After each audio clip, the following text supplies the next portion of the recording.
Chapter 1. To use police terms, at 2:59 p.m. on September 9th, I was proceeding along Wilbraham Crescent in a westerly direction. It was my first introduction to Wilbraham Crescent, and frankly, Wilbraham Crescent had me baffled. I had been following a hunch with a persistence becoming more dogged day by day as the hunch seemed less and less likely to pay off. I'm like that. The number I wanted was 61, and could I find it? No, I could not. Having studiously followed the numbers from 1 to 35, Wilbraham Crescent then appeared to end. A thoroughfare, uncompromisingly labeled Albany Road, barred my way. I turned back. On the north side, there were no houses, only a wall. Behind the wall, blocks of modern flats soared upwards, the entrance of them being obviously in another road. No help there. I looked up at the numbers I was passing. 24, 23, 22, 21. Diana Lodge, presumably 20. Is Madame Mausitrigues, with an orange cat on the gatepost washing its face. 19 on Tamek Anjiti. 19. The door of 19 opened and a girl came out of it, and down the path with what seemed to be the speed of a bomb. The likeness to a bomb was intensified by the screaming that accompanied her progress. It was high and thin and singularly inhuman. Through the gate, the girl came and collided with me with a force that nearly knocked me off the pavement. She did not only collide, she clutched a frenzied, desperate clutching. "Steady," I said. As I recovered my balance, I shook her slightly. "Steady now." The girl steadied. She still clutched, but she stopped screaming. Instead, she gasped, deep sobbing gasps. I can't say that I reacted to the situation with any brilliance. I asked her if anything was the matter. Recognizing that my question was singularly feeble, I amended it. "What's the matter?" The girl took a deep breath. "In there." She gestured behind her. "Yes. There's a man on the floor, dead." She was going to step on him. Who was why? I think because she's blind, and there's blood on him. She looked down and loosened one of her clutching hands. "And on me. There's blood on me." "So there is," I said. I looked at the stains on my coat sleeve. "And on me as well now," I pointed out. I sighed and considered the situation. "You'd better take me in and show me," I said. But she began to shake violently. I can't. I won't go in there again." "Perhaps you're right." I looked round. There seemed nowhere very suitable to deposit a half-fainting girl. I lowered her gently to the pavement and sat her with her back against the iron railings. "You stay there," I said, "until I come back. I shan't be long. You'll be all right. Lean forward and put your head between your knees if you feel queer." I think I'm all right now." She was a little doubtful about it, but I didn't want to parley. I gave her a reassuring pat on the shoulder and strode off briskly up the path. I went in through the door, hesitated a moment in the hallway, looked into the door on the left, found an empty dining room, crossed the hall, and entered the sitting room opposite. The first thing I saw was an elderly woman with gray hair sitting in a chair. She turned her head sharply as I entered and said, "Who's that?" I realized at once that the woman was blind. Her eyes, which looked directly towards me, were focused on a spot behind my left car. I spoke abruptly and to the point. A young woman rushed out into the street saying there was a dead man in here. I felt a sense of absurdity as I said the words. It did not seem possible that there should be a dead man in this tidy room, with this calm woman sitting in her chair with her hands folded. But her answer came at once. "Behind the sofa," she said. I moved round the angle of the sofa. I saw it then. The outflung arms, the glazed eyes, the congealing patch of blood. "How did this happen?" I asked abruptly. "I don't know. But surely. Who is he?" "I have no idea. We must get the police." I looked around. "Where's the telephone?" "I have not got a telephone." I concentrated upon her more closely. "You live here. This is your house." "Yes." "Can you tell me what happened?" "Certainly." "I came in from shopping." I noted the shopping bag flung on a chair near the door. "I came in here. I realized at once there was someone in the room. One does very easily when one is blind." I asked who was there. There was no answer, only the sound of someone breathing rather quickly. I went towards the sound, and then whoever it was cried out something about someone being dead, and that I was going to tread on him. And then whoever it was rushed past me out of the room, screaming. I nodded. Their stories clicked. "And what did you do?"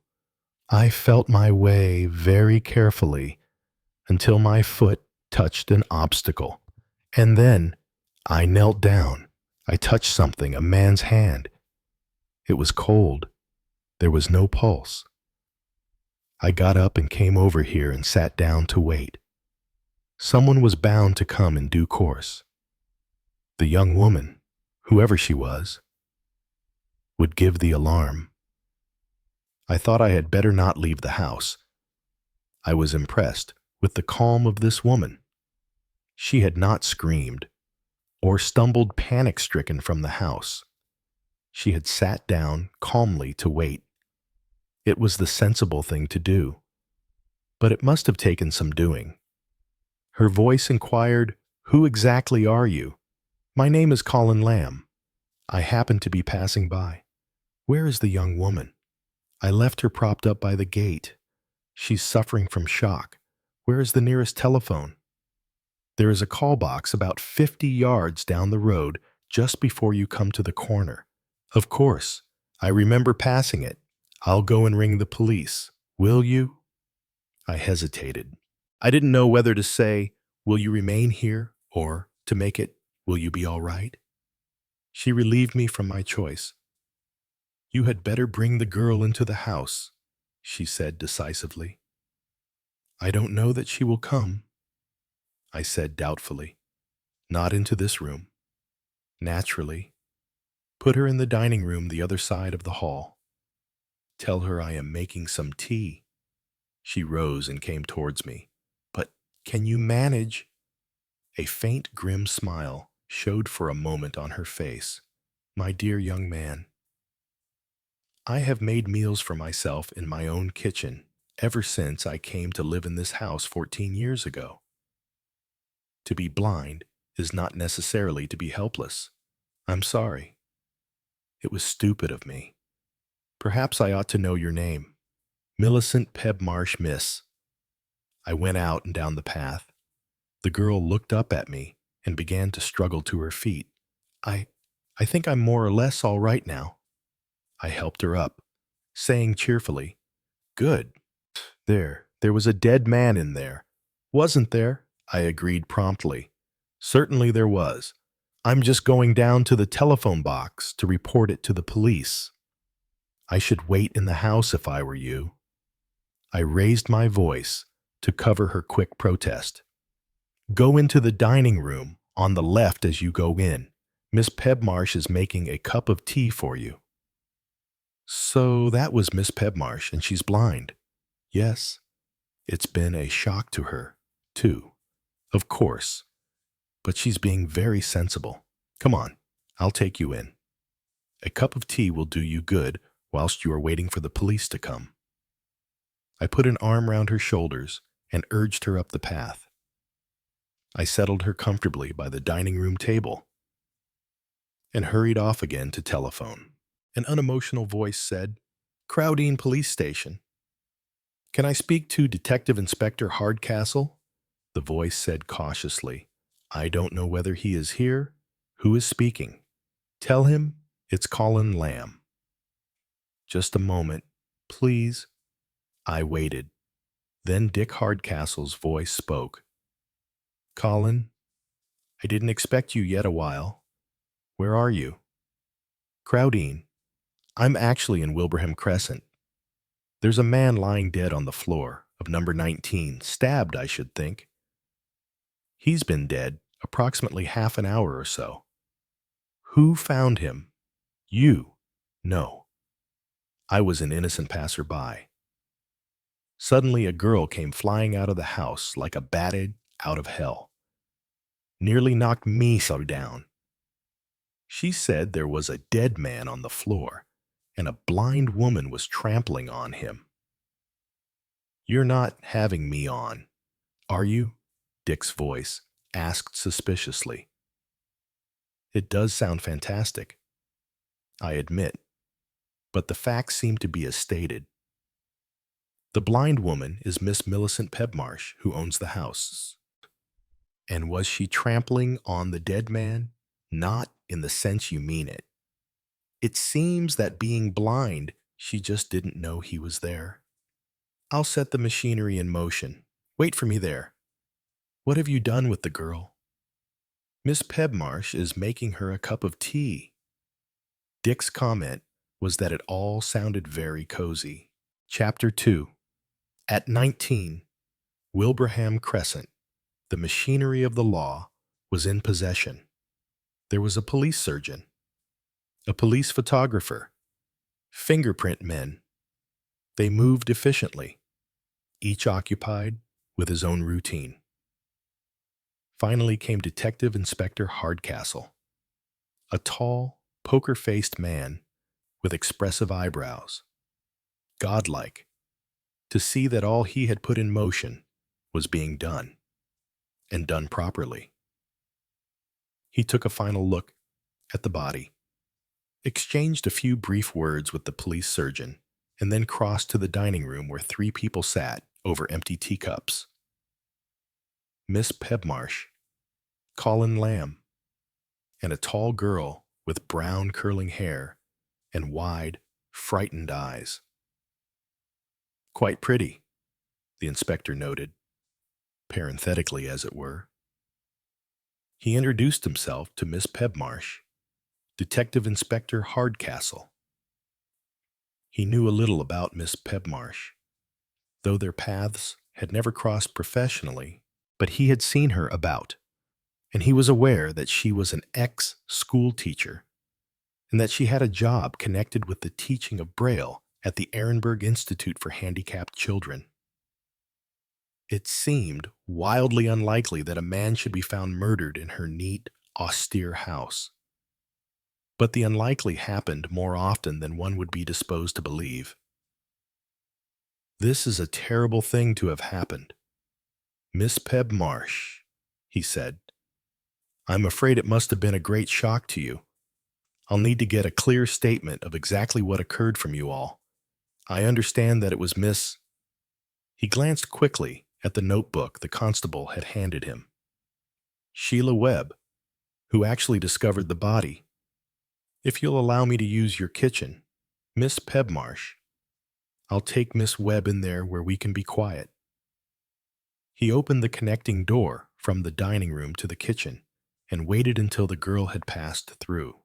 A young, plain-clothes detective was already established in the kitchen, writing unobtrusively at a formica-topped small table. "This chair looks comfortable," said Hardcastle, pulling forward a modernized version of a Windsor chair. Sheila Webb sat down nervously, staring at him with much frightened eyes. Hardcastle very nearly said, "I shan't eat you, my dear." but repressed himself and said instead, "There's nothing to worry about. We just want to get a clear picture. Now, your name is Sheila Webb, and your address are 14 Palmerstone Road, beyond the gasworks." "Yes, of course." "And you are employed, I suppose?" "Yes, I'm a shorthand typist. I work at Miss Martindale's Secretarial Bureau, the Cavendish Secretarial and Typewriting Bureau. That's its full name, isn't it?" "That's right." "And how long have you been working there?" "About a year. Well, 10 months, actually." "I see. Now just tell me in your own words how you came to be at 19 Wilbraham Crescent today." "Well, it was this way." Sheila Webb was speaking now with more confidence. "This Miss Pebmarsh rang up the bureau and asked for a stenographer to be here at 3 o'clock. So when I came back from lunch, Miss Martindale told me to go. That was just routine. Was it? I mean, you were the next on the list, or however you arrange these things." "Not exactly. Miss Pebmarsh had asked for me specially." "Miss Pebmarsh had asked for you specially." Hardcastle's eyebrows registered this point. "I see. Because you had worked for her before." "But I hadn't," said Sheila quickly. "You hadn't. You're quite sure of that?" "Oh, yes, I'm positive. I mean, she's not the sort of person one would forget. That's what seems so odd." "Quite. Well, we won't go into that just now. You reached here when it must have been just before 3 o'clock, because the cuckoo clock—" She stopped abruptly. Her eyes widened. "How queer. How very queer. I never really noticed at the time." "What didn't you notice, Miss Webb? Why, the clocks." "What about the clocks?"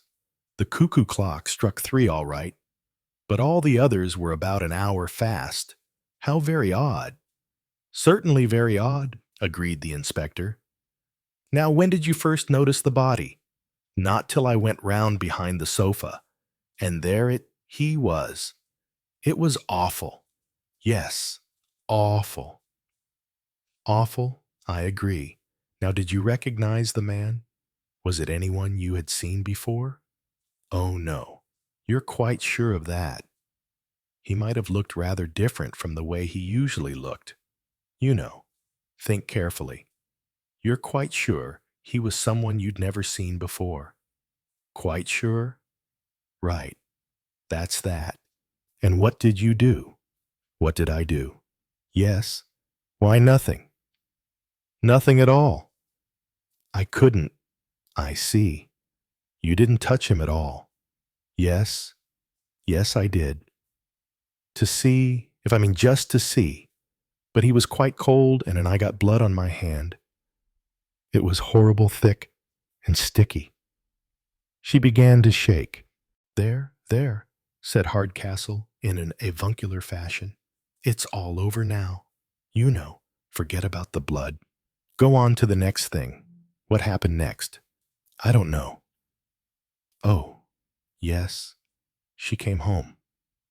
"Miss Pebmarsh." "You mean—" "Yes. Only I didn't think about her being Miss Pebmarsh then. She just came in with a shopping basket." Her tone underlined the shopping basket as something incongruous and irrelevant. "And what did you say?" "I don't think I said anything. I tried to, but I couldn't. I felt all choked up here." She indicated her throat. The inspector nodded. "And then?" "And then," she said, "who's there?" And she came round the back of the sofa, and I thought she was going to tread on it. And I screamed. And once I began, I couldn't stop screaming. And somehow, I got out of the room and through the front door, like a bat out of hell."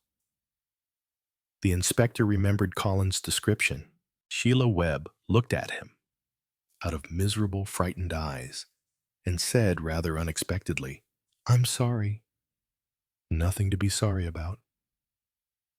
You've told your story very well. There's no need to think about it anymore now. Oh, just one point. Why were you in that room at all? Why? She looked puzzled. Yes, you'd arrived here, possibly a few minutes early, and you'd pushed the bell, I suppose. But if nobody answered, why did you come in? Oh, that. Because she told me to. Who told you to? Miss Pebmarsh did. But I thought you hadn't spoken to her at all. No, I hadn't.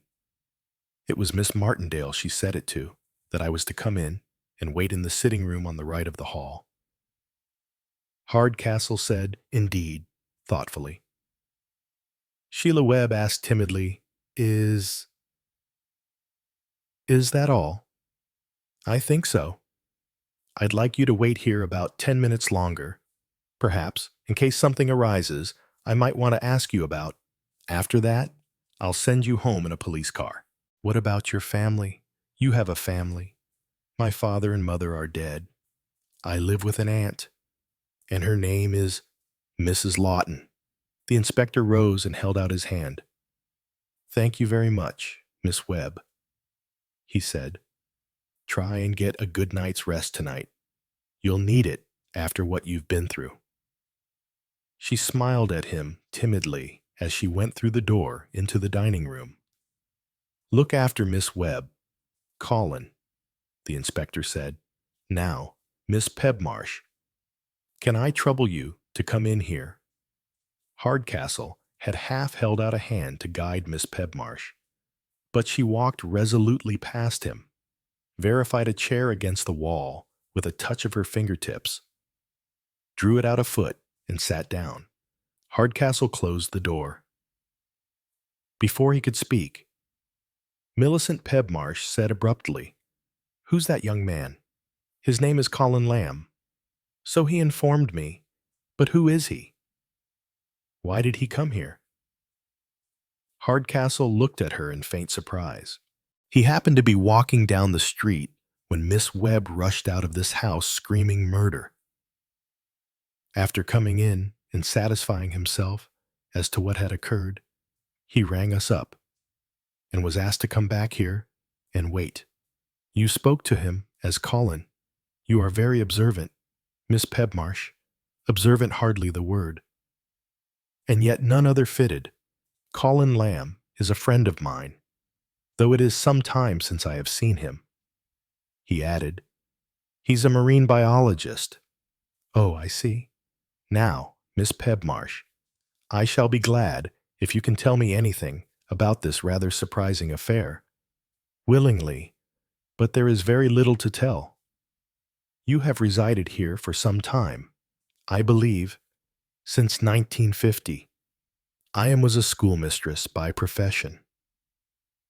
When I was told nothing could be done about my failing eyesight and that I should shortly go blind, I applied myself to become a specialist in Braille and various techniques for helping the blind. I have a job here at the Ehrenberg Institute for Blind and Handicapped Children. Thank you. Now, as to the events of this afternoon, were you expecting a visitor? No. I will read you a description of the dead man to see if it suggests to you anyone in particular. Height 5 feet 9 to 10. Age approximately 60. Dark hair going gray. Brown eyes. Clean shaven. Thin face. Firm jaw. Well nourished, but not fat. Dark gray suit. Well kept hands. Might be a bank clerk, an accountant, a lawyer, or a professional man of some kind. Does that suggest to you anyone that you know? Millicent Pebmarsh considered carefully before replying. I can't say that it does. Of course, it's a very generalized description. It would fit quite a number of people. It might be someone I have seen or met on some occasion, but certainly not anyone I know well. You have not received any letter lately from anyone proposing to call upon you. Definitely not. Very good. Now, you rang up the Cavendish Secretarial Bureau and asked for the services of a stenographer and— She interrupted him. Excuse me. I did nothing of the kind. You did not ring up the Cavendish Secretarial Bureau and ask— Hardcastle stared. I don't have a telephone in the house. There is a call box at the end of the street. Inspector Hardcastle pointed out. Yes, of course. But I can only assure you, Inspector Hardcastle, that I had no need for a stenographer and did not ring up this Cavendish place with any such request. You did not ask for Miss Sheila Webb particularly. I have never heard that name before. Hardcastle stared at her, astonished. You left the front door unlocked, he pointed out. I frequently do so in the daytime. Anybody might walk in. Anybody seems to have done so in this case, said Miss Pebmarsh dryly. Miss Pebmarsh, this man, according to the medical evidence, died roughly between 1:30 and 2:45. Where were you yourself then? Miss Pebmarsh reflected. At 1:30, I must either have left or been preparing to leave the house. I had some shopping to do. Can you tell me exactly where you went? Let me see. I went to the post office, the one in Albany Road, posted a parcel, got some stamps. Then I did some household shopping. Yes, and I got some patent fasteners and safety pins at the draper's. Field and Wren. Then I returned here. I can tell you exactly what the time was. My cuckoo clock cuckooed 3 times as I came to the gate. I can hear it from the road. And what about your other clocks? I beg your pardon. Your other clocks seem all to be just over an hour fast. Fast. You mean the grandfather clock in the corner. Not that only all the other clocks in the sitting room are the same. I don't understand what you mean by the other clocks. There are no other clocks in the sitting room. Chapter 3. Hardcastle stared. Oh, come. Miss Pebmarsh, what about that beautiful Dresden china clock on the mantelpiece, and a small French clock ormolu, and a silver carriage clock, and, oh yes, the clock with rosemary across the corner? It was Miss Pebmarsh's turn to stare. Either you or I must be mad. Inspector, I assure you I have no Dresden china clock. No. What did you say? Clock with rosemary across it? No French ormolu clock. And what was the other one? Silver carriage clock, said Hardcastle mechanically. Not that either. If you don't believe me, you can ask the woman who comes to clean for me. Her name is Mrs. Curtin. Detective Inspector Hardcastle was taken aback. There was a positive assurance, a briskness in Miss Pebmarsh's tone that carried conviction. He took a moment or two turning over things in his mind. Then he rose to his feet. I wonder, Miss Pebmarsh, if you would mind accompanying me into the next room. Certainly. Frankly, I would like to see those clocks myself. See? Hardcastle was quick to query the word. Examine would be a better word, said Miss Pebmarsh. But even blind people, Inspector, use conventional modes of speech that do not exactly apply to their own powers. When I say I would like to see those clocks, I mean I would like to examine and feel them with my own fingers. Followed by Miss Pebmarsh. Hardcastle went out of the kitchen, crossed the small hall and into the sitting room. The fingerprint man looked up at him. I've about finished in here, sir, he said. You can touch anything you like.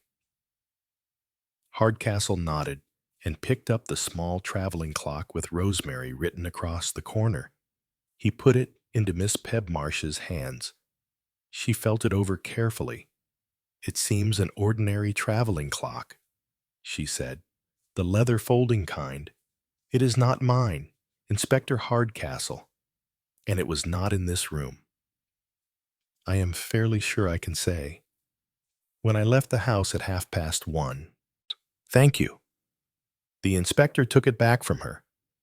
Carefully, he lifted the small Dresden clock from the mantelpiece. "Be careful of this," he said as he put it into her hands. "It's breakable." Millicent Pedmarsh felt the small china clock with delicate, probing fingertips.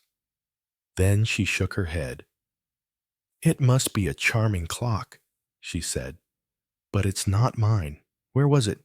Do you say?" "On the right-hand side of the mantelpiece. There should be one of a pair of china candlesticks there," said Miss Pedmarsh.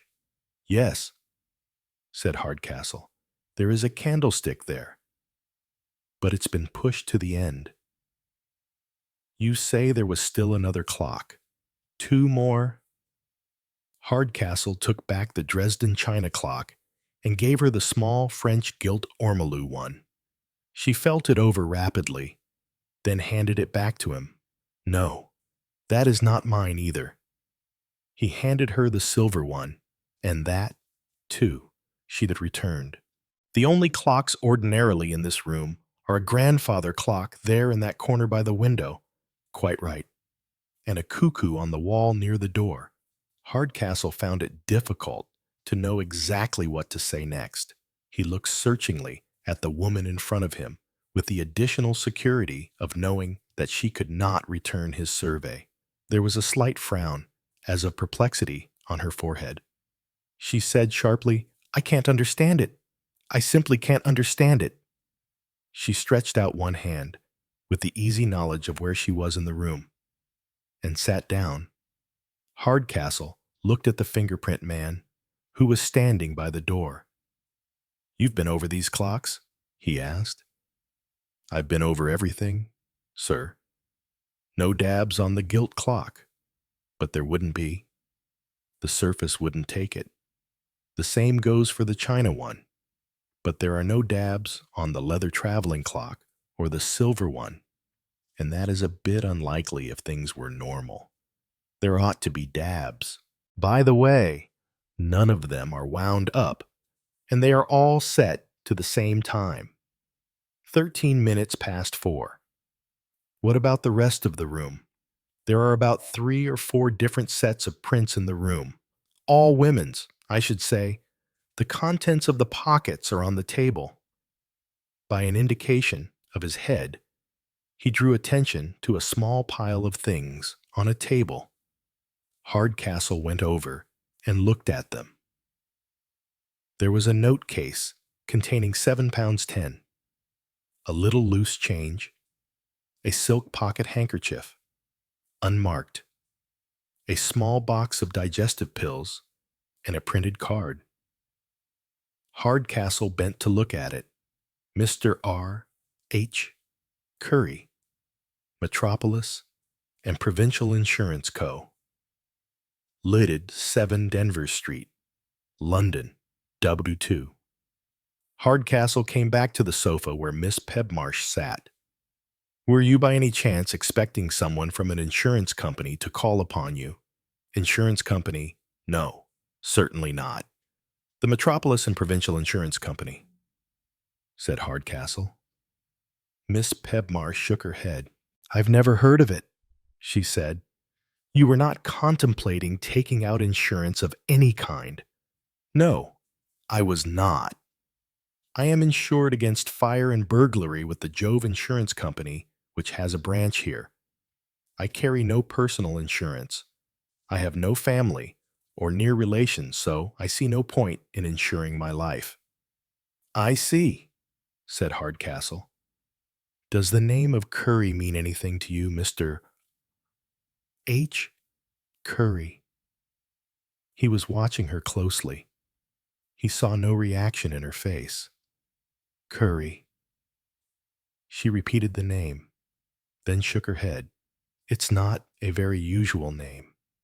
Is it? No? I don't think I've heard the name or known anyone of that name. Is that the name of the man who is dead? It would seem possible, said Hardcastle. Miss Pebmarsh hesitated a moment. Then she said, "Do you want me to touch?"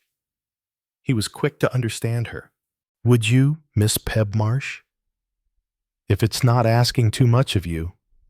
That is, I'm not very knowledgeable in these matters. But your fingers will probably tell you more accurately what a person looks like than you would know by description." "Exactly," said Miss Pebmarsh. "I agree it is not a very pleasant thing to have to do, but I am quite willing to do it if you think it might be a help to you." "Thank you," said Hardcastle. "If you will let me guide you." He took her round the sofa, indicated to her to kneel down, then gently guided her hands to the dead man's face. She was very calm, displaying no emotion.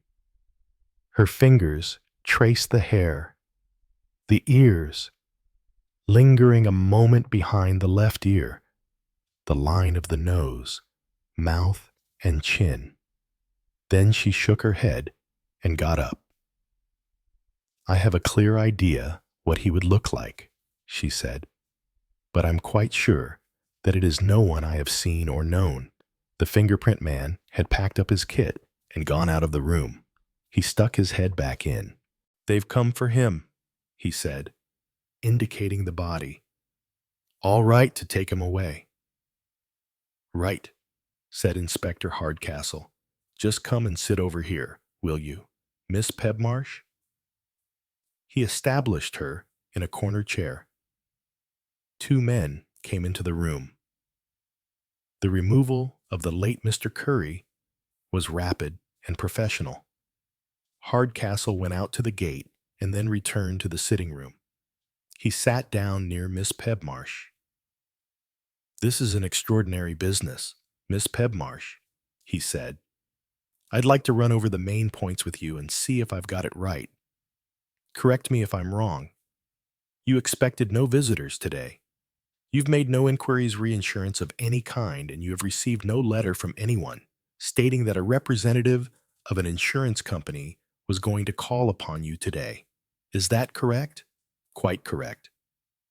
"You did not need the services of a shorthand typist or stenographer, and you did not ring up the Cavendish Bureau or request that one should be here at 3 o'clock. That again is correct. When you left the house at approximately 1:30, there were in this room only two clocks, the cuckoo clock and the grandfather clock. No others." About to reply, Miss Pebmarsh checked herself. "If I am to be absolutely accurate, I could not swear to that statement.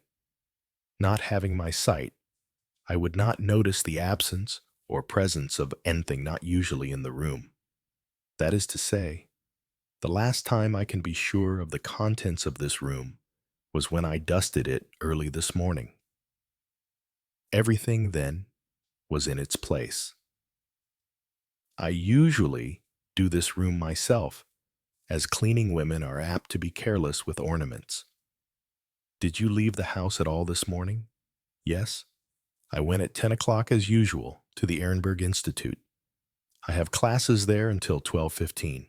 I returned here at about 1:45, made myself some scrambled eggs in the kitchen and a cup of tea, and went out again.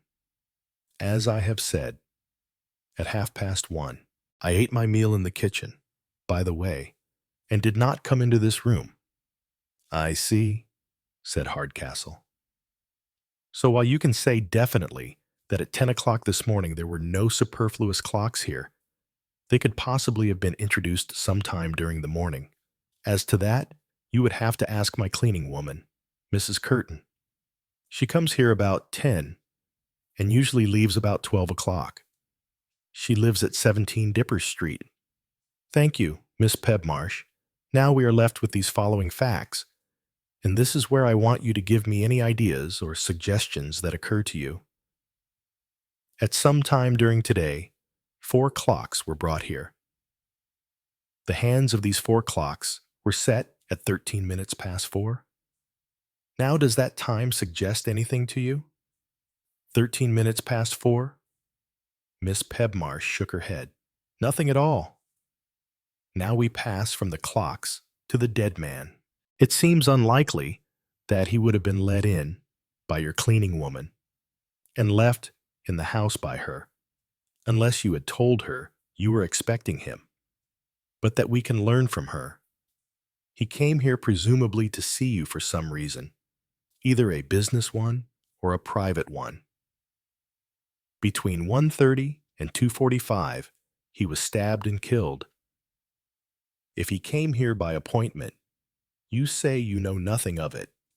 Presumably he was connected with insurance, but there again you cannot help us. The door was unlocked, so he could have come in and sat down to wait for you. But why? The whole thing's daft, said Miss Pebmarsh impatiently. So you think that this what's-his-name Curry brought those clocks with him? There's no sign of a container anywhere, said Hardcastle. He could hardly have brought 4 clocks in his pockets. Now, Miss Pebmarsh, think very carefully. Is there any association in your mind? Any suggestion you could possibly make about anything to do with clocks? Or if not with clocks, say with time. 4.13, 13 minutes past 4. She shook her head. I've been trying to say to myself that it is the work of a lunatic or that somebody came to the wrong house. But even that doesn't really explain anything. No, Inspector, I can't help you. A young constable looked in. Hardcastle went to join him in the hall, and from there went down to the gate. He spoke for a few minutes to the men. You can take the young lady home now, he said. 14 Palmerston Road is the address. He went back and into the dining room. Through the open door to the kitchen, he could hear Miss Pebmarsh busy at the sink. He stood in the doorway. I shall want to take those clocks. Miss Pebmarsh, I'll leave you a receipt for them. That will be quite all right. Inspector, they don't belong to me. Hardcastle turned to Sheila Webb. You can go home now, Miss Webb. The police car will take you. Sheila and Colin rose. Just see her into the car. Will you? Colin, said Hardcastle as he pulled a chair to the table and started to scribble a receipt.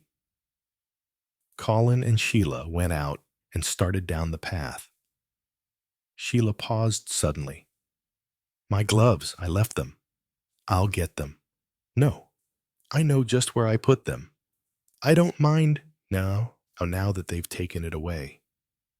She ran back and rejoined him a moment or two later. I'm sorry. I was so silly before. Anybody would have been, said Colin. Hardcastle joined them as Sheila entered the car. Then, as it drove away, he turned to the young constable. I want those clocks in the sitting room, packed up carefully. All except the cuckoo clock on the wall and the big grandfather clock. He gave a few more directions and then turned to his friend. I'm going places. Want to come? Suits me, said Colin. Chapter 4. Colin Lamb's Narrative. Where do we go? I asked Dick Hardcastle. He spoke to the driver. Cavendish Secretarial Bureau. It's on Palace Street, up towards the Esplanade on the right. Yes, sir. The car drew away. There was quite a little crowd by now, staring with fascinated interest. The orange cat was still sitting on the gate post of Diana Lodge next door.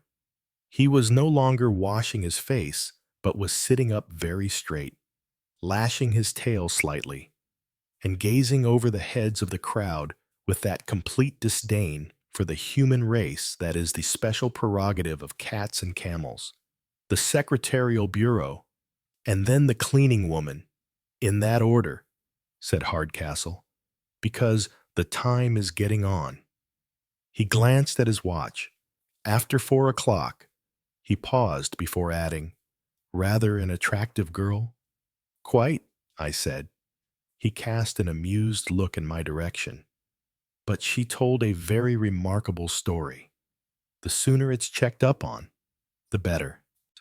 You don't think that she... He cut me short. I'm always interested in people who find bodies. But that girl was half mad with fright. If you had heard the way she was screaming. He gave me another of his quizzical looks and repeated that she was a very attractive girl.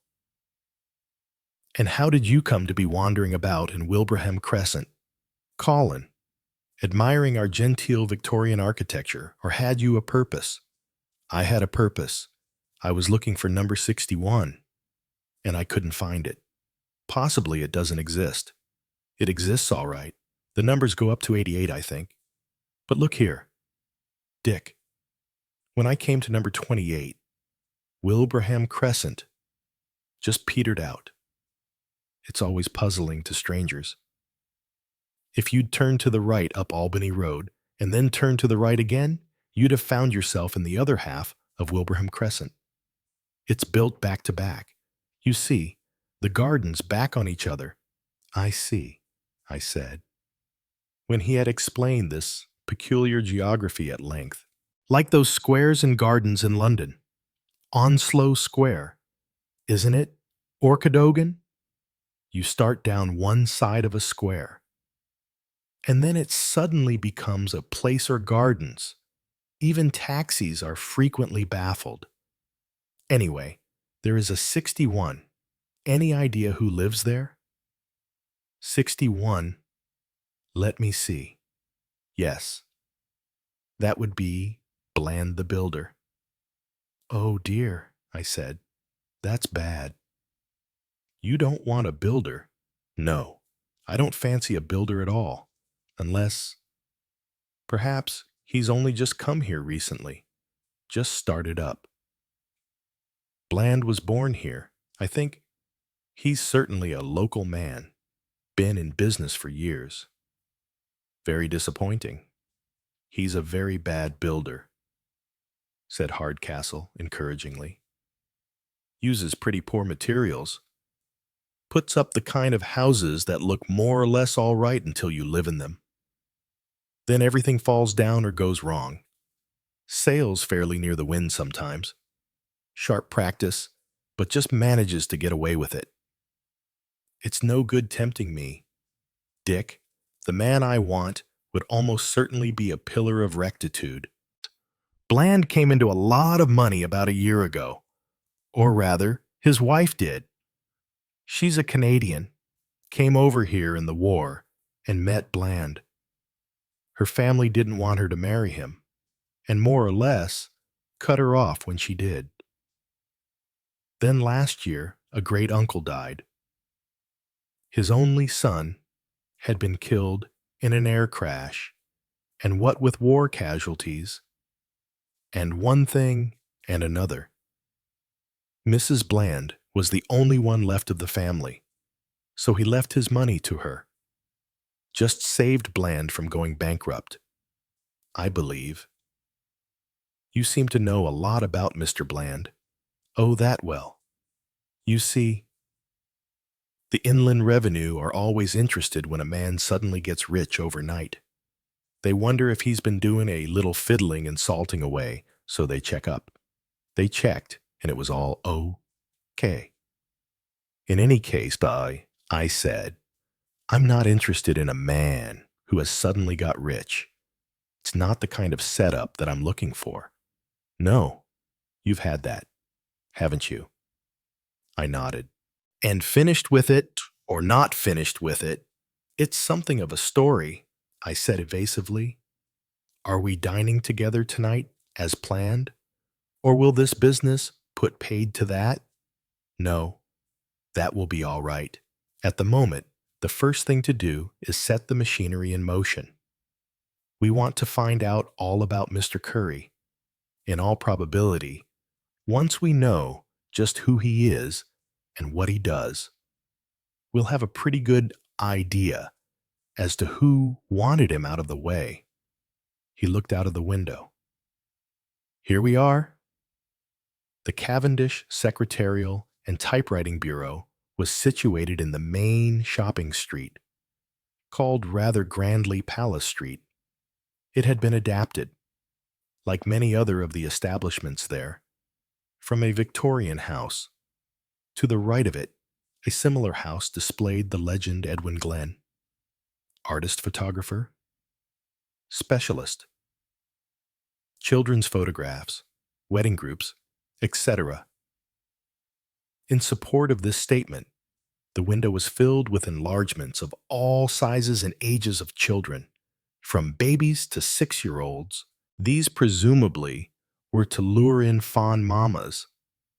A few couples were also represented, bashful-looking young men with smiling girls. On the other side of the Cavendish Secretarial Bureau were the offices of an old-established and old-fashioned coal merchant.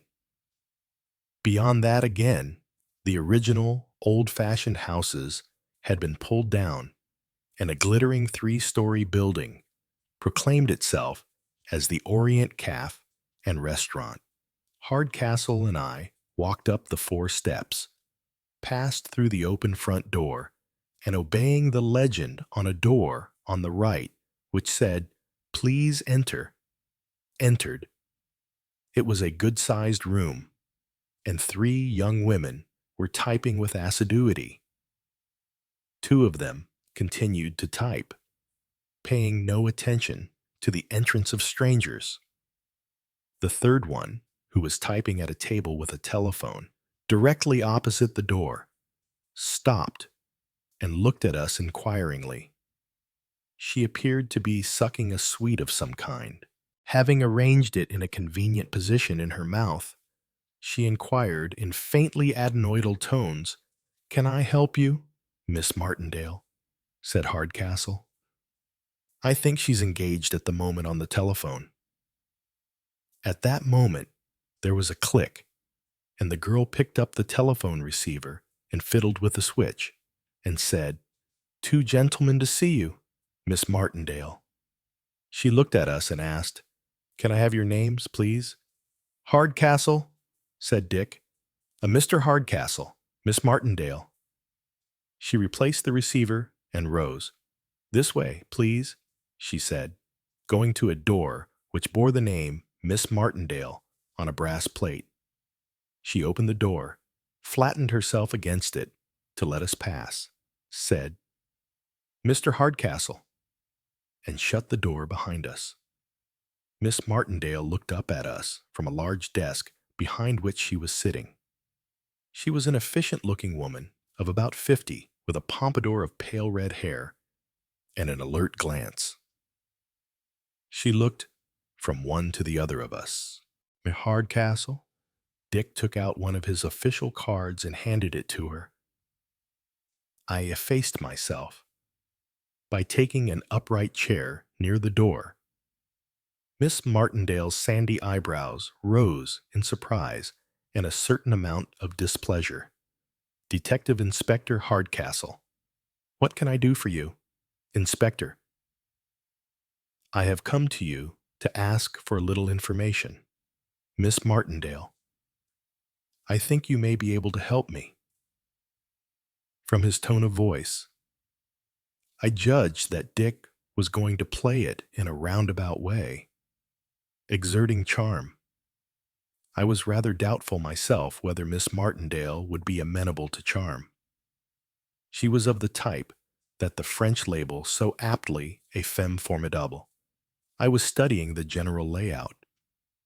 On the walls, above Miss Martindale's desk, was hung a collection of signed photographs. I recognized one as that of Mrs. Ariadne Oliver, detective writer, with whom I was slightly acquainted. "Sincerely yours, Ariadne Oliver," was written across it in a bold black hand. "Yours gratefully." Gary Gregson adorned another photograph of a thriller writer who had died about 16 years ago. Yours. Ever. Miriam adorned the photograph of Miriam Hogg, a woman writer who specialized in romance. Sex was represented by a photograph of a timid-looking balding man, signed in tiny writing, gratefully, Armand Levine. There was a sameness about these trophies. The men mostly held pipes and wore tweeds. The women looked earnest and tended to fade into furs. Whilst I was using my eyes, Hardcastle was proceeding with his questions. I believe you employ a girl called Sheila Webb. That is correct? I am afraid she is not here at present, at least. She touched a buzzer and spoke to the outer office. Edna, has Sheila Webb come back? No, Miss Martindale, not yet. Miss Martindale switched off. She went out on an assignment earlier this afternoon. She explained. I thought she might have been back by now. It is possible she has gone on to the Curlew Hotel at the end of the Esplanade, where she had an appointment at 5 o'clock. I see, said Hardcastle. Can you tell me something about Miss Sheila Webb? I can't tell you very much, said Miss Martindale. She has been here for, let me see. Yes, I should say, close on a year now. Her work has proved quite satisfactory. Do you know where she worked before she came to you? I dare say. I could find out for you if you specially want the information. Inspector Hardcastle. Her references will be filed somewhere. As far as I can remember, offhand. She was formerly employed in London and had quite a good reference from her employers there. I think, but I am not sure, that it was some business firm estate agents, possibly, that she worked for. You say she is good at her job. Fully adequate, said Miss Martindale, who was clearly not one to be lavish with praise. Not first class. No, I should not say that. She has good average speed and is tolerably well educated. She is a careful and accurate typist. Do you know her personally, apart from your official relations? No, she lives, I believe, with an aunt. Here Miss Martindale got slightly restive.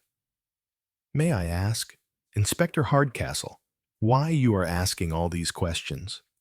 Has the girl got herself into trouble in any way? I would not quite say that. Miss Martindale. Do you know a Miss Millicent Pebmarsh? Pebmarsh, said Miss Martindale, wrinkling her sandy brows. Now when of course, it was to Miss Pebmarsh's house that Sheila went this afternoon. The appointment was for 3 o'clock. How was that appointment made? Miss Martindale. By telephone? Miss Pebmarsh rang up and said she wanted the services of a shorthand typist and would I send her Miss Webb. She asked for Sheila Webb particularly. Yes. What time was this call put through? Miss Martindale reflected for a moment. It came through to me direct. That would mean that it was in the lunch hour. As near as possible, I would say that it was about 10 minutes to 2. Before 2 o'clock at all events. Ah, yes. I see I made a note on my pad. It was 1:49 precisely. It was Miss Pebmarsh herself who spoke to you. Miss Martindale looked a little surprised. I presume so. But you didn't recognize her voice. You don't know her personally. No, I don't know her. She said that she was Miss Millicent Pebmarsh, gave me her address, a number in Wilbraham Crescent. Then, as I say, she asked for Sheila Webb, if she was free, to come to her at 3 o'clock. It was a clear, definite statement. I thought that Miss Martindale would make an excellent witness. If you would kindly tell me what all this is about, said Miss Martindale, with slight impatience. Well, you see, Miss Martindale, Miss Pebmarsh herself denies making any such call. Miss Martindale stared. Indeed, how extraordinary. You, on the other hand, say such a call was made, but you cannot say definitely that it was Miss Pebmarsh who made that call? No, of course I can't say definitely. I don't know the woman. But really, I can't see the point of doing such a thing. Was it a hoax of some kind? Rather more than that, said Hardcastle. Did this Miss Pebmarsh, or whoever it was, give any reason for wanting Miss Sheila Webb particularly? Miss Martindale reflected a moment. I think she said that Sheila Webb had done work for her before. And is that in fact so? Sheila said she had no recollection of having done anything for Miss Pebmarsh. But that is not quite conclusive. Inspector, after all, the girls go out so often to different people at different places that they would be unlikely to remember if it had taken place some months ago. Sheila wasn't very definite on the point. She only said that she couldn't remember having been there. But really, Inspector, even if this was a hoax, I cannot see where your interest comes in. I am just coming to that. When Miss Webb arrived at 19, Wilbraham Crescent, she walked into the house and into the sitting room. She has told me that those were the directions given her. You agree? Quite right, said Miss Martindale. Miss Pebmarsh said that she might be a little late in getting home and that Sheila was to go in and wait. When Miss Webb went into the sitting room, continued Hardcastle, she found a dead man lying on the floor. Miss Martindale stared at him. For a moment, she could hardly find her voice. Did you say a dead man? Inspector? A murdered man, said Hardcastle. Stabbed? Actually. Dear, dear, said Miss Martindale. The girl must have been very upset. It seemed the kind of understatement characteristic of Miss Martindale. Does the name of Curry mean anything to you? Miss Martindale, Mr. R. H. Curry. I don't think so. No. From the Metropolis and Provincial Insurance Company, Miss Martindale continued to shake her head. You see my dilemma, said the inspector. You say Miss Pebmarsh telephoned you and asked for Sheila Webb to go to her house at 3 o'clock. Miss Pebmarsh denies doing any such thing. Sheila Webb gets there. She finds a dead man there. He waited hopefully. Miss Martindale looked at him blankly. It all seems to me wildly improbable, she said disapprovingly. Dick Hardcastle sighed and got up. Nice place you've got here, he said politely. You've been in business some time, haven't you? 15 years. We have done extremely well, starting in quite a small way. We have extended the business until we have almost more than we can cope with. I now employ 8 girls, and they are kept busy all the time. You do a good deal of literary work. I see. Hardcastle was looking up at the photographs on the wall. Yes. To start with, I specialized in authors. I had been secretary to the well-known thriller writer, Mr. Gary Gregson, for many years. In fact, it was with a legacy from him that I started this bureau. I knew a good many of his fellow authors, and they recommended me. My specialized knowledge of authors' requirements came in very useful. I offer a very helpful service in the way of necessary research dates and quotations, inquiries as to legal points and police procedure, and details of poison schedules, all that sort of thing. Then foreign names and addresses and restaurants for people who set their novels in foreign places. In old days, the public didn't really mind so much about accuracy, but nowadays, readers take it upon themselves to write to authors on every possible occasion, pointing out flaws. Miss Martindale paused. Hardcastle said politely, "I'm sure you have every cause to congratulate yourself." He moved towards the door. I opened it ahead of him. In the outer office, the three girls were preparing to leave. Lids had been placed on typewriters. The receptionist, Edna, was standing forlornly, holding in one hand a stiletto heel and in the other a shoe from which it had been torn. "I've only had them a month," she was wailing, "and they were quite expensive.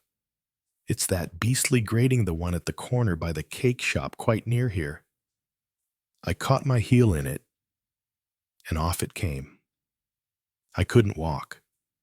Had to take both shoes off and come back here with a couple of buns, and how I'll ever get home or get onto the bus I really don't know.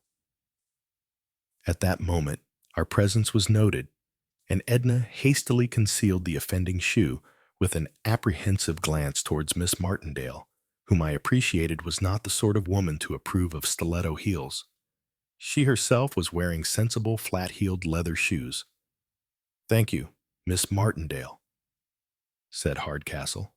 "I'm sorry to have taken up so much of your time. If anything should occur to you—" "Naturally," said Miss Martindale, cutting him short rather brusquely. As we got into the car, I said, "So Sheila Webb's story, in spite of your suspicions, turns out to have been quite true." All right, said Dick. "You win." Chapter 5.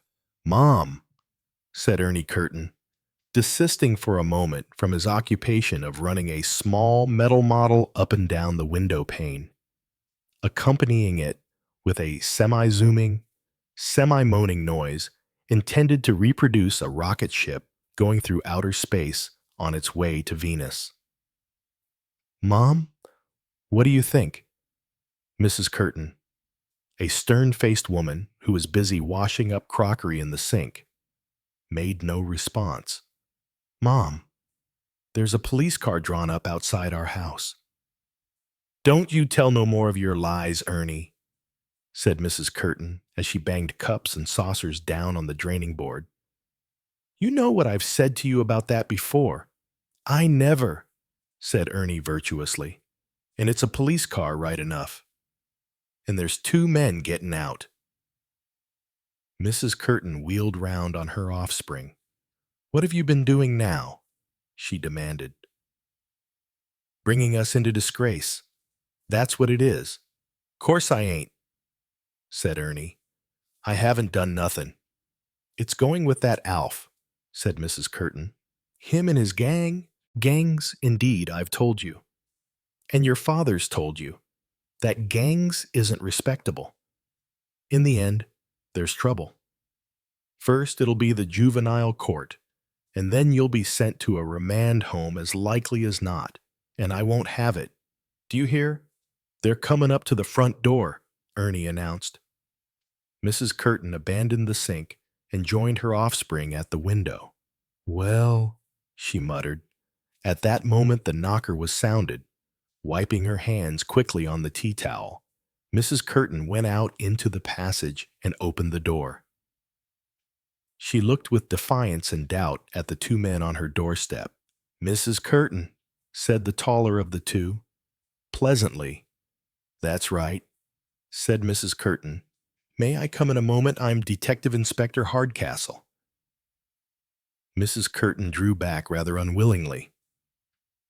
She threw open a door and motioned the inspector inside. It was a very neat, clean little room, and gave the impression of seldom being entered, which impression was entirely correct.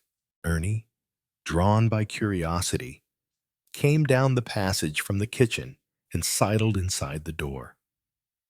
"Your son," said Detective Inspector Hardcastle. "Yes," said Mrs. Curtin, and added belligerently, "He's a good boy, no matter what you say." "I'm sure he is," said Detective Inspector Hardcastle, politely. Some of the defiance in Mrs. Curtin's face relaxed. I've come to ask you a few questions about 19 Wilbraham Crescent. You work there, I understand." "Never said I didn't," said Mrs. Curtin, unable yet to shake off her previous mood. "For a Miss Millicent Pebmarsh?" "Yes, I work for Miss Pebmarsh, a very nice lady." "Blind," said Detective Inspector Hardcastle. "Yes, poor soul. But you'd never know it. Wonderful, the way she can put her hand on anything and find her way about. Goes out in the street, too, and over the crossings. She's not one to make a fuss about things. Not like some people I know. You work there in the mornings." "That's right. I come about 9:30 to 10 and leave at 12 o'clock, or when I'm finished." Then sharply, "You're not saying as anything has been stolen, are you?" "Quite the reverse," said the inspector. Thinking of 4 clocks, Mrs. Curtin looked at him uncomprehendingly. "What's the trouble?" she asked. "A man was found dead in the sitting room at 19 Wilbraham Crescent this afternoon." Mrs. Curtin stared. Ernie Curtin wriggled in ecstasy, opened his mouth to say "coo," thought it unwise to draw attention to his presence, and shut it again. "Dead," said Mrs. Curtin unbelievingly, and with even more unbelief. "In the sitting room?" "Yes. He'd been stabbed." "You mean it's murder?" "Yes, murder." "Who murdered him?" demanded Mrs. Curtin. "I'm afraid we haven't got quite so far as that yet," said Inspector Hardcastle. "We thought perhaps you may be able to help us." "I don't know anything about murder," said Mrs. Curtin positively. "No, but there are 1 or 2 points that have arisen. This morning, for instance, did any man call at the house? Not that I can remember. Not today. What sort of man was he? An elderly man, about 60, respectably dressed in a dark suit. He may have represented himself as an insurance agent." "I wouldn't have let him in," said Mrs. Curtin. "No insurance agents, and nobody selling vacuum cleaners or editions of the Encyclopedia Britannica. Nothing of that sort. Miss Pebmarsh doesn't hold with selling at the door, and neither do I. The man's name, according to a card that was on him, was Mr. Curry. Have you ever heard that name? Curry Curry." Mrs. Curtin shook her head. "Sounds Indian to me," she said, suspiciously. "Oh, no," said Inspector Hardcastle. "He wasn't an Indian." "Who found him?" "Miss Pebmarsh. A young lady, a shorthand typist, had arrived because, owing to a misunderstanding, she thought she'd been sent for to do some work for Miss Pebmarsh. It was she who discovered the body." Miss Pebmarsh returned almost at the same moment. Mrs. Curtin uttered a deep sigh. "What a to-do," she said. "What a to-do." "We may ask you at some time," said Inspector Hardcastle, "to look at this man's body and tell us if he is a man you have ever seen in Wilbraham Crescent or calling at the house before." "Miss Pebmarsh is quite positive he has never been there. Now, there are various small points I would like to know. Can you recall offhand how many clocks there are in the sitting room?" Mrs. Curtin did not even pause. "There's that big clock in the corner. Grandfather, they call it. And there's the cuckoo clock on the wall. It springs out and says cuckoo. Doesn't half make you jump sometimes," she added hastily. "I didn't touch neither of them. I never do. Miss Pebmarsh likes to wind them herself. There's nothing wrong with them," the inspector assured her. "You're sure these were the only 2 clocks in the room this morning?" "Of course. What others should there be?" "There was not. For instance, a small, square silver clock, what they call a carriage clock, or a little gilt clock, on the mantelpiece that was, or a china clock with flowers on it, or a leather clock with the name Rosemary written across the corner. Of course there wasn't. No such thing. You would have noticed them if they had been there. Of course I should. Each of these 4 clocks represented a time about an hour later than the cuckoo clock and the grandfather clock. Must have been foreign, said Mrs. Curtin. Me and my old man went on a coach trip to Switzerland and Italy once, and it was a whole hour further on there. Must be something to do with this common market. I don't hold with the common market, and nor does Mr. Curtin. England's good enough for me. Inspector Hardcastle declined to be drawn into politics. Can you tell me exactly when you left Miss Pebmarsh's house this morning? 12:15? Near as nothing, said Mrs. Curtin. Was Miss Pebmarsh in the house then? No. She hadn't come back. She usually comes back some time between 12 and half past, but it varies. And she had left the house before I got there. 10 o'clock's my time. Well, thank you, Mrs. Curtin. Seems queer about these clocks, said Mrs. Curtin. Perhaps Miss Pebmarsh had been to a sale. Antiques. Were they? They sound like it, by what you say. Does Miss Pebmarsh often go to sales? Got a roll of hair carpet about 4 months ago at a sale. Quite good condition. Very cheap. She told me. Got some velour curtains, too. They needed cutting down, but they were really as good as new. But she doesn't usually buy bric-a-brac or things like pictures or china or that kind of thing at sales. Mrs. Curtin shook her head. Not that I've ever known her.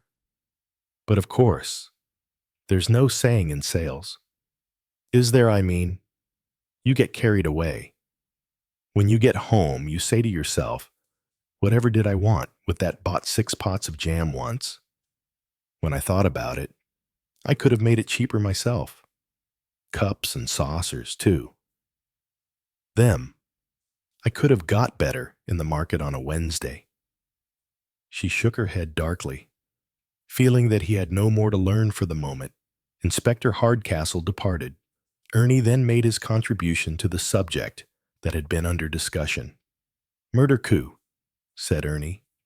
Momentarily, the conquest of outer space was displaced in his mind by a present-day subject of really thrilling appeal. Miss Pebmarsh couldn't have done him in, could she? He suggested yearningly. Don't talk so silly, said his mother. A thought crossed her mind. I wonder if I ought to have told him. Told him what, Mom? Never you mind, said Mrs. Curtin. It was nothing, really. Chapter 6. When we had put ourselves outside 2 good, underdone steaks, washed down with draft beer, Dick Hardcastle gave a sigh of comfortable repletion, announced that he felt better, and said, To hell with dead insurance agents. Fancy clocks and screaming girls, let's hear about you. Colin, I thought you'd finished with this part of the world, and here you are wandering about the back streets of Crowdine. No scope for a marine biologist at Crowdine. I can assure you, don't you sneer at marine biology. Dick, it's a very useful subject. The mere mention of it so bores people, and they're so afraid you're going to talk about it, that you never have to explain yourself further. No chance of giving yourself away, eh? You forget, I said coldly, that I am a marine biologist. I took a degree in it at Cambridge. Not a very good degree, but a degree. It's a very interesting subject. And one day, I'm going back to it. I know what you've been working on, of course, said Hardcastle.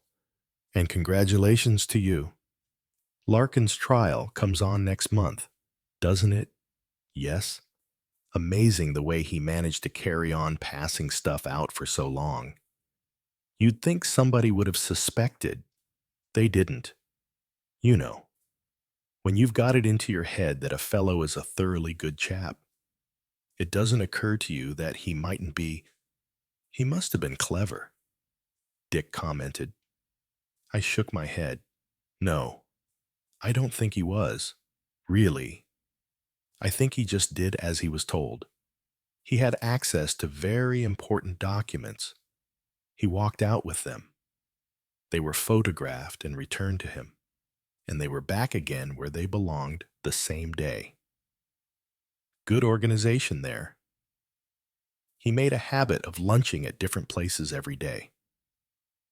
We think that he hung up his overcoat where there was always an overcoat exactly like it, though the man who wore the other overcoat wasn't always the same man.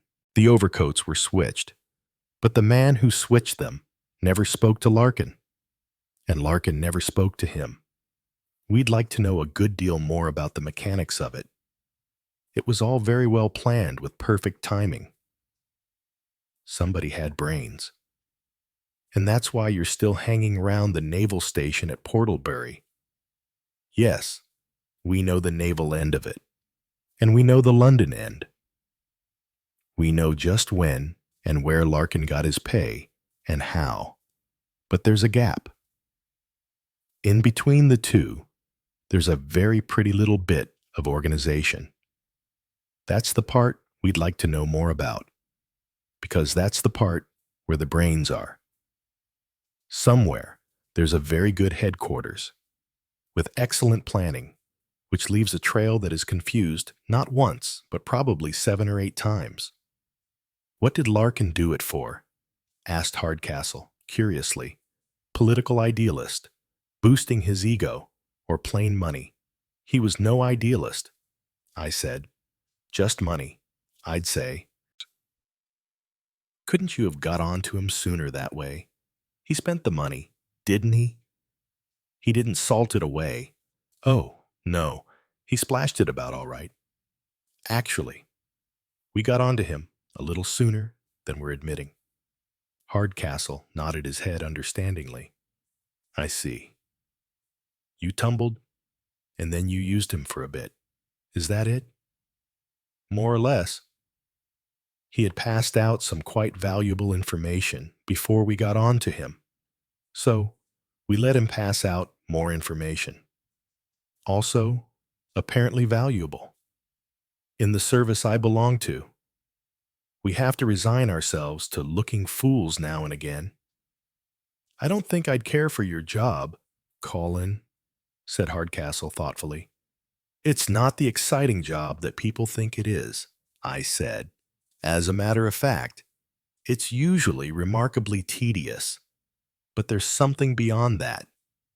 Nowadays, one gets the feeling that nothing really is secret.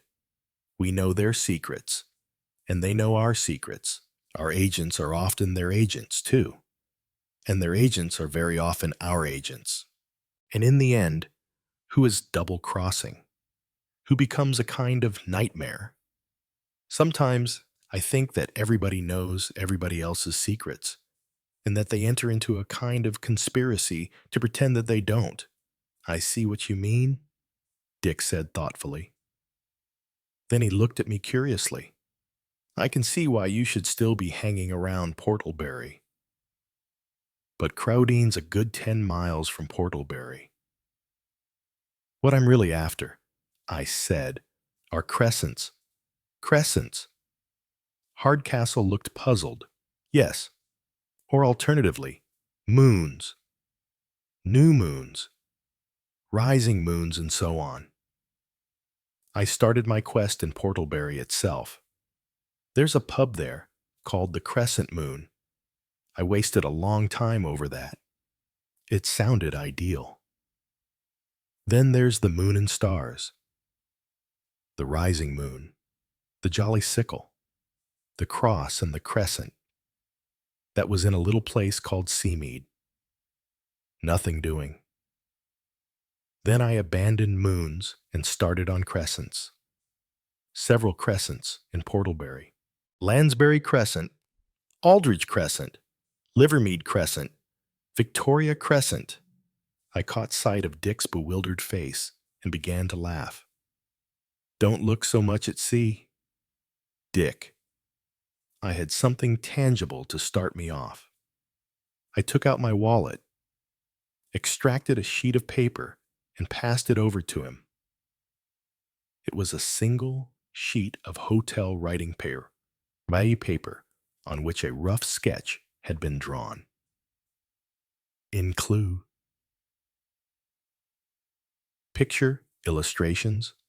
The clock 01 JPG. Merge format. A chap called Hanbury had this in his wallet. Hanbury did a lot of work in the Larkin case. He was good, very good. He was run over by a hit-and-run car in London. Nobody got its number. I don't know what this means. But it's something that Hanbury jotted down or copied because he thought it was important. Some idea that he had, or something that he'd seen or heard, something to do with a moon or crescent. The number 61 and the initial M. I took over after his death. I don't know what I'm looking for yet, but I'm pretty sure there's something to find. I don't know what 61 means. I don't know what M means. I've been working in a radius from Portlebury outwards. 3 weeks of unremitting and unrewarding toil. Crowding is on my route. That's all there is to it. Frankly, Dick, I didn't expect very much of Crowdine. There's only one crescent here. That's Wilbraham Crescent. I was going to have a walk along Wilbraham Crescent and see what I thought of number 61 before asking you if you'd got any dope that could help me. That's what I was doing this afternoon, but I couldn't find number 61. As I told you, 61 is occupied by a local builder. And if that's not what I'm after, have they got a foreign help of any kind? Could be. A good many people do nowadays. If so, she'll be registered. I'll look it up for you by tomorrow. Thanks, Dick. I'll be making routine inquiries tomorrow at the 2 houses on either side of 19, whether they saw anyone come to the house, etc.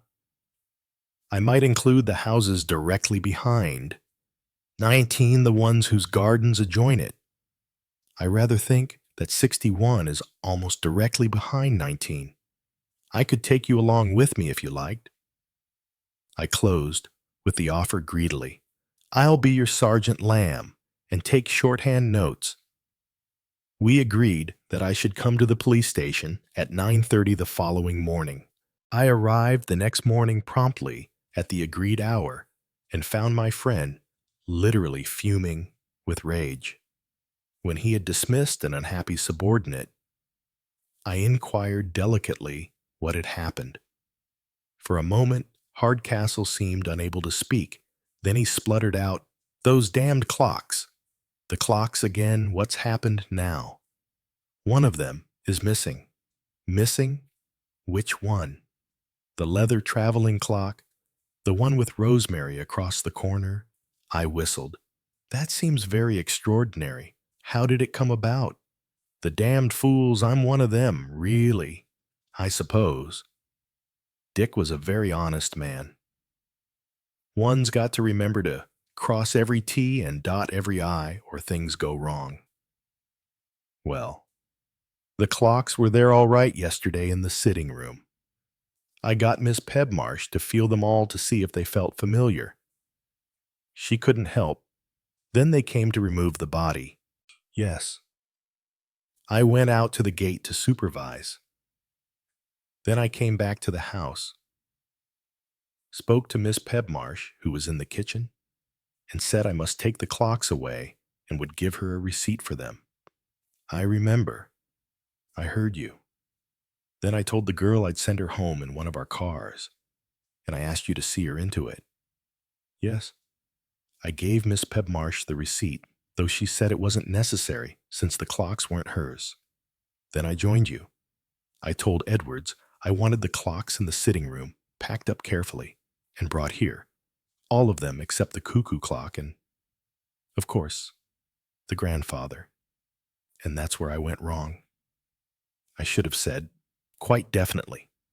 4 clocks. Edward says he went in at once and did as I told him.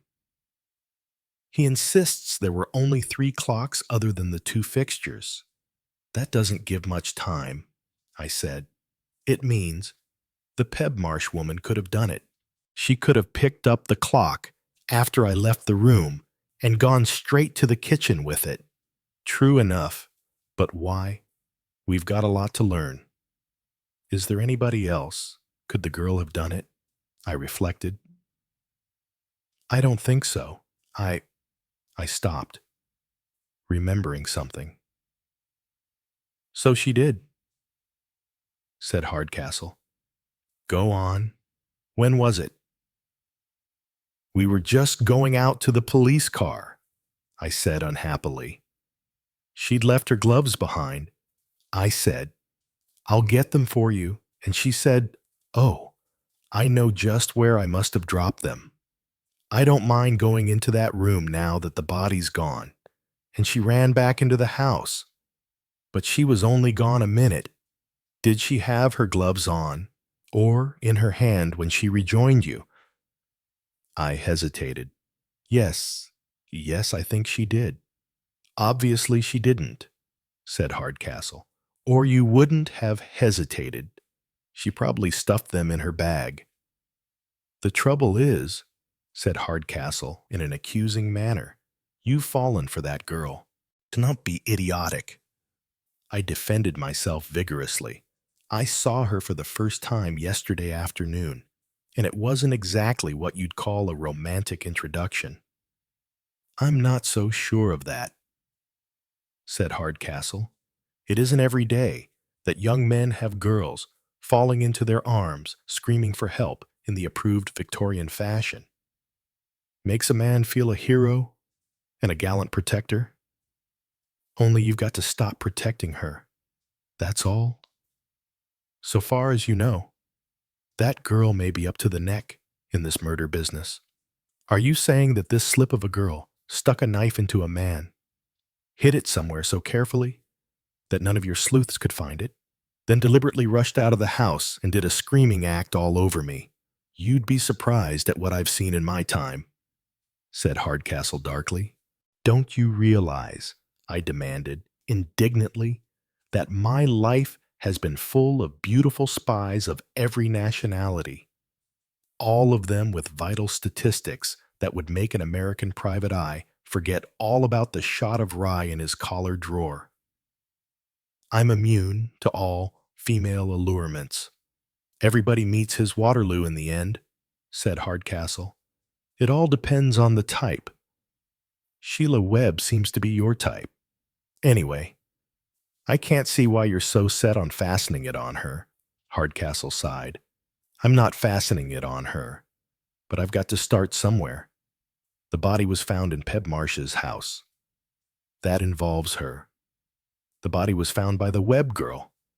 I don't need to tell you how often the first person to find a dead body is the same as the person who last saw him alive.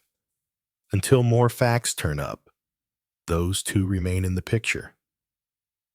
When I went into that room at just after 3 o'clock, the body had been dead at least half an hour, probably longer. How about that?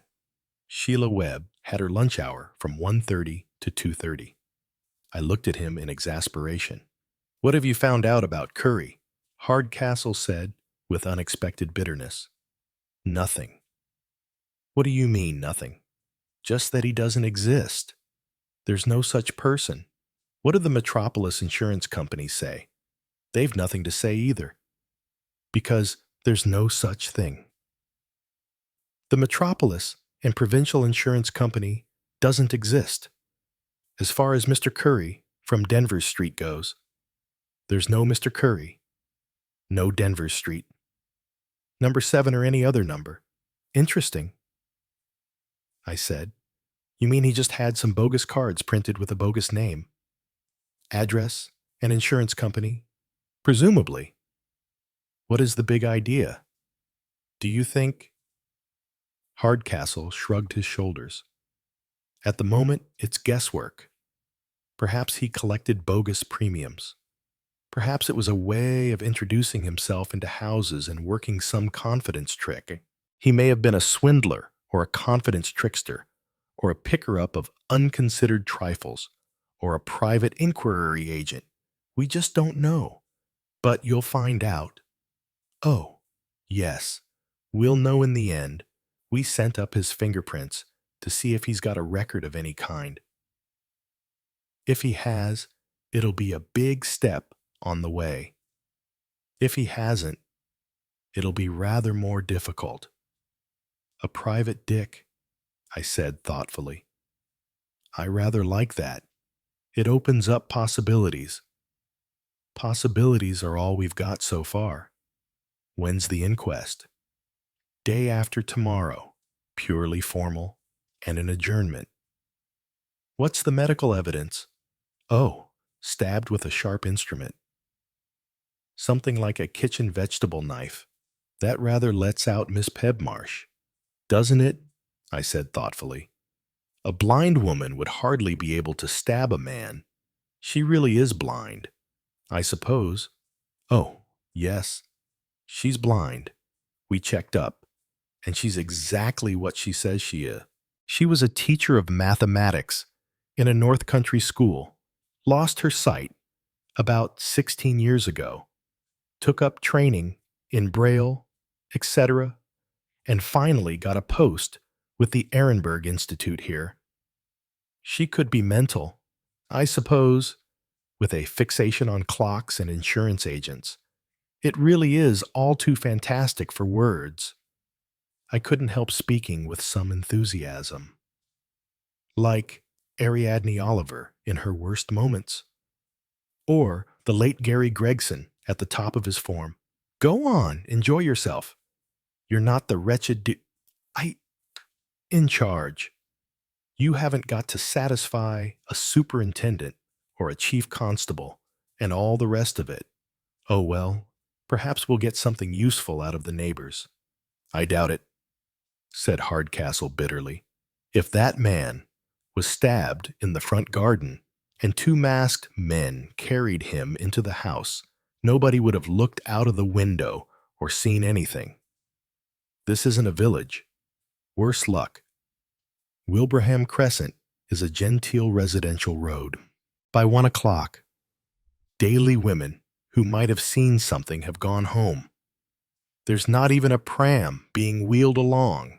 No elderly invalid who sits all day by the window. That's what we want, but that's not what we've got. What about numbers 18 and 20?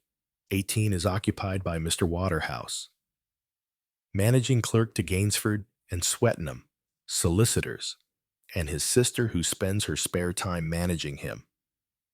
All I know about 20 is that the woman who lives there keeps about 20 cats. I don't like cats. I told him that a policeman's life was a hard one, and we started off. Chapter 7. Mr. Waterhouse, hovering uncertainly on the steps of 18 Wilbraham Crescent, looked back nervously at his sister. You're quite sure you'll be all right, said Mr. Waterhouse. Miss Waterhouse snorted with some indignation. I really don't know what you mean. James? Mr. Waterhouse looked apologetic. He had to look apologetic so often that it was practically his prevailing cast of countenance.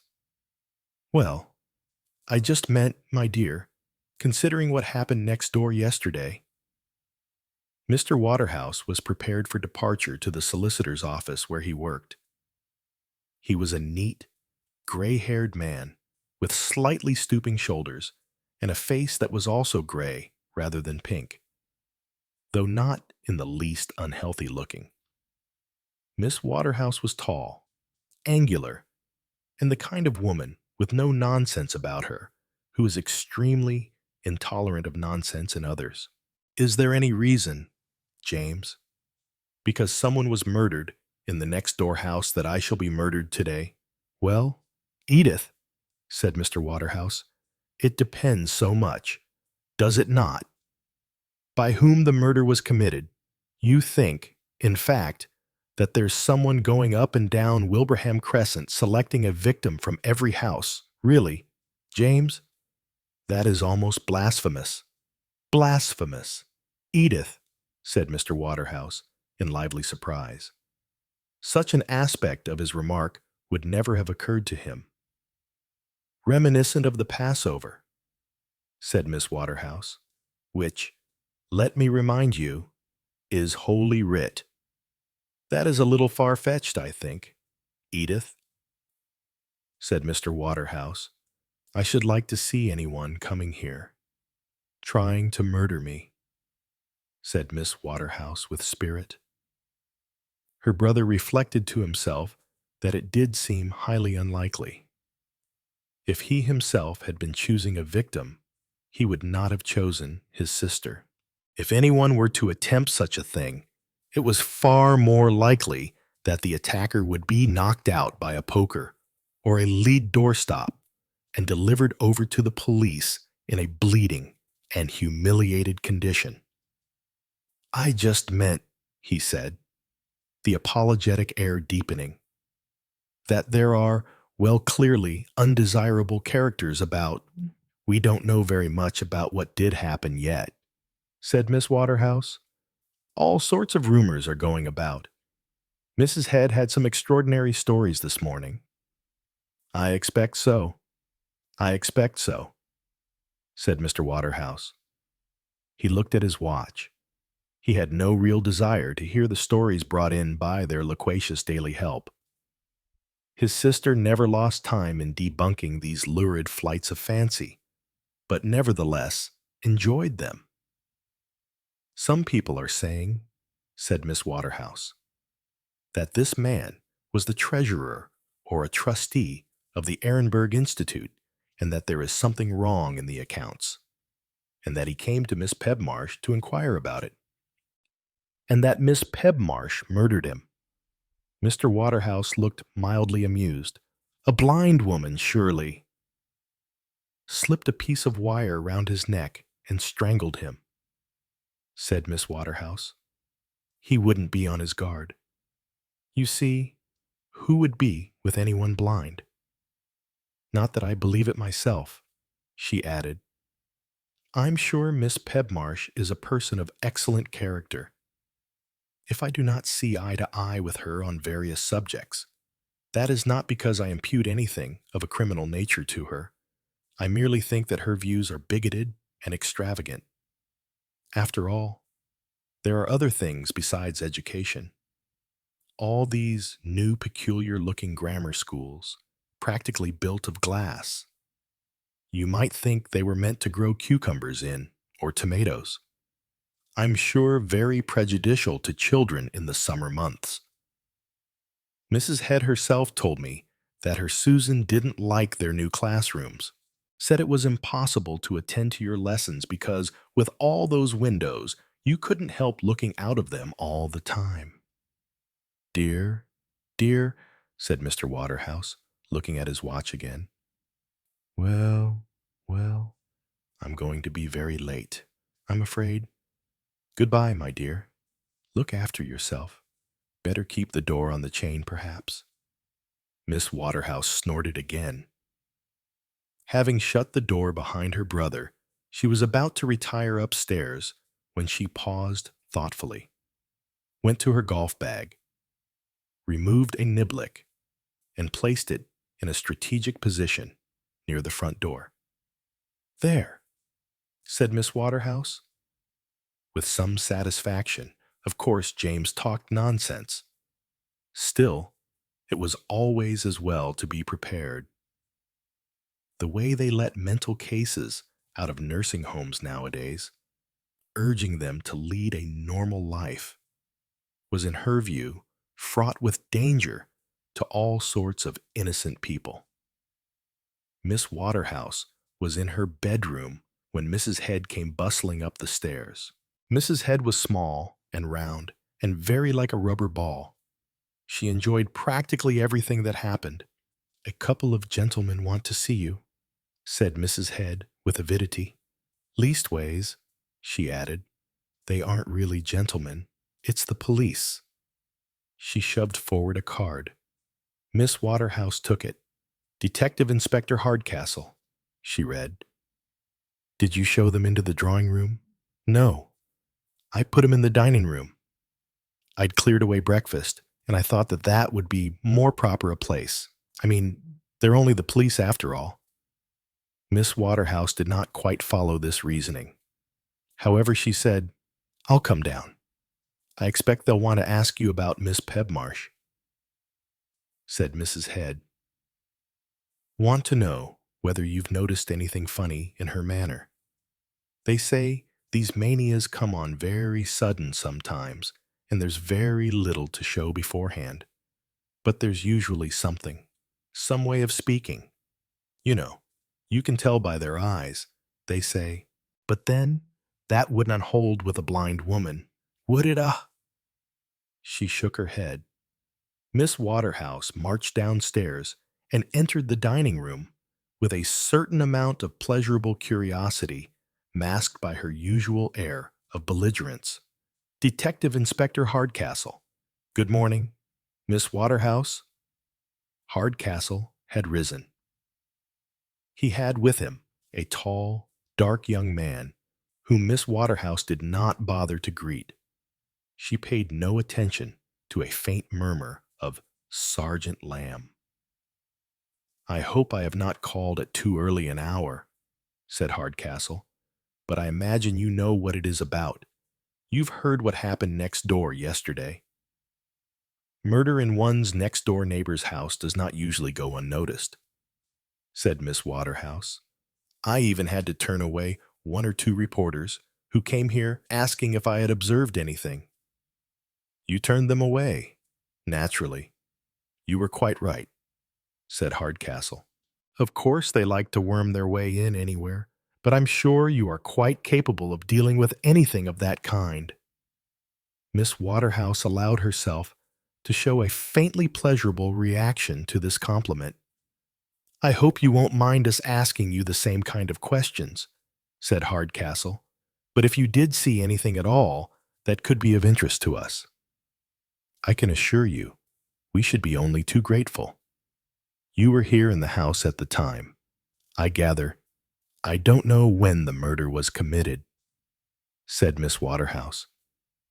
We think between 1:30 and 2:30. I was here then. Yes, certainly. And your brother? He does not come home to lunch. Who exactly was murdered, it doesn't seem to say in the short account there was in the local morning paper. We don't yet know who he was, said Hardcastle. A stranger.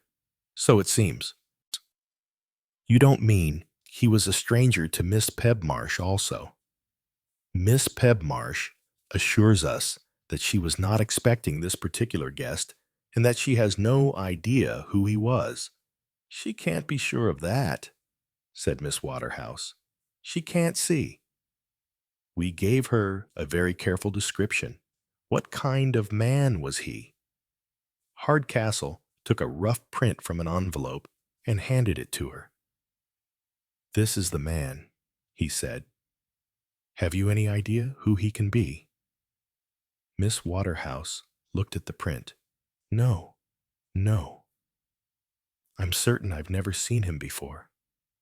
Dear me, he looks quite a respectable man. He was a most respectable-looking man, said the inspector. He looks like a lawyer or a businessman of some kind. Indeed, this photograph is not at all distressing.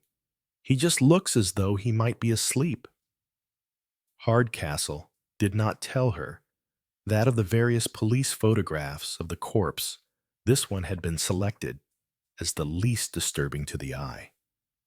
Death can be a peaceful business, he said. I don't think this particular man had any idea that it was coming to him when it did. What does Miss Pebmarsh say about it all? Demanded Miss Waterhouse. She is quite at a loss. Extraordinary, commented Miss Waterhouse. Now, can you help us in any way, Miss Waterhouse? If you cast your mind back to yesterday, were you looking out of the window at all? Or did you happen to be in your garden?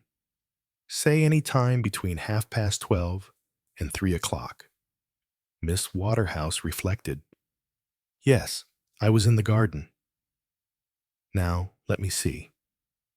It must have been before 1 o'clock. I came in about 10 to 1 from the garden, washed my hands, and sat down to lunch. Did you see Miss Pebmarsh enter or leave the house? I think she came in. I heard the gate squeak, yes. Sometime after 12:30. You didn't speak to her. Oh, no. It was just the squeak of the gate made me look up. It is her usual time for returning. She finishes her classes then. I believe she teaches at the Disabled Children, as probably you know. According to her own statement, Miss Pebmarsh went out again about 1:30. Would you agree to that? Well, I couldn't tell you the exact time, but yes, I do remember her passing the gate. I beg your pardon, Miss Waterhouse. You said passing the gate. Certainly. I was in my sitting room. That gives on the street. Whereas the dining room, where we are sitting now, gives, as you can see, on the back garden. But I took my coffee into the sitting room after lunch, and I was sitting with it in a chair near the window. I was reading the Times. I think it was when I was turning the sheet that I noticed Miss Pebmarsh passing the front gate. Is there anything extraordinary about that? Inspector, not extraordinary. No, said the inspector, smiling. Only I understood that Miss Pebmarsh was going out to do a little shopping and to the post office. And I had an idea that the nearest way to the shops and the post office would be to go the other way along the crescent. Depends on which shops you are going to, said Miss Waterhouse. Of course, the shops are nearer that way, and there's a post office in Albany Road. But perhaps Miss Pebmarsh usually passed your gate about that time. Well, really, I don't know what time Miss Pebmarsh usually went out, or in which direction. I'm not really given to watching my neighbors in any way. Inspector, I'm a busy woman and have far too much to do with my own affairs. Some people I know spend their entire time looking out of the window and noticing who passes and who calls on whom. That is more a habit of invalids or of people who've got nothing better to do than to speculate and gossip about their neighbors' affairs. Miss Waterhouse spoke with such acerbity that the inspector felt sure that she had some one particular person in mind. He said hastily, quite so, he added. Since Miss Pebmarsh passed your front gate, she might have been going to telephone. Might she not? That is where the public telephone box is situated. Yes, it's opposite number 15. The important question I have to ask you, Miss Waterhouse, is if you saw the arrival of this man, the mystery man, as I'm afraid the morning papers have called him. Miss Waterhouse shook her head. No, I didn't see him or any other caller. What were you doing between 1:30 and 3 o'clock? I spent about half an hour doing the crossword in the Times, or as much of it as I could. Then I went out to the kitchen and washed up the lunch. Let me see. I wrote a couple of letters, made some checks out for bills. Then I went upstairs and sorted out some things I wanted to take to the cleaners. I think it was from my bedroom that I noticed a certain amount of commotion next door. I distinctly heard someone screaming, so naturally I went to the window. There was a young man and a girl at the gate. He seemed to be embracing her. Sergeant Lamb shifted his feet, but Miss Waterhouse was not looking at him and clearly had no idea that he had been that particular young man in question. I could only see the back of the young man's head. He seemed to be arguing with the girl. Finally, he sat her down against the gate post, An extraordinary thing to do. And he strode off and went into the house. You had not seen Miss Pebmarsh return to the house a short time before. Miss Waterhouse shook her head. No, I don't really think I had looked out the window at all until I heard this extraordinary screaming. However, I didn't pay much attention to all this. Young girls and men are always doing such extraordinary things. Screaming, pushing each other, giggling, or making some kind of noise that I had no idea it was anything serious. Not until some cars drove up with policemen did I realize anything out of the ordinary had occurred. What did you do then? Well, naturally I went out of the house, stood on the steps, and then I walked round to the back garden. I wondered what had happened, but there didn't seem to be anything much to see from that side. When I got back again, there was quite a little crowd gathering. Somebody told me there'd been a murder in the house. It seemed to me most extraordinary, said Miss Waterhouse, with a great deal of disapproval. There is nothing else you can think of that you can tell us. Really, I'm afraid not. Has anybody recently written to you suggesting insurance? Or has anybody called upon you or proposed calling upon you? No, nothing of the kind. Both James and I have taken out insurance policies with the Mutual Help Assurance Society. Of course, one is always getting letters, which are really circulars, or advertisements of some kind, but I don't recall anything of that kind recently. No letters, signed by anybody called Curry. Curry, no, certainly not. And the name of Curry means nothing to you in any way. No. Should it? Hardcastle smiled. No, I really don't think it should, he said. It just happens to be the name that the man who was murdered was calling himself by. It wasn't his real name. We have some reason to think that it was not his real name. A swindler of some kind. Eh? Said Miss Waterhouse. We can't say that till we have evidence to prove it. Of course not. Of course not. You've got to be careful. I know that, said Miss Waterhouse. Not like some of the people around here. They'd say anything. I wonder some aren't had up for libel all the time. Slander, corrected Sergeant Lamb.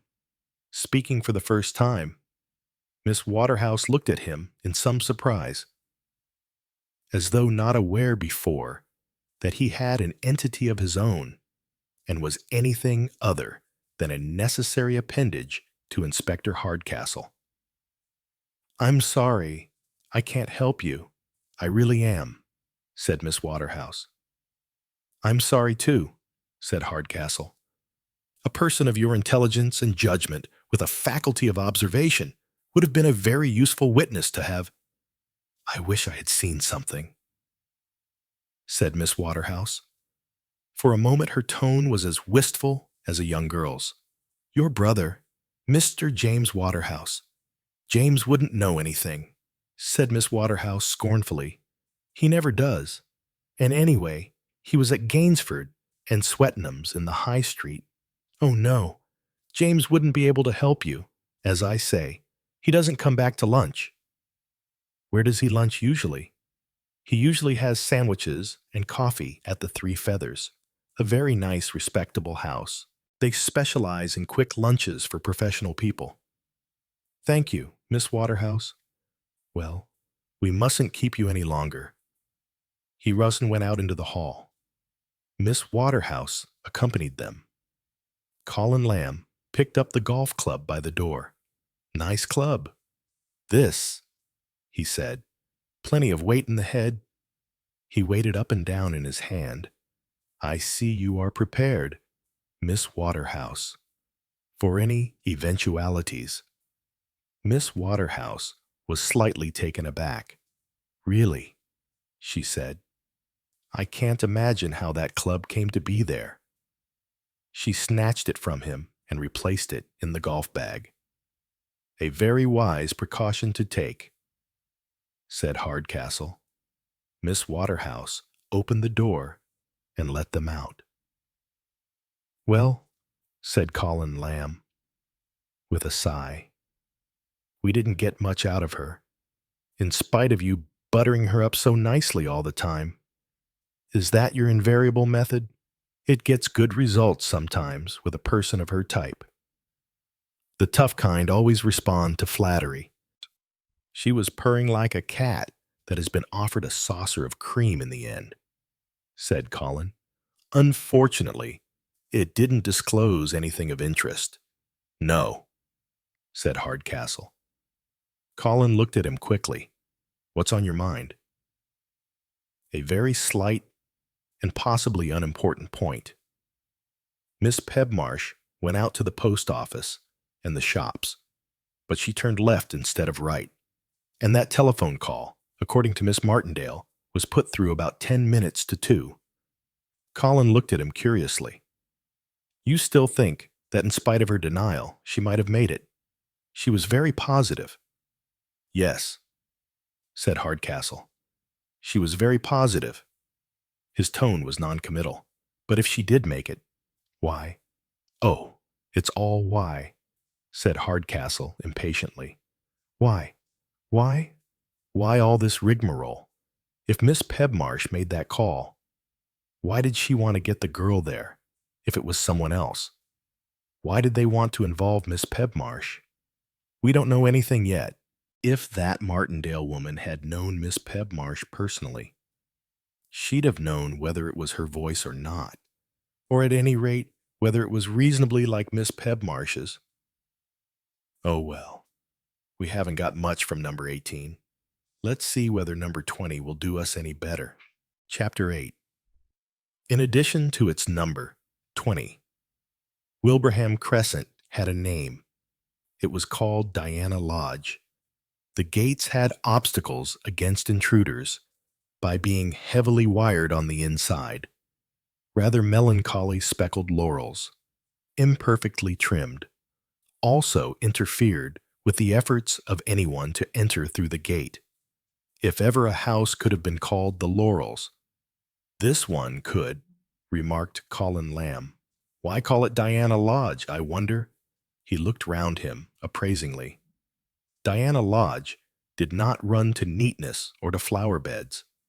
Tangled and overgrown shrubbery was its most salient point, together with a strong catty smell of ammonia. The house seemed in a rather tumble-down condition, with gutters that could do with repairing. The only sign of any recent kind of attention being paid to it was a freshly painted front door whose color of bright azure blue made the general, unkempt appearance of the rest of the house and garden even more noticeable. There was no electric bell, but a kind of handle that was clearly meant to be pulled. The inspector pulled it, and a faint sound of remote jangling was heard inside. "It sounds," said Colin, "like the moated grange." They waited for a moment or two. Then sounds were heard from inside. Rather curious sounds, a kind of high crooning, half singing, half speaking. "What the devil?" began Hardcastle. The singer or crooner appeared to be approaching the front door, and words began to be discernible. "No, sweet sweetie, in there, my love. Mendums talums, sha sha me me.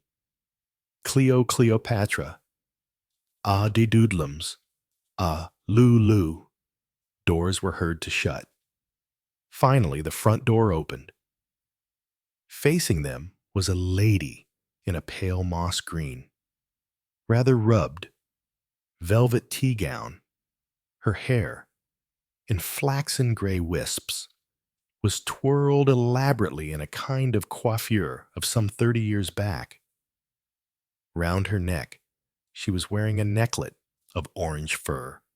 Inspector Hardcastle said dubiously, "Mrs. Hemming, I am Mrs. Hemmings." "Gently! Sunbeam!" gently doodleums. It was then that the inspector perceived that the orange fur was really a cat. It was not the only cat. 3 other cats appeared along the hall, 2 of them meowing. They took up their place, gazing at the visitors, twirling gently round their mistress's skirts. At the same time, a pervading smell of cat afflicted the nostrils of both men. "I am Detective Inspector Hardcastle. I hope you've come about that dreadful man who came to see me from the Prevention of Cruelty to Animals," said Mrs. Hemming. "Disgraceful," I wrote and reported him, saying my cats were kept in a condition prejudicial to their health and happiness. Quite disgraceful. I live for my cats. Inspector, they are my only joy and pleasure in life. Everything is done for them. Sha Mimi. Not there. Sweetie. Sha Mimi paid no attention to a restraining hand and jumped on the hall table. He sat down and washed his face, staring at the strangers. "Come in," said Mrs. Hemming. "Oh no, not that room. I'd forgotten." She pushed open a door on the left.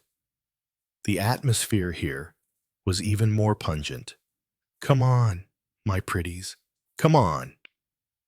In the room, various brushes and combs with cat hairs in them lay about on chairs and tables. There were faded and soiled cushions, and there were at least 6 more cats. "I live for my darlings," said Mrs. Hemming. "They understand every word I say to them." Inspector Hardcastle walked in manfully. Unfortunately for him, he was one of those men who have cat allergy. As usually happens on these occasions, all the cats immediately made for him. One jumped on his knee. Another rubbed affectionately against his trousers. Detective Inspector Hardcastle, who was a brave man, set his lips and endured.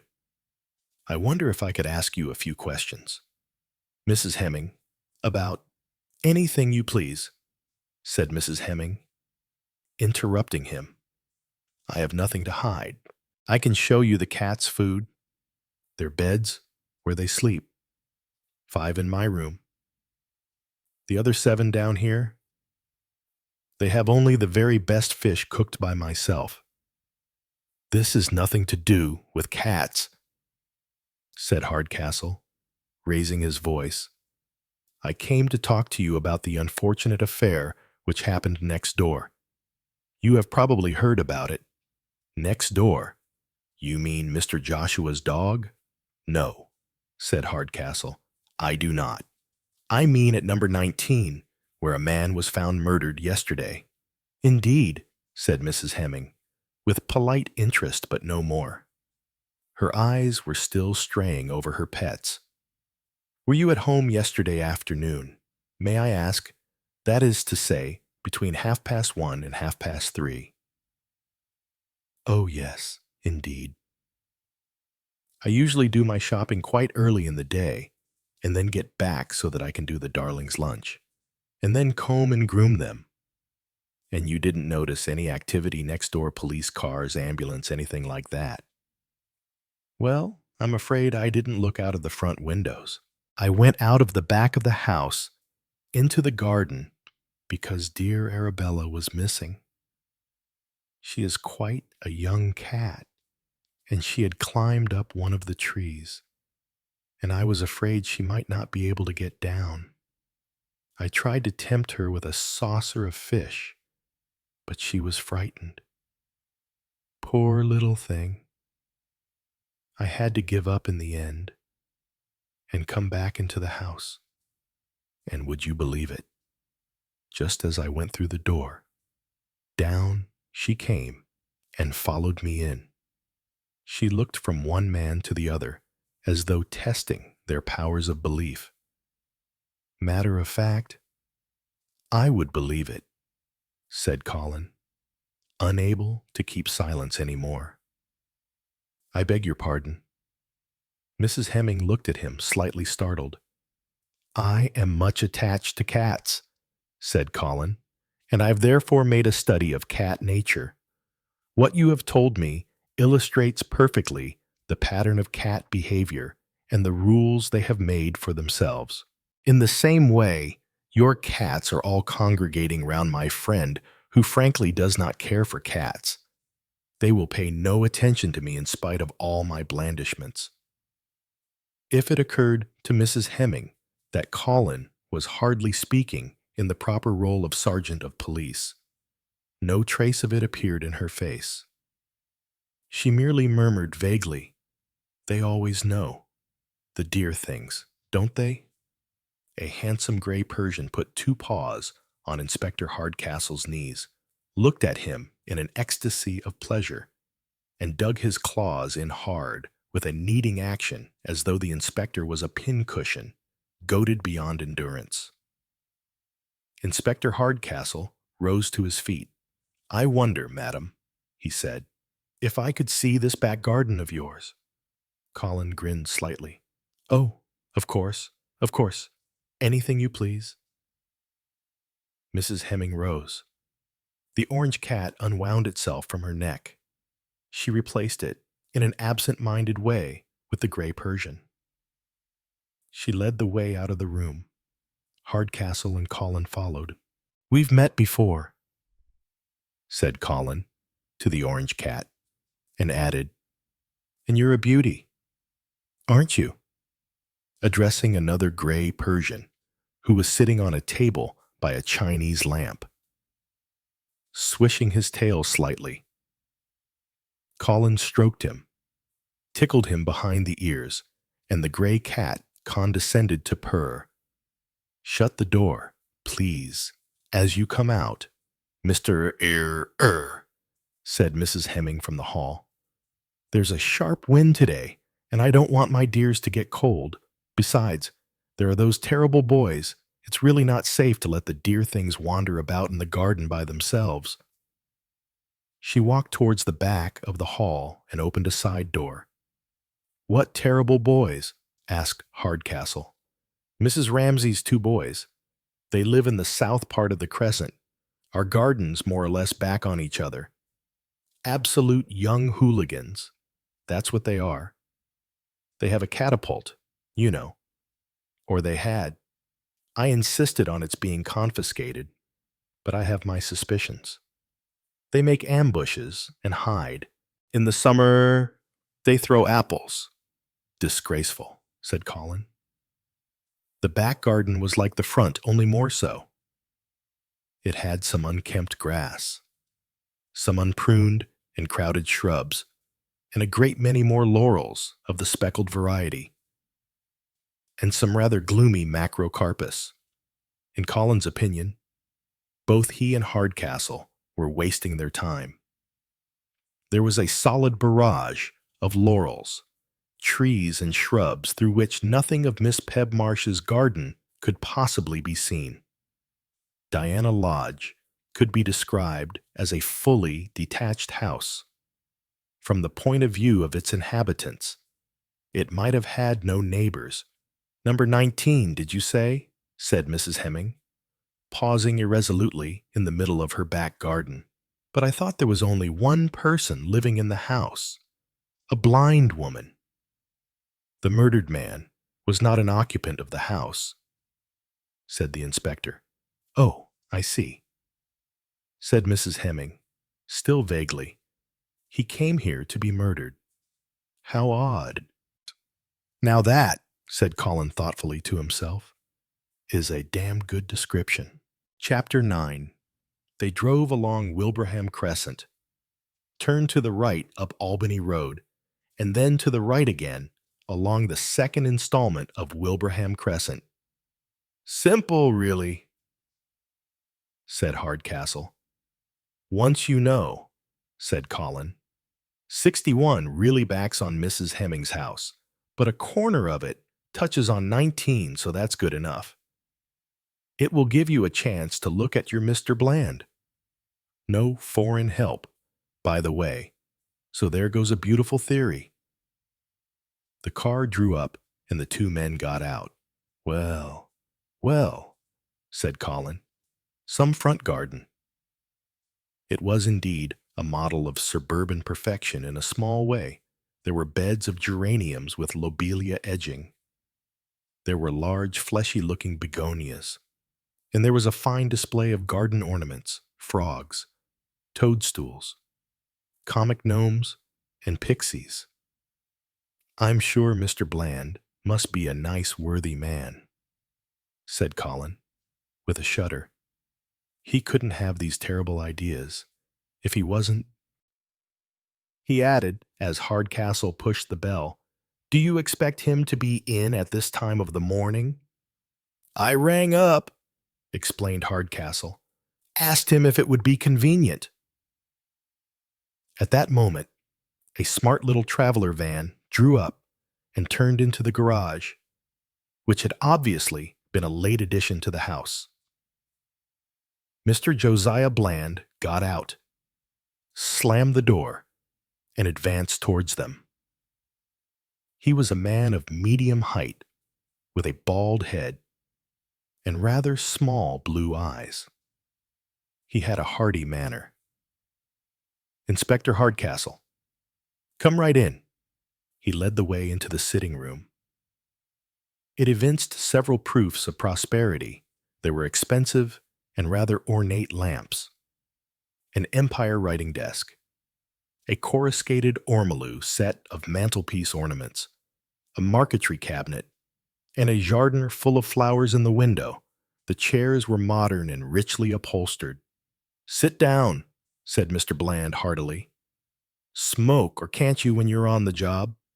"No, thanks," said Hardcastle. "Don't drink either, I suppose," said Mr. Bland. "Ah, well, better for both of us, I dare say. Now what's it all about? This business at number 19. I suppose the corners of our gardens adjoin, but we've not much real view of it, except from the upper floor windows. Extraordinary business altogether it seems to be, at least from what I read in our local paper this morning. I was delighted when I got your message. A chance of getting some of the real dope. You've no idea the rumors that are flying about. It's made my wife quite nervous, feeling there's a killer on the loose. You know, the trouble is, they let all these barmy people out of lunatic asylums nowadays. Send them home on parole or whatever they call it. Then they do in someone else, and they clap them back again. And as I say, the rumors, I mean, what with our daily woman and the milk and paper boy, you'd be surprised. One says he was strangled with picture wire, and the other says he was stabbed. Someone else that he was coshed. At any rate, it was a he. Wasn't it? I mean, it wasn't the old girl who was done in an unknown man. The papers said. Mr. Bland came to a full stop at last. Hardcastle smiled and said in a deprecating voice, "Well, as to unknown, he had a card and an address in his pocket." "So much for that story, then," said Bland. "But you know what people are. I don't know who thinks up all these things." "While we're on the subject of the victim," said Hardcastle, "perhaps you'll have a look at this." Once more, he brought out the police photograph. "So that's him." "Is it?" said Bland. "He looks a perfectly ordinary chap.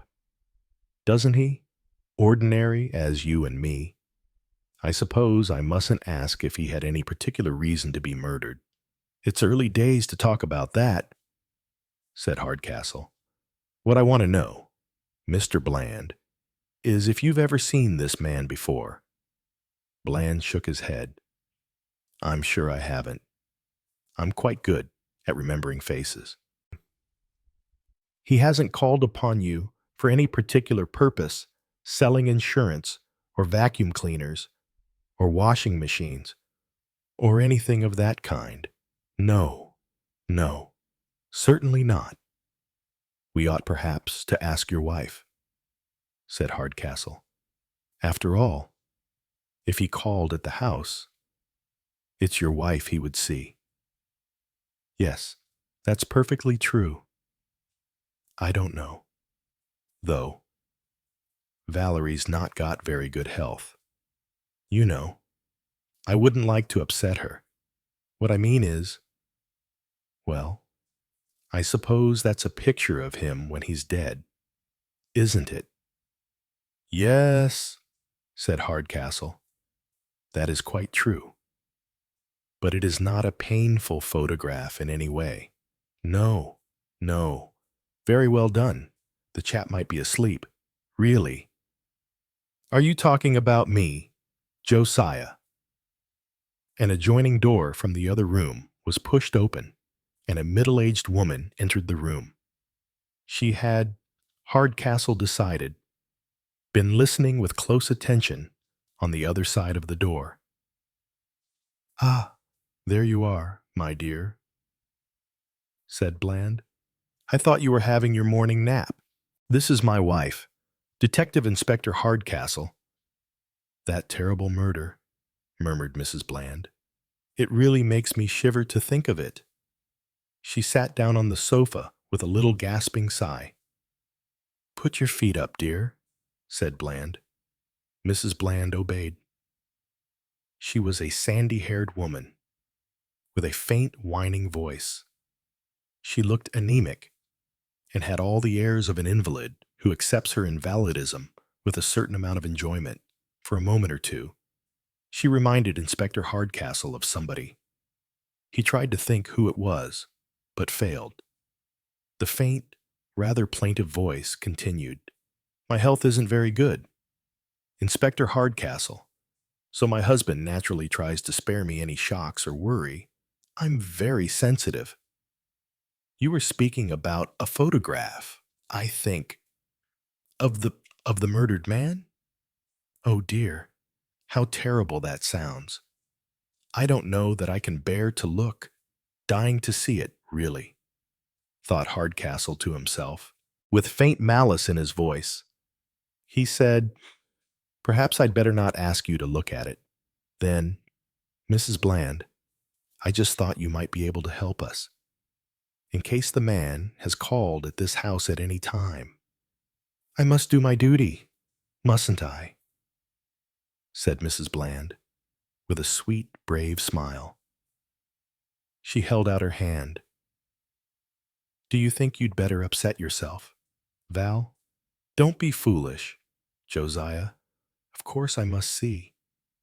She looked at the photograph with much interest and, or so the inspector thought, a certain amount of disappointment. He doesn't look dead at all, she said. Not at all as though he'd been murdered.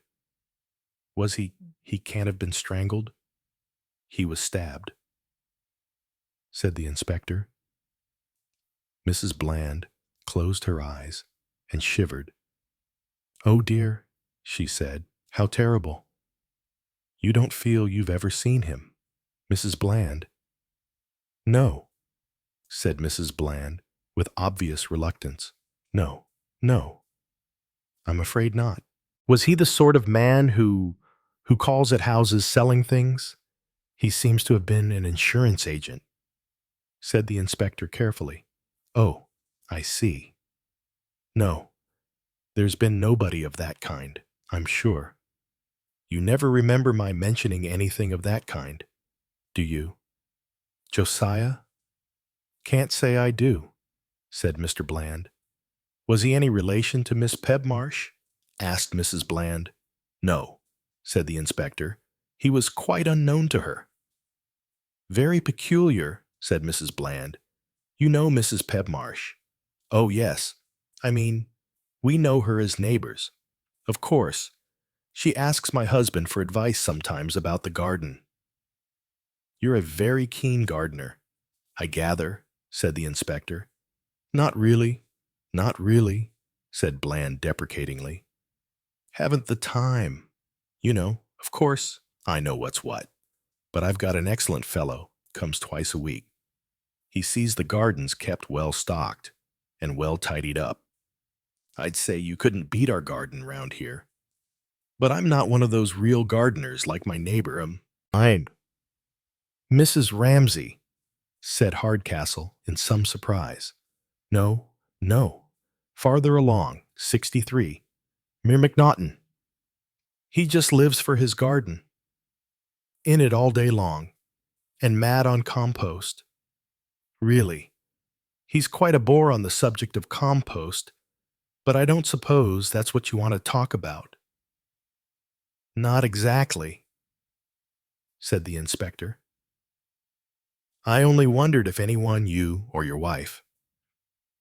For instance, were out in your garden yesterday.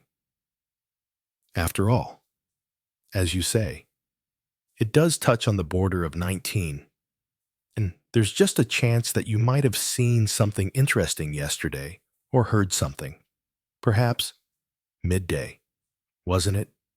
When the murder happened, I mean. The relevant times are between 1 o'clock and 3 o'clock. Bland shook his head. I wouldn't have seen much then. I was here. So was Valerie. But we'd be having lunch, you know. And our dining room looks out on the roadside. We shouldn't see anything that was going on in the garden. What time do you have your meal? 1 o'clock or thereabouts. Sometimes it's 1:30. And you didn't go out in the garden at all afterwards. Bland shook his head. Matter of fact, he said, my wife always goes up to rest after lunch, and if things aren't too busy, I take a bit of shut-eye myself in that chair there. I must have left the house about, I suppose 2:45, but unfortunately, I didn't go out in the garden at all. Oh, well, said Hardcastle with a sigh. We have to ask everyone. Of course, of course. Wish I could be more helpful. Nice place you have here, said the inspector. No money spared, if I may say so. Bland laughed jovially. Ah, well, we like things that are nice. My wife's got a lot of taste. We had a bit of a windfall a year ago. My wife came into some money from an uncle of hers. She hadn't seen him for 25 years. Quite a surprise it was. It made a bit of difference to us. I can tell you, we've been able to do ourselves well, and we're thinking of going on one of these cruises later in the year. Very educational they are. I believe. Greece and all that. A lot of professors on them, lecturing. Well, of course, I'm a self-made man, and I haven't had much time for that sort of thing, but I'd be interested. That chap who went and dug up Troy. He was a grocer, I believe. Very romantic. I must say, I like going to foreign parts, not that I've done much of that. An occasional weekend in gay Paris, that's all. I've toyed with the idea of selling up here and going to live in Spain or Portugal or even the West Indies. A lot of people are doing it. Saves income tax and all that. But my wife doesn't fancy the idea. I'm fond of travel, but I wouldn't care to live out of England, said Mrs. Bland. We've got all our friends here, and my sister lives here, and everybody knows us. If we went abroad, we'd be strangers. And then we've got a very good doctor here. He really understands my health. I shouldn't care at all for a foreign doctor. I wouldn't have any confidence in him. We'll see, said Mr. Bland cheerfully. We'll go on a cruise, and you may fall in love with a Greek island. Mrs. Bland looked as though that were very unlikely. There'd be a proper English doctor aboard, I suppose, she said doubtfully. Sure to be, said her husband. He accompanied Hardcastle and Colin to the front door, repeating once more how sorry he was that he couldn't help them. Well, said Hardcastle, what do you think of him? I wouldn't care to let him build a house for me, said Colin. But a crooked little builder isn't what I'm after. I'm looking for a man who is dedicated. And as regards your murder case, you've got the wrong kind of murder. Now, if Bland was to feed his wife arsenic or push her into the Aegean in order to inherit her money and marry a slap-up blonde, we'll see about that when it happens, said Inspector Hardcastle. In the meantime, we've got to get on with this murder. Chapter 10. At number 62. Wilbraham Crescent. Mrs. Ramsay was saying to herself encouragingly, "Only 2 days now. Only 2 days." She pushed back some dank hair from her forehead. An almighty crash came from the kitchen. Mrs. Ramsay felt very disinclined even to go and see what the crash portended. If only she could pretend that there hadn't been a crash. Oh well, only 2 days. She stepped across the hall, flung the kitchen door open, and said in a voice of far less belligerence than it would have held 3 weeks ago, "Now what have you done?" "Sorry, Mum," said her son Bill. "We were just having a bit of a bowling match with these tins, and somehow or other they rolled into the bottom of the china cupboard." "We didn't mean them to go into the bottom of the china cupboard," said his younger brother Ted agreeably. "Well, pick up those things and put them back in the cupboard, and sweep up that broken china and put it in the bin." "Oh, Mum, not now." "Yes, now." "Ted can do it," said Bill. "I like that," said Ted. "Always putting on me. I won't do it if you won't." "Bet you will." "Bet I won't." "I'll make you." "Yeah." The boys closed in a fierce wrestling match. Ted was forced back against the kitchen table, and a bowl of eggs rocked ominously. "Oh, get out of the kitchen," cried Mrs. Ramsay. She pushed the 2 boys out of the kitchen door and shut it, and began to pick up tins and sweep up china. 2 days, she thought, and they'll be back at school. What a heavenly thought for a mother. She remembered vaguely some wicked remark by a woman columnist. Only 6 happy days in the year for a woman. The first and the last days of the holidays. How true that was, thought Mrs. Ramsay, sweeping up portions of her best dinner service. With what pleasure, what joy.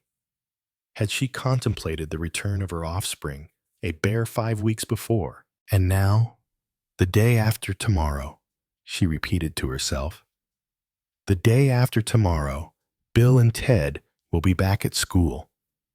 I can hardly believe it. I can't wait. How heavenly it had been 5 weeks ago when she met them at the station. Their tempestuous and affectionate welcome. The way they had rushed all over the house and garden. A special cake baked for tea. And now, what was she looking forward to now? A day of complete peace. No enormous meals to prepare. No incessant clearing up. She loved the boys. They were fine boys. No doubt of that. She was proud of them, but they were also exhausting. Their appetite, their vitality, the noise they made. At that moment, raucous cries arose. She turned her head in sharp alarm. It was all right. They had only gone out in the garden. That was better. There was far more room for them in the garden. They would probably annoy the neighbors. She hoped to goodness they would leave Mrs. Hemming's cats alone. Not, it must be confessed, for the sake of the cats, but because the wired enclosure surrounding Mrs. Hemming's garden was apt to tear their shorts. She cast a fleeting eye over the first aid box, which lay handy on the dresser. Not that she fussed unduly over the natural accidents of vigorous boyhood. In fact, her first inevitable remark was, "Now haven't I told you 100 times, you are not to bleed in the drawing room, come straight into the kitchen and bleed there, where I can wipe over the linoleum." A terrific yell from outside seemed to be cut off midway and was followed by a silence so profound that Mrs. Ramsay felt a real feeling of alarm spring up in her breast. Really, that silence was most unnatural. She stood uncertainly, the dustpan with broken china in her hand. The kitchen door opened, and Bill stood there. He had an odd, ecstatic expression most unusual on his 11-year-old face. "Mum," he said, "there's a detective inspector here and another man with him." "Oh," said Mrs. Ramsay, relieved. "What does he want, dear?" "He asked for you," said Bill. "But I think it must be about the murder. You know, the one at Miss Pedmarsh's yesterday." "I don't see why he should come and wish to see me," said Mrs. Ramsay, in a slightly vexed voice. Life was just one thing after another, she thought. How was she to get the potatoes on for the Irish stew if detective inspectors came along at this awkward hour? "Oh, well," she said with a sigh. "I suppose I'd better come." She shot the broken china into the bin under the sink, rinsed her hands under the tap, smoothed her hair, and prepared to follow Bill, who was saying impatiently, "Oh, come on, Mum." Mrs. Ramsay, closely flanked by Bill, entered the sitting room. Two men were standing there.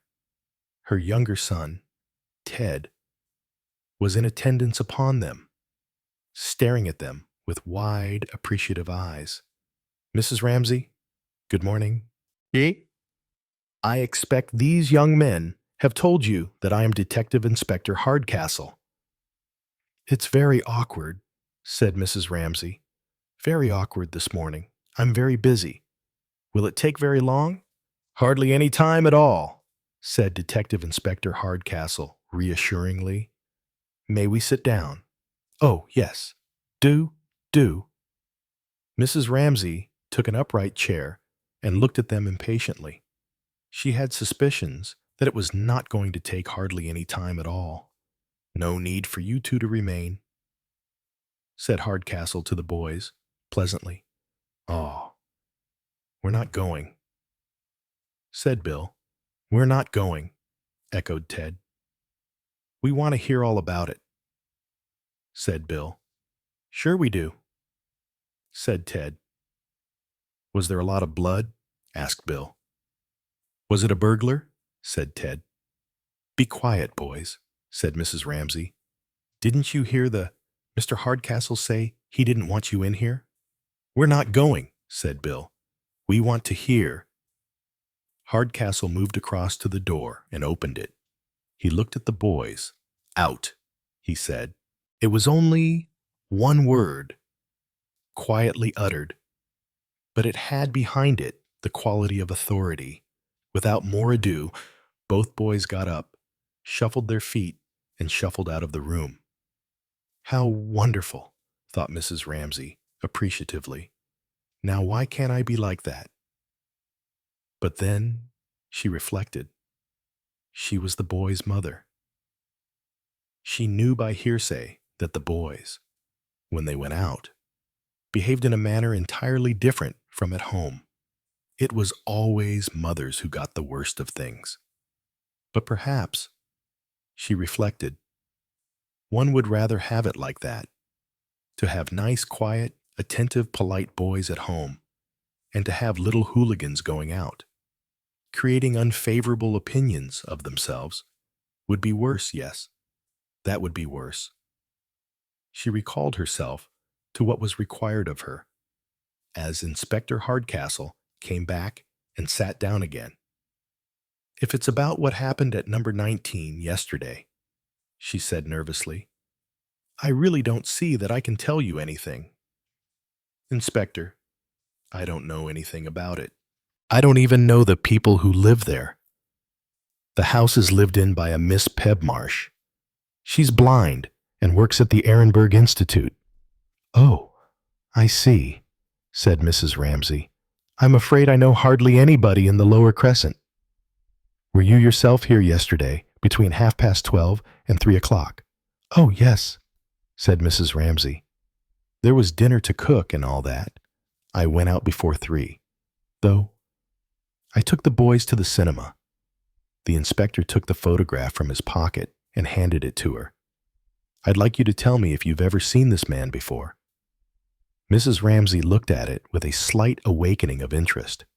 No, she said. No, I don't think so. I'm not sure if I would remember if I had seen him. He did not come to this house on any occasion, trying to sell you insurance or anything of that kind. Mrs. Ramsay shook her head more positively. No, I'm sure he didn't. His name, we have some reason to believe, is Curry, Mr. R. Curry. He looked inquiringly at her. Mrs. Ramsay shook her head again. I'm afraid, she said apologetically, I really haven't time to see or notice anything during the holidays. That's always a busy time, isn't it? Said the inspector. Fine boys you've got, full of life and spirits. Rather too many spirits sometimes. I expect. Mrs. Ramsay positively smiled. Yeah, she said. It gets a little tiring, but they're very good boys, really. I'm sure they are, said the inspector. Fine fellows, both of them. Very intelligent, I should say. I'll have a word with them before I go. If you don't mind, boys notice things sometimes that nobody else in the house does. I don't really see how they can have noticed anything, said Mrs. Ramsay. It's not as though we were next door or anything. But your gardens back on each other. Yes, they do, agreed Mrs. Ramsay, but they're quite separate. Do you know Mrs. Hemming at number 20? Well, in a way I do, said Mrs. Ramsay, because of the cats and one thing and another. You are fond of cats. Oh, no, said Mrs. Ramsay. It's not that. I mean, it's usually complaints. Oh, I see. Complaints. What about... Mrs. Ramsay flushed. The trouble is, she said, when people keep cats in that way, 14 she's got, they get absolutely besotted about them. And it's all a lot of nonsense. I like cats. We used to have a cat ourselves, a tabby. Very good mouser, too. But all the fuss that woman makes, cooking special food, hardly ever letting the poor things out to have a life of their own. Of course, the cats are always trying to escape. I would, if I was one of those cats. And the boys are very good, really. They wouldn't torment a cat in any way. What I say is cats can always take care of themselves very well. They're very sensible animals. Cats. That is if they are treated sensibly. I'm sure you're quite right, said the inspector. You must have a busy life, he went on. Keeping those boys of yours amused and fed during the holidays. When are they going back to school? The day after tomorrow, said Mrs. Ramsay. I hope you'll have a good rest then. I mean to treat myself to a real lazy time, she said. The other young man, who had been silently taking down notes, startled her a little by speaking. You ought to have one of those foreign girls, he said. Au pair, don't they call it? Come and do chores here in return for learning English. I suppose I might try something of that kind, said Mrs. Ramsay, considering. Though I always feel that foreigners may be difficult. My husband laughs at me. But then, of course, he knows more about it than I do. I haven't traveled abroad as much as he has. He's away now. Isn't he? Said Hardcastle. Yes, he had to go to Sweden at the beginning of August. He's a constructional engineer. A pity he had to go just then, at the beginning of the holidays. Too, he's so good with the children. He really likes playing with electric trains more than the boys do. Sometimes the lines and the marshalling yards and everything go right across the hall and into the other room. It's very difficult not to fall over them." She shook her head. "Men are such children," she said indulgently. "When do you expect him back?" "Mrs. Ramsay, I never know." She sighed. "It makes it rather difficult." There was a tremor in her voice. Colin looked at her keenly. "We mustn't take up more of your time." "Mrs. Ramsay." Hardcastle rose to his feet. "Perhaps your boys will show us the garden." Bill and Ted were waiting in the hall and fell in with the suggestion immediately. "Of course," said Bill apologetically. "It isn't a very big garden." There had been some slight effort made to keep the garden of No. 62 Wilbraham Crescent in reasonable order. On one side, there was a border of dahlias and Michaelmas daisies, then a small lawn somewhat unevenly mown. The paths badly needed hoeing. Models of aeroplanes, space guns, and other representations of modern science lay about, looking slightly the worse for wear. At the end of the garden was an apple tree with pleasant-looking red apples on it. Next to it was a pear tree. "That's it," said Ted, pointing at the space between the apple and the pear, through which the back of Miss Pebmarsh's house showed clearly. "That's number 19, where the murder was. Got quite a good view of the house, haven't you?" said the inspector. "Better still, I expect, from the upstairs windows." "That's right," said Bill. "If only we'd been up there yesterday looking out. We might have seen something, but we didn't." "We were at the cinema," said Ted. "Were there fingerprints?" asked Bill. "Not very helpful ones." "Were you out in the garden at all yesterday?" "Oh, yes, off and on," said Bill. "All the morning. That is, we didn't hear anything, though, or see anything. If we'd been there in the afternoon, we might have heard screams," said Ted, wistfully. "Awful screams there were. Do you know Miss Pebmarsh, the lady who owns that house, by sight?" The boys looked at each other, then nodded. "She's blind," said Ted. "But she can walk around the garden all right. Doesn't have to walk with a stick or anything like that. She threw a ball back to us once. Quite nice about it, she was." "You didn't see her at all yesterday." The boys shook their heads. "We wouldn't see her in the morning." "She's always out," Bill explained. "She usually comes out in the garden after tea." Colin was exploring a line of hosepipe which was attached to a tap in the house. It ran along the garden path and was laid down in the corner near the pear tree. "Never knew that pear trees needed watering," he remarked. "Oh, that," said Bill. He looked slightly embarrassed.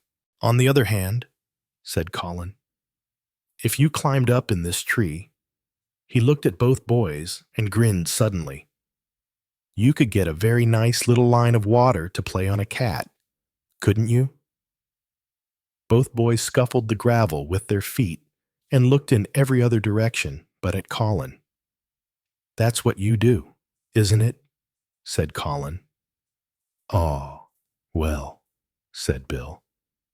"It doesn't hurt 'em." "It's not," he said with an air of virtue. "Like a catapult."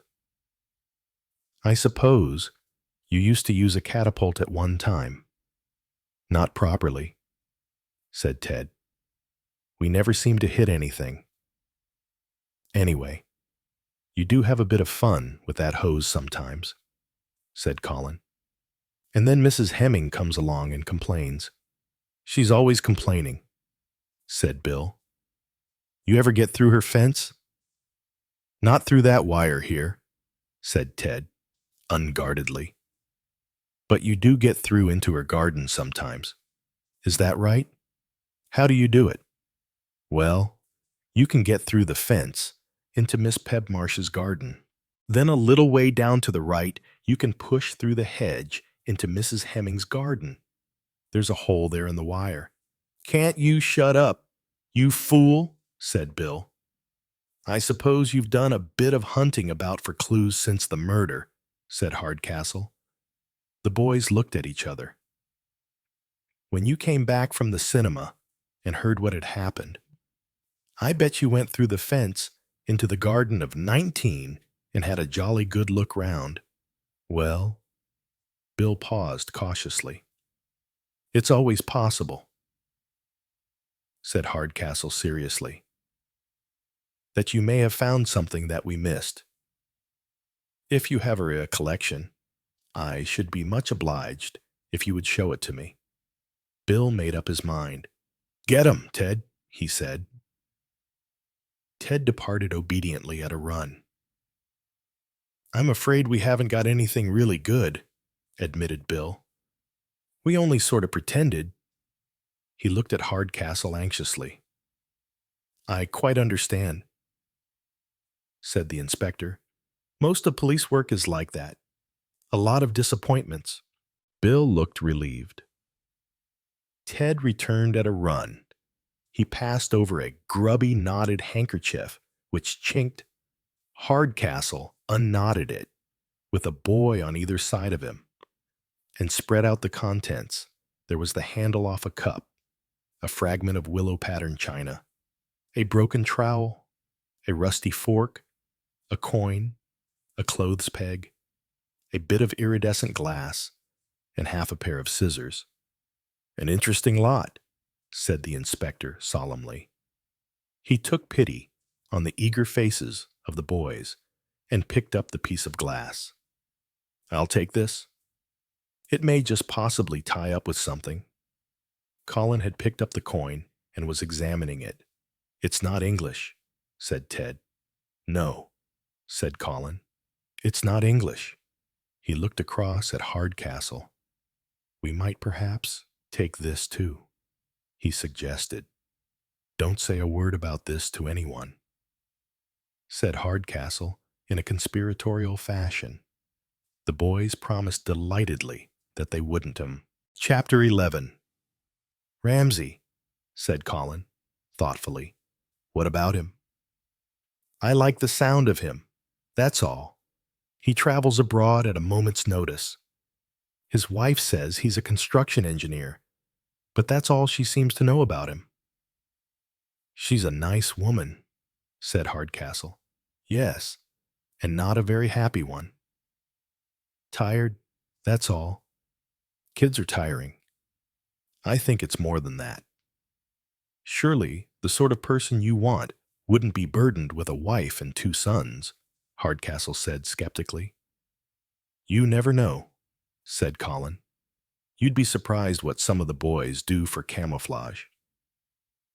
A hard-up widow with a couple of kids might be willing to come to an arrangement. I shouldn't have thought she was that kind, said Hardcastle primly. I don't mean living in sin, my dear fellow. I mean that she'd agree to be Mrs. Ramsay and supply a background. Naturally, he'd spin her a yarn of the right kind. He'd be doing a spot of espionage, say, on our side, all highly patriotic. Hardcastle shook his head. You live in a strange world, Colin, he said. Yes, we do. I think, I'll have to get out of it one day. One begins to forget what is what and who is who. Half of these people work for both sides, and in the end, they don't know themselves which side they are really on. Standards get gummed up. Oh, well, let's get on with things. We'd better do the McNaughtons, said Hardcastle, pausing at the gates of 63. A bit of his garden touches 19 same as Bland. What do you know about the McNaughtons? Not much. They came here about a year ago. Elderly couple, retired professor, I believe. He gardens. The front garden had rose bushes in it, and a thick bed of autumn crocus under the windows. A cheerful young woman in a brightly flowered overall opened the door to them and said, You want Yes, Hardcastle murmured. The foreign help at last, and handed her his card. Police, said the young woman. She took a step or two back and looked at Hardcastle as though he were the fiend in person. Mrs. McNaughton, said Hardcastle. Mrs. McNaughton is here. She led them into the sitting room, which overlooked the back garden. It was empty. She up the stairs is, said the no longer cheerful young woman. She went out into the hall and called, Mrs. McNaughton, Mrs. McNaughton. A voice far away said, Yes, what is it? Gretel? It is the police. 2 police. I put them in sitting room. There was a faint scurrying noise upstairs, and the words, Oh, dear. Oh, dear. What next?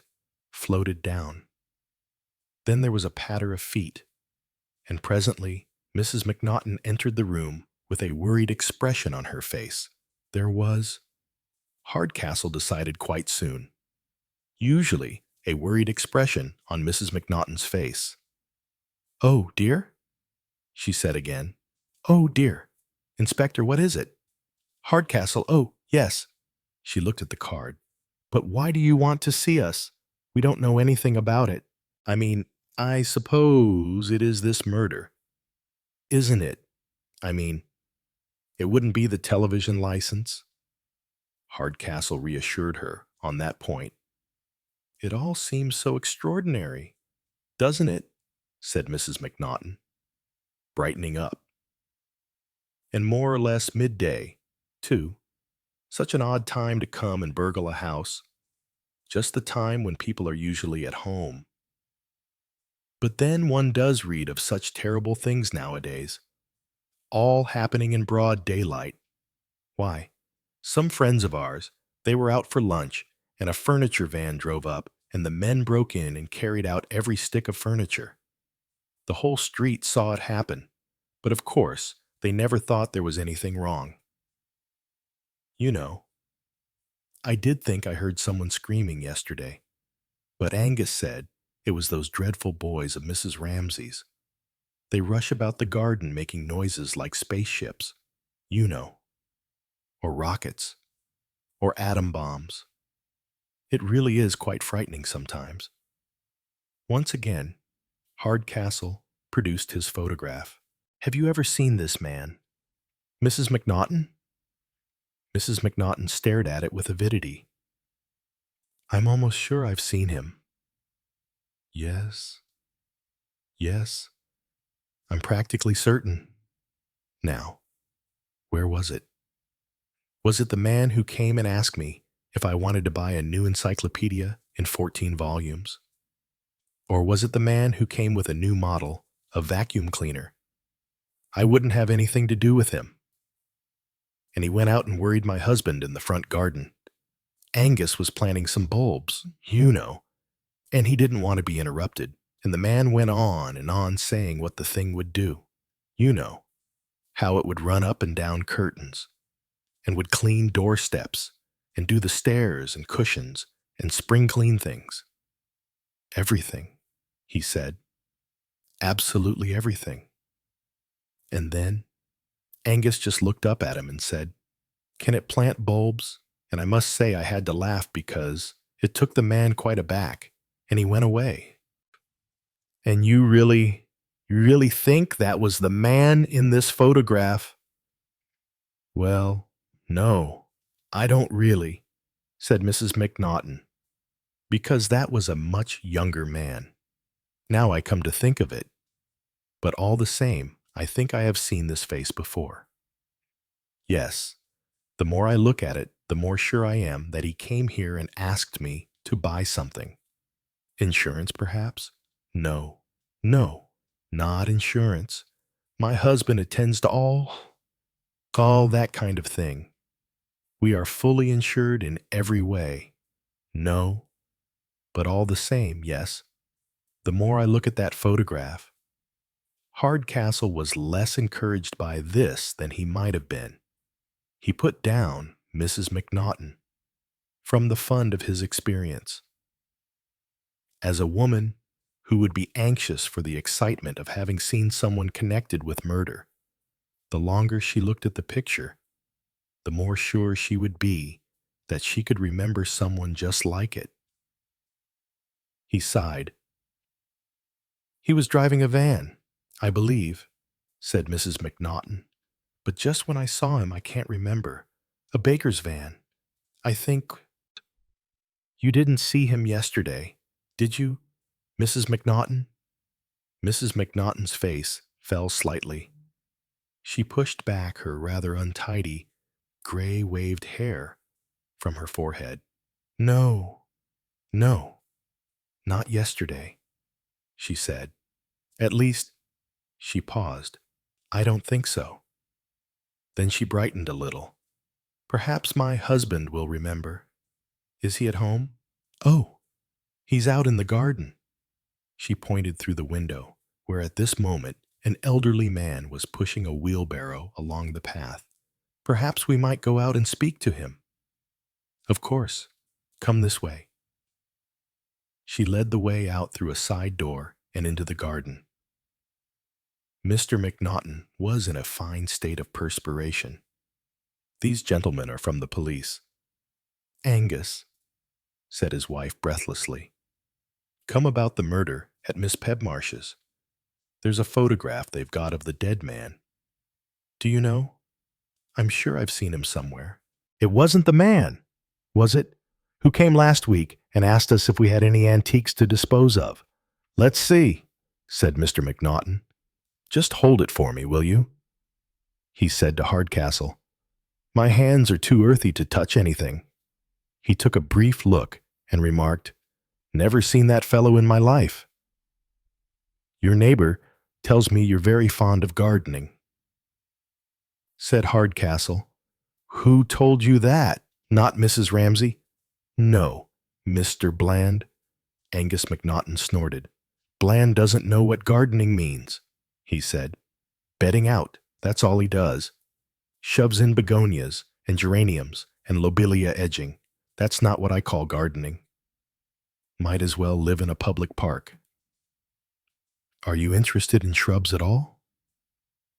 "Inspector, of course, it's the wrong time of year now, but I've one or two shrubs here that you'd be surprised at my being able to grow. Shrubs that they say only do well in Devon and Cornwall. I'm afraid I can't lay claim to be a practical gardener," said Hardcastle. McNaughton looked at him much as an artist looks at someone who says they know nothing of art, but they know what they like.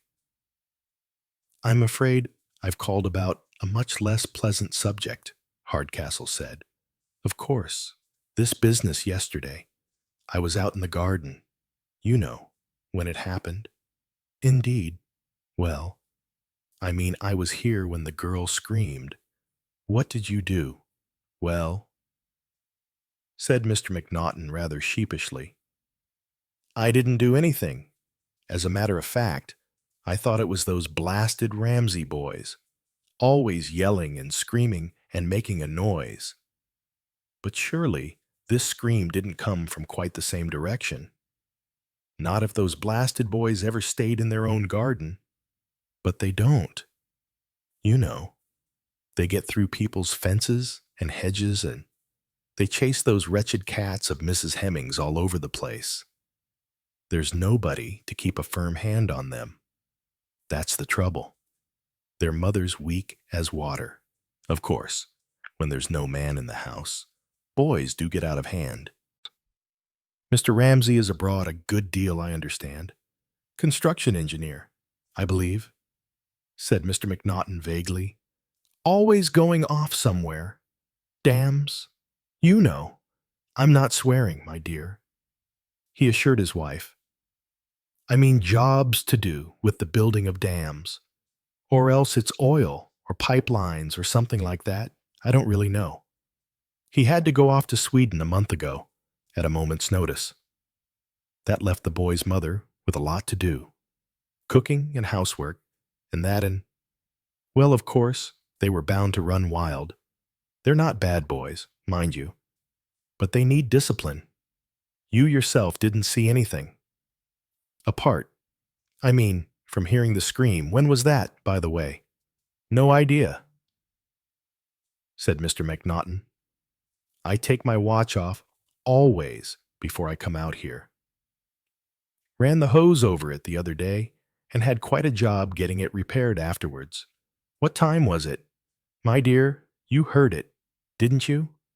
It must have been 2:30, perhaps. It was at least half an hour after we finished lunch. I see. What time do you lunch? 1:30, said Mr. McNaughton.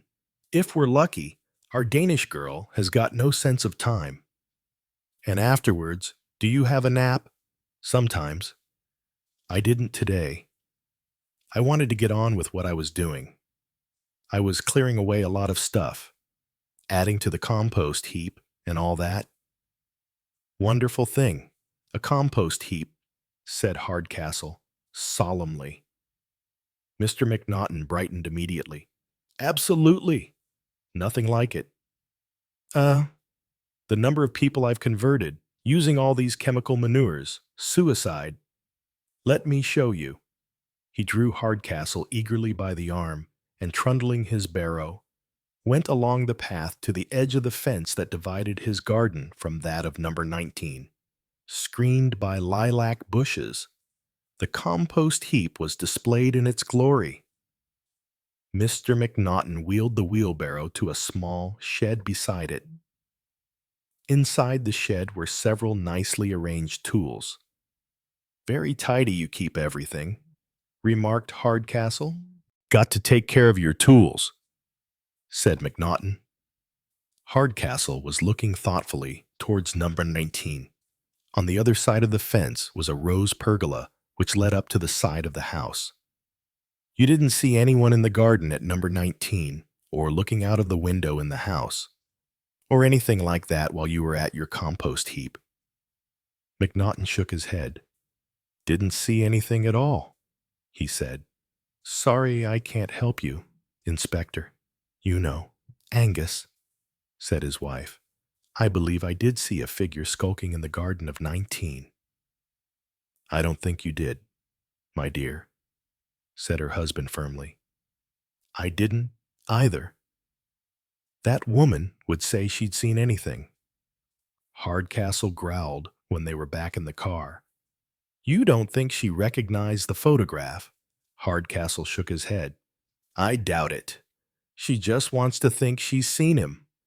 I know that type of witness only too well. When I pinned her down to it, she couldn't give chapter or verse. Could she? No. Of course she may have sat opposite him, in a bus or something. I'll allow you that. But if you ask me, it's wishful thinking. What do you think? I think the same. We didn't get much, Hardcastle sighed. Of course there are things that seem queer. For instance, it seems almost impossible that Mrs. Hemming, no matter how wrapped up in her cats she is, should know so little about her neighbor, Miss Pebmarsh, as she does, and also that she should be so extremely vague and uninterested in the murder. She is a vague kind of woman. Scatty, said Hardcastle. When you meet a scatty woman, well, fires, burglaries, murders can go on all round them, and they wouldn't notice it. She's very well fenced in with all that wire netting, and that Victorian shrubbery doesn't leave you much of a view. They had arrived back at the police station.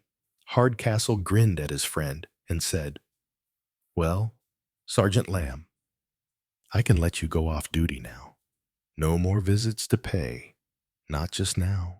I must pay one more later, but I'm not taking you with me. Well, thanks for this morning. Can you get these notes of mine typed up? He handed them over. Inquest is the day after tomorrow. You said, what time? 11? Right. I'll be back for it. Are you going away? I've got to go up to London tomorrow, make my report up to date. I can guess who to. You're not allowed to do that. Hardcastle grinned. Give the old boy my love. Also, I may be going to see a specialist, said Colin. A specialist what for what's wrong with you? Nothing bar thick-headedness. I don't mean that kind of a specialist. One in your line. Scotland Yard. No, a private detective, a friend of my dad's, and a friend of mine. This fantastic business of yours will be just down his street. He'll love it. It will cheer him up. I've an idea he needs cheering up. What's his name? Hercule Poirot. I've heard of him. I thought he was dead. He's not dead, but I have a feeling he's bored. That's worse. Hardcastle looked at him curiously. You're an odd fellow, Colin. You make such unlikely friends. Including you, Colin said, and grinned. Chapter 12. Having dismissed Colin, Inspector Hardcastle looked at the address neatly written in his notebook and nodded his head. Then he slipped the book back in his pocket and started to deal with the routine matters that had piled up on his desk. It was a busy day for him. He sent out for coffee and sandwiches and received reports from Sergeant Crano. Helpful lead had come up. Nobody at the railway station or buses had recognized the photograph of Mr. Curry. The laboratory reports on clothing added up to nil. The suit had been made by a good tailor, but the tailor's name had been removed. Desire for anonymity on the part of Mr. Curry or on the part of his killer. Details of dentistry had been circulated to the proper quarters and were probably the most helpful leads. It took a little time, but it got results in the end.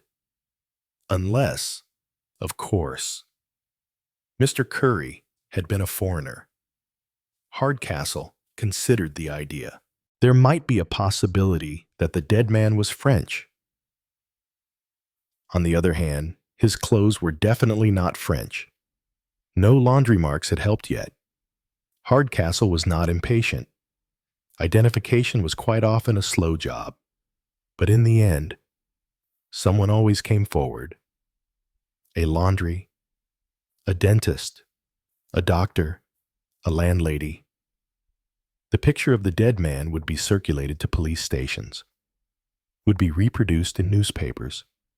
Sooner or later, Mr. Curry would be known in his rightful identity.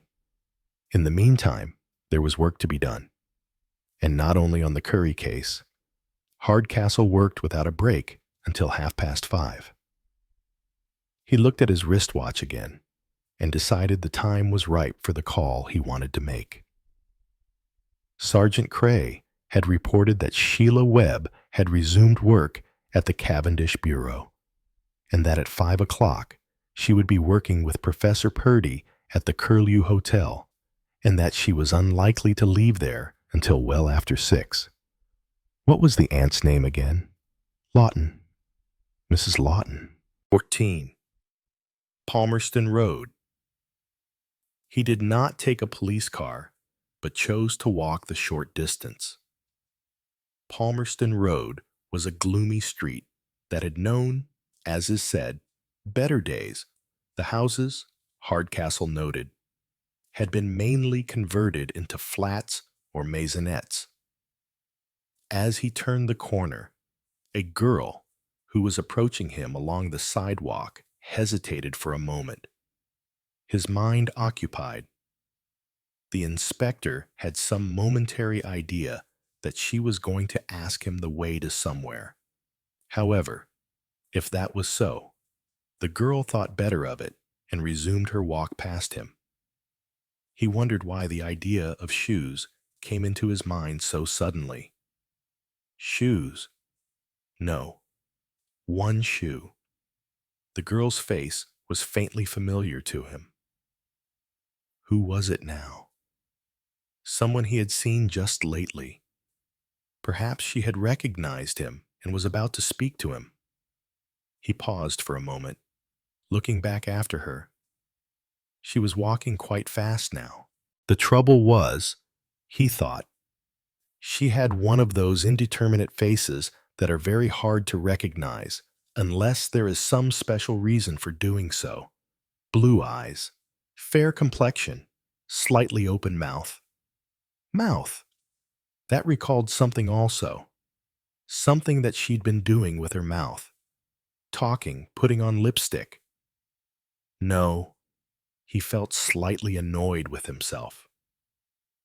Hardcastle prided himself on his recognition of faces. He never forgot. He'd been apt to say, a face he had seen in the dock or in the witness box. But there were, after all, other places of contact. He would not be likely to remember, for instance, every waitress who had ever served him. He would not remember every bus conductress. He dismissed the matter from his mind. He had arrived now at number 14. The door stood ajar, and there were 4 bells with names underneath. Mrs. Lawton, he saw, had a flat on the ground floor. He went in and pressed the bell on the door on the left of the hall. It was a few moments before it was answered. Finally, he heard steps inside, and the door was opened by a tall, thin woman with straggling dark hair who had on an overall and seemed a little short of breath. The smell of onions wafted along from the direction of what was obviously the kitchen. Mrs. Lawton, yes. She looked at him doubtfully, with slight annoyance. She was, he thought, about 45. Something faintly gypsyish about her appearance. What is it? I should be glad if you could spare me a moment or two. Well, what about, I'm really rather busy just now, she added sharply. You're not a reporter, are you? Of course, said Hardcastle, adopting a sympathetic tone. I expect you've been a good deal worried by reporters. Indeed we have, knocking at the door and ringing the bell and asking all sorts of foolish questions. Very annoying, I know, said the inspector. I wish we could spare you all that. Mrs. Lawton, I am Detective Inspector Hardcastle. By the way, in charge of the case about which the reporters have been annoying you. We'd put a stop to a good deal of that if we could, but we're powerless in the matter. You know, the press has its rights. It's a shame to worry private people as they do, said Mrs. Lawton, saying they have to have news for the public. The only thing I've ever noticed about the news that they print is that it's a tissue of lies from beginning to end. They'll cook up anything, so far as I can see. But come in. She stepped back, and the inspector passed over the doorstep, and she shut the door. There were a couple of letters which had fallen on the mat. Mrs. Lawton bent forward to pick them up, but the inspector politely forestalled her. His eyes swept over them for half a second as he handed them to her, addresses uppermost. Thank you. She laid them down on the hall table. Come into the sitting room. Won't you? At least, if you go in this door and give me just a moment. I think something's boiling over. She beat a speedy retreat to the kitchen. Inspector Hardcastle took a last deliberate look at the letters on the hall table. One was addressed to Mrs. Lawton, and the 2 others to Miss R. Yao Webb. He went into the room indicated. It was a small room, rather untidy, shabbily furnished, but here and there it displayed some bright spot of color or some unusual object. An attractive, probably expensive piece of Venetian glass of molded colors and an abstract shape. 2 brightly colored velvet cushions and an earthenware platter of foreign shells. Either the aunt or the niece, he thought, had an original streak in her makeup. Mrs. Lawton returned, slightly more breathless than before. I think that'll be all right now, she said, rather uncertainly. The inspector apologized again. I'm sorry if I've called at an inconvenient time, he said, but I happen to be in this neighborhood, and I wanted to check over a few further points about this affair in which your niece was so unfortunately concerned. I hope she's none the worse for her experience. It must have been a great shock to any girl. Yes, indeed, said Mrs. Lawton. Sheila came back in a terrible state. But she was all right by this morning, and she's gone back to work again. Oh, yes, I know that, said the inspector. But I was told she was out doing work for a client somewhere, and I didn't want to interrupt anything of that kind, so I thought it would be better if I came round here and talked to her in her own home. But she's not back yet, is that it? She'll probably be rather late this evening, said Mrs. Lawton. She's working for Professor Purdy, and from what Sheila says, he's a man with no idea of time at all. Always says, this won't take more than another 10 minutes, so I think we might as well get it finished. And then, of course, it takes nearer to 3/4 of an hour. He's a very nice man and most apologetic. Once or twice, he's urged her to stay and have dinner and seemed quite concerned because he's kept her so much longer than he realized. Still, it is rather annoying sometimes. Is there something I can tell you, Inspector, in case Sheila is delayed a long time? Well, not really, said the inspector, smiling. Of course, we only took down the bare details the other day, and I'm not sure really whether I've even got those right. He made a show of consulting his notebook once more. Let me see. Miss Sheila Webb, is that her full name? Or has she another Christian name? We have to have these things very exact, you know, for the records at the inquest. The inquest is the day after tomorrow, isn't it? She got a notice to attend? Yes, but she needn't let that worry her, said Hardcastle. She'll just have to tell her story of how she found the body. You don't know who the man was yet? No. I'm afraid it's early days for that. There was a card in his pocket, and we thought at first he was some kind of insurance agent. But it seems more likely now that it was a card he'd been given by someone. Perhaps he was contemplating insurance himself. Oh, I see.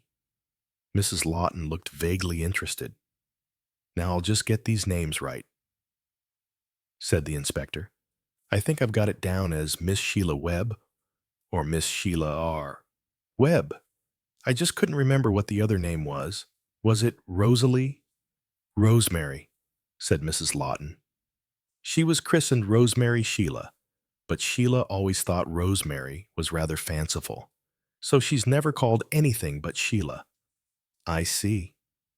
There was nothing in Hardcastle's tone to show that he was pleased that one of his hunches had come out right. He noted another point. The name Rosemary occasioned no distress in Mrs. Lawton. To her, Rosemary was simply a Christian name that her niece did not use. I've got it straight now, all right, said the inspector, smiling.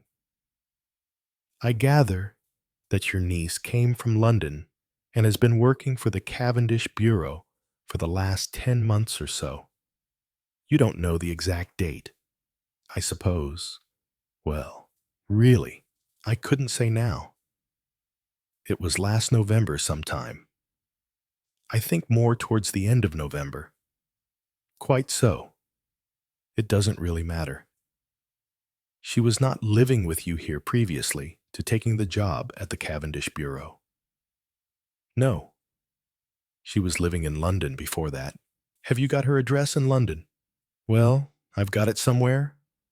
Mrs. Lawton looked round her with the vague expression of the habitually untidy. I've got such a short memory, she said. Something like Allington Grove. I think it was out Fulham Way. She shared a flat with 2 other girls. Terribly expensive rooms are in London for girls. Do you remember the name of the firm she worked at there? Oh, yes, Hopgood and Trent. They were estate agents in the Fulham Road.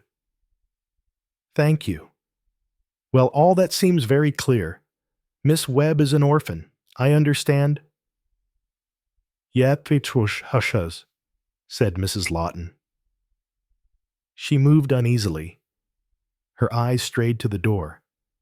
Do you mind if I just go into the kitchen again? Of course. He opened the door for her. She went out. He wondered if he had been right or wrong in thinking that his last question had in some way perturbed Mrs. Lawton. Her replies had come quite readily and easily up to then. He thought about it until Mrs. Lawton returned. I'm so sorry, she said, apologetically. But you know what it is. Cooking things. Everything's quite all right now. Was there anything else you want to ask me? I've remembered. By the way, it wasn't Allington Grove. It was Carrington Grove, and the number was 17. Thank you, said the inspector. I think I was asking you whether Miss Webb was an orphan. Yes, she's an orphan. Her parents are dead. Long ago. They died when she was a child. There was something like defiance, just perceptible in her tone. Was she your sister's child? Or your brother's? My sister's. Ah, yes. And what was Mr. Webb's profession? Mrs. Lawton paused a moment before answering. She was biting her lips. Then she said, I don't know. You don't know? I mean, I don't remember. It's so long ago. Hardcastle waited, knowing that she would speak again. She did. May I ask what all this has got to do with it?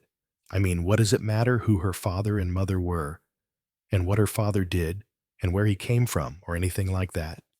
I suppose it doesn't matter, really.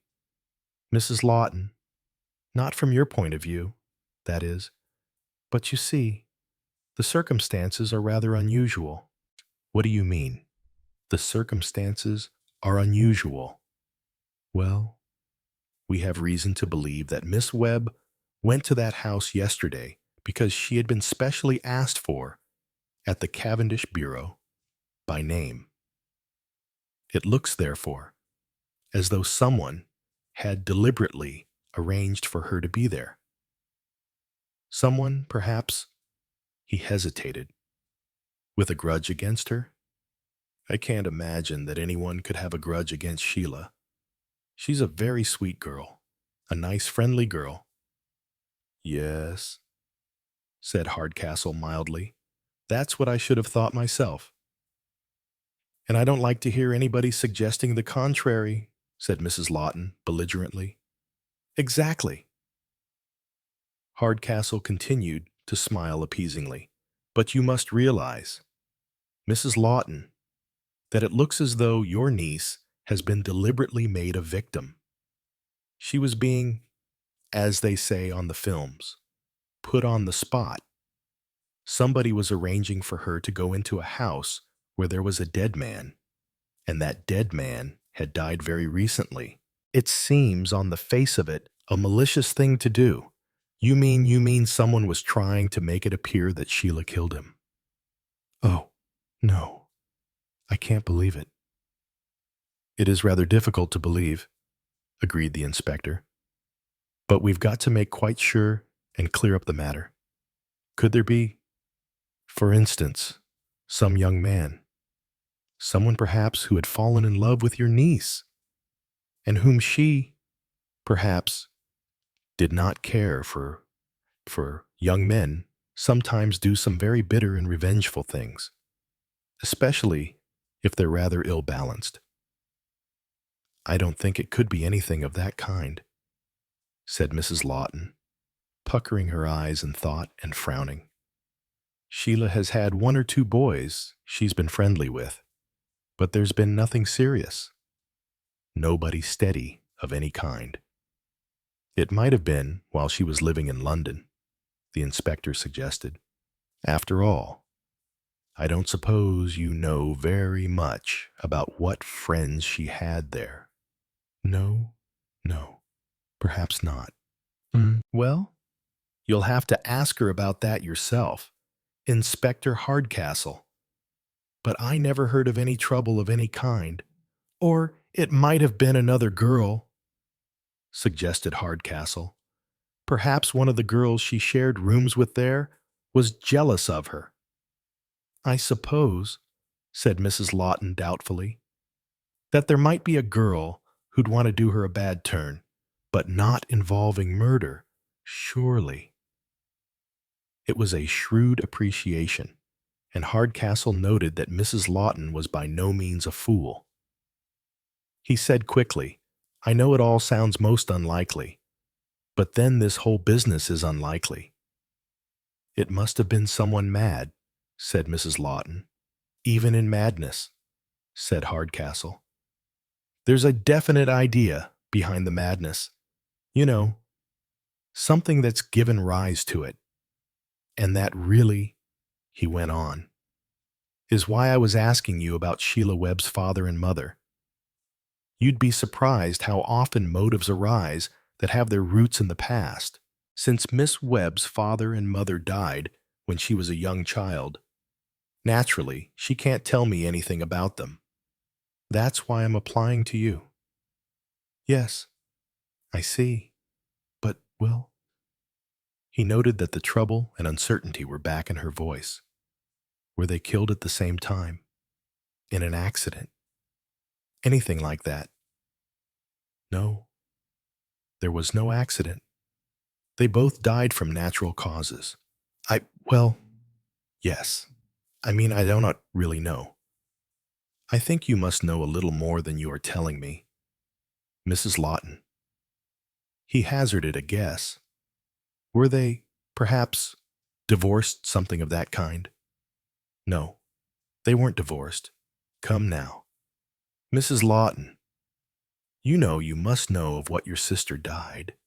I don't see what I mean. I can't say, it's all very difficult. Raking up things.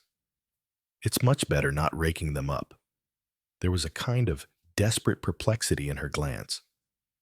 Hardcastle looked at her keenly. Then he said gently, was Sheila Webb perhaps an illegitimate child?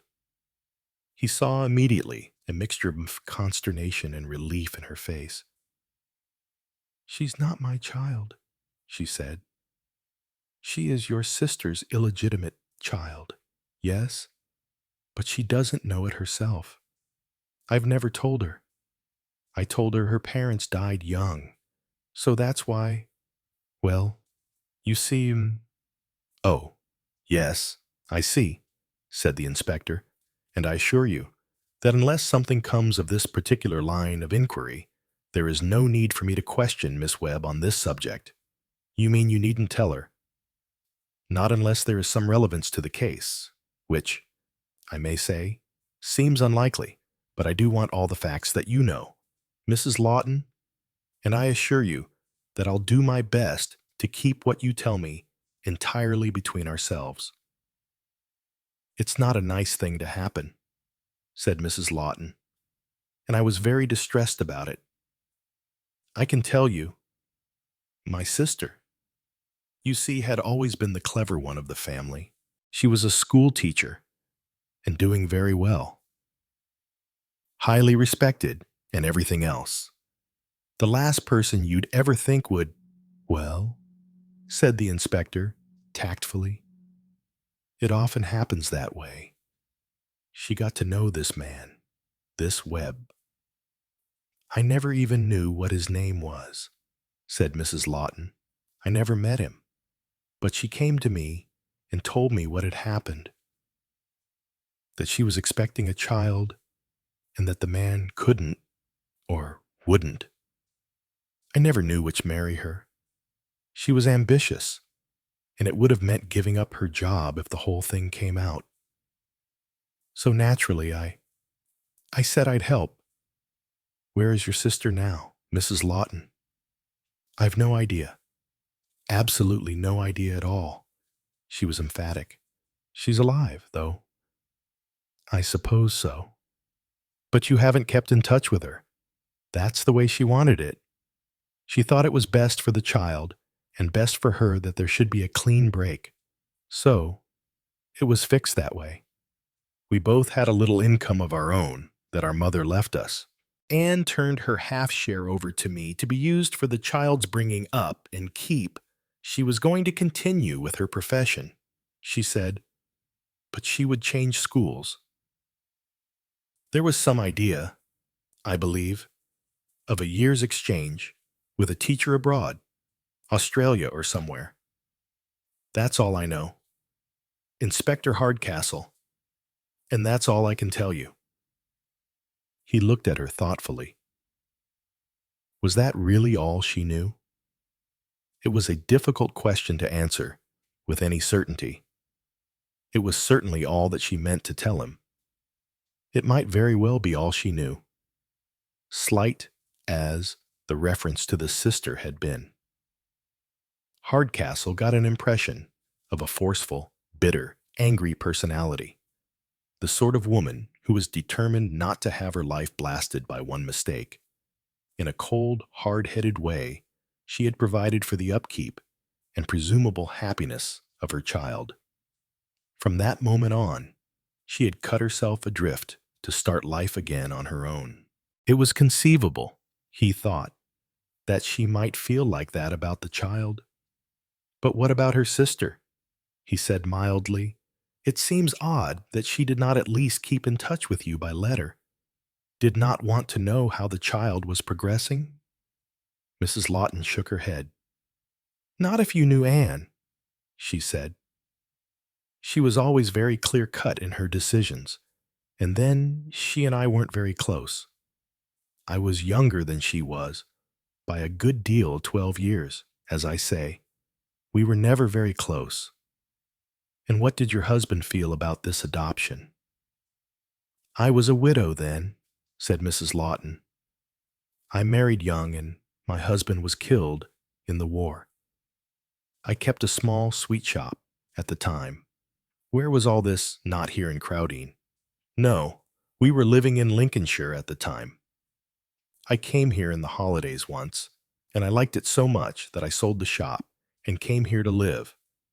Later, when Sheila was old enough to go to school, I took a job in Roscoe and West, the big drapers here, you know. I still work there. They're very pleasant people. Well, said Hardcastle, rising to his feet, thank you very much, Mrs. Lawton, for your frankness in what you have told me. And you won't say a word of it to Sheila, not unless it should become necessary. And that would only happen if some circumstances out of the past proved to have been connected with this murder at 19 Wilbraham Crescent. And that, I think, is unlikely. He took the photograph from his pocket, which he had been showing to so many people, and showed it to Mrs. Lawton. You've no idea who this man could be. They've shown it me already, said Mrs. Lawton. She took it and scrutinized it earnestly. No, I'm sure. Quite sure. I've never seen this man before. I don't think he belonged round here, or I might have remembered seeing him about. Of course.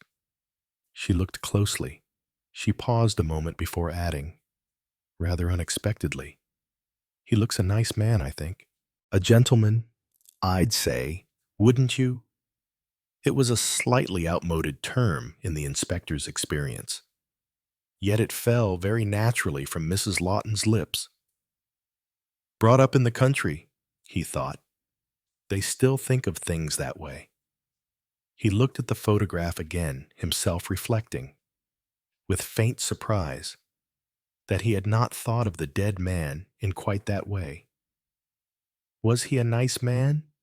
He had been assuming just the contrary, assuming it unconsciously perhaps, or influenced perhaps by the fact that the man had a card in his pocket which bore a name and an address which were obviously false.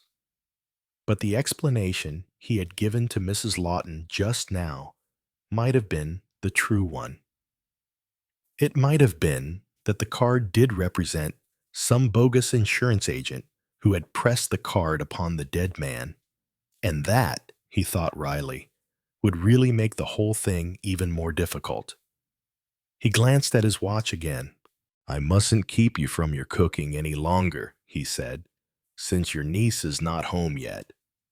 Mrs. Lawton, in turn, looked at the clock on the mantelpiece. Only one clock in this room. Thank heaven, thought the inspector to himself. Yes, she is late, she remarked. Surprising, really. It's a good thing Edna didn't wait. Seeing a slightly puzzled expression on Hardcastle's face, she explained, It's just one of the girls from the office. She came here to see Sheila this evening, and she waited a bit, but after a while she said she couldn't wait any longer. She'd got a date with someone.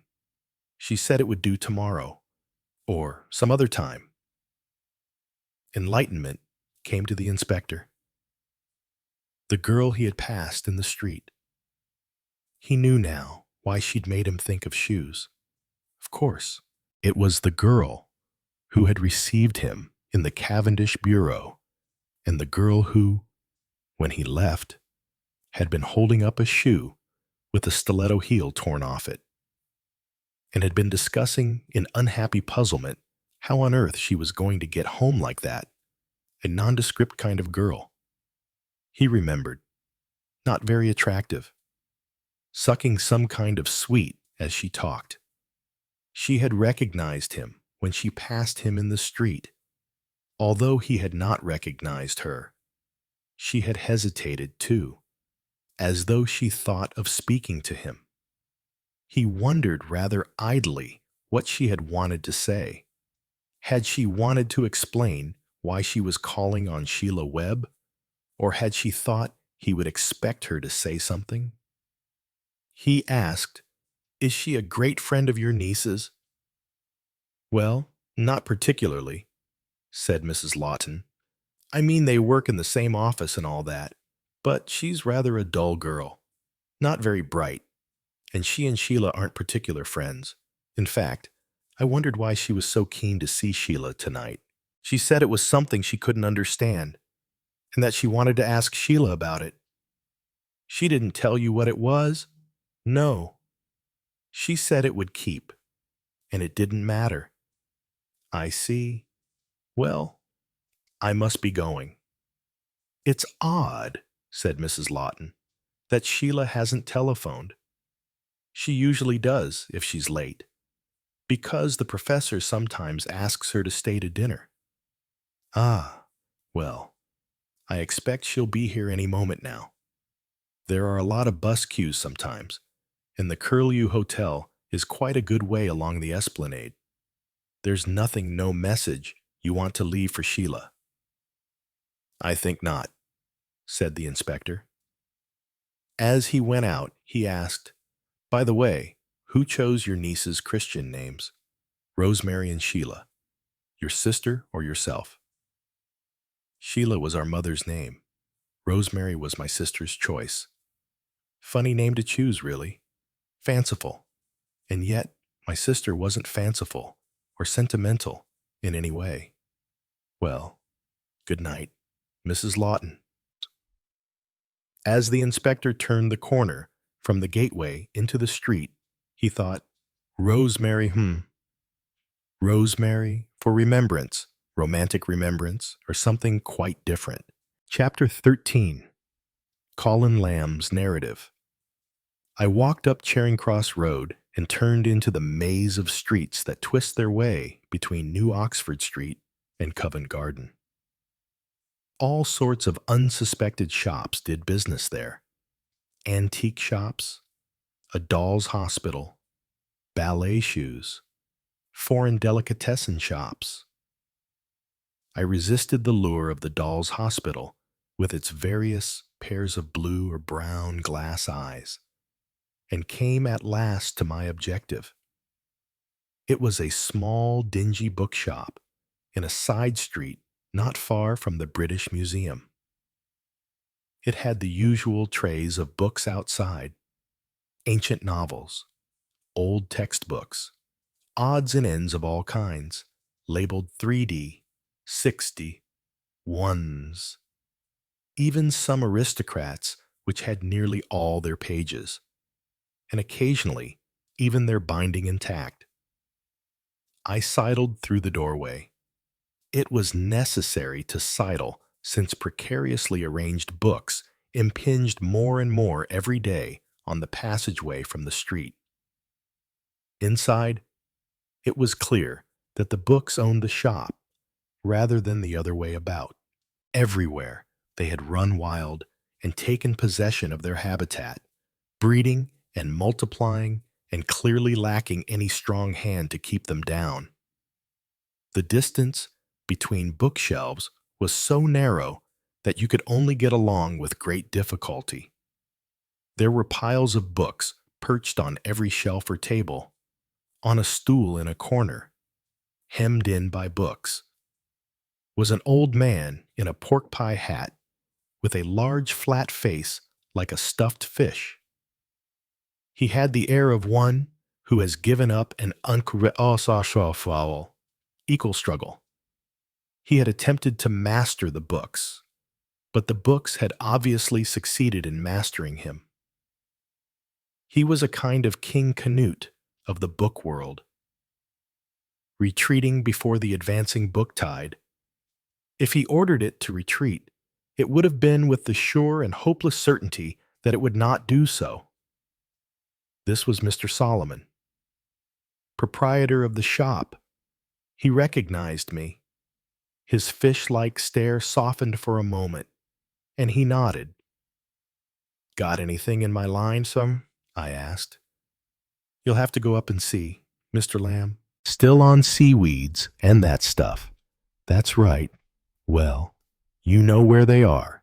Marine biology, fossils, Antarctica's second floor.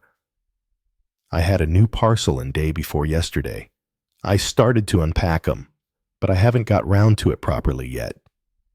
You'll find them in a corner up there." I nodded and sidled my way onwards to where a small, rather rickety, and very dirty staircase led up from the back of the shop.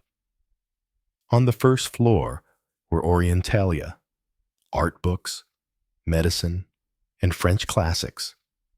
In this room was a rather interesting little curtained corner, not known to the general public, but accessible to experts, where what is called odd or curious volumes reposed. I passed them and went on up to the second floor. Here archaeological, natural history, and other respectable volumes were rather inadequately sorted into categories.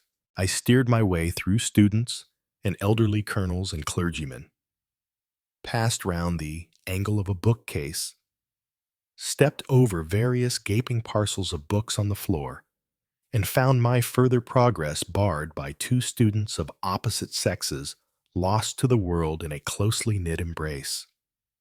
They stood there swaying to and fro. I said, "Excuse me," pushed them firmly aside, raised a curtain which masked a door, and slipping a key from my pocket, turned it in the lock and passed through. I found myself, incongruously, in a kind of vestibule with cleanly distempered walls hung with prints of Highland cattle, and a door with a highly polished knocker on it. I manipulated the knocker discreetly, and the door was opened by an elderly woman with gray hair, spectacles of a particularly old-fashioned kind, a black skirt, and a rather unexpected peppermint-striped jumper. "It's you, is it?" she said, without any other form of greeting. "He was asking about you only yesterday. He wasn't pleased."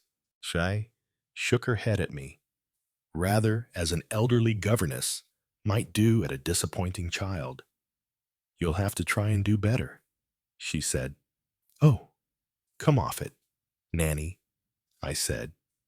"And don't call me Nanny," said the lady. "It's a cheek. I've told you so before." "It's your fault," I said. "You mustn't talk to me as if I were a small boy. Time you grew up. You'd better go in and get it over. She pressed a buzzer, picked up a telephone from the desk, and said, Mr. Collin. Yes, I'm sending him in. She put it down and nodded to me. I went through a door at the end of the room into another room, which was so full of cigar smoke that it was difficult to see anything at all. After my smarting eyes had cleared, I beheld the ample proportions of my chief sitting back in an aged, derelict grandfather chair, by the arm of which was an old-fashioned reading or writing desk on a swivel. Colonel Beck took off his spectacles, pushed aside the reading desk on which was a vast tome, and looked disapprovingly at me. So it's you at last, he said. Yes, sir, I said. Got anything? No, sir. Ah, well, it won't do. Colin, do you hear? Won't do. Crescents, indeed. I still think, I began. All right. You still think. But we can't wait forever while you're thinking. I'll admit it was only a hunch, I said. No harm in that, said Colonel Beck. He was a contradictory man. Best jobs I've ever done have been hunches. Only this hunch of yours doesn't seem to be working out. Finished with the pubs? Yes, sir. As I told you, I've started on crescents. Houses in crescents is what I mean. I didn't suppose you meant bakers' shops with French rolls in them. Though, come to think of it, there's no reason why not. Some of these places make an absolute fetish of producing French croissants that aren't really French. Keep 'em in a deep freeze nowadays like everything else. That's why nothing tastes of anything nowadays. I waited to see whether the old boy would enlarge upon this topic. It was a favorite one of his.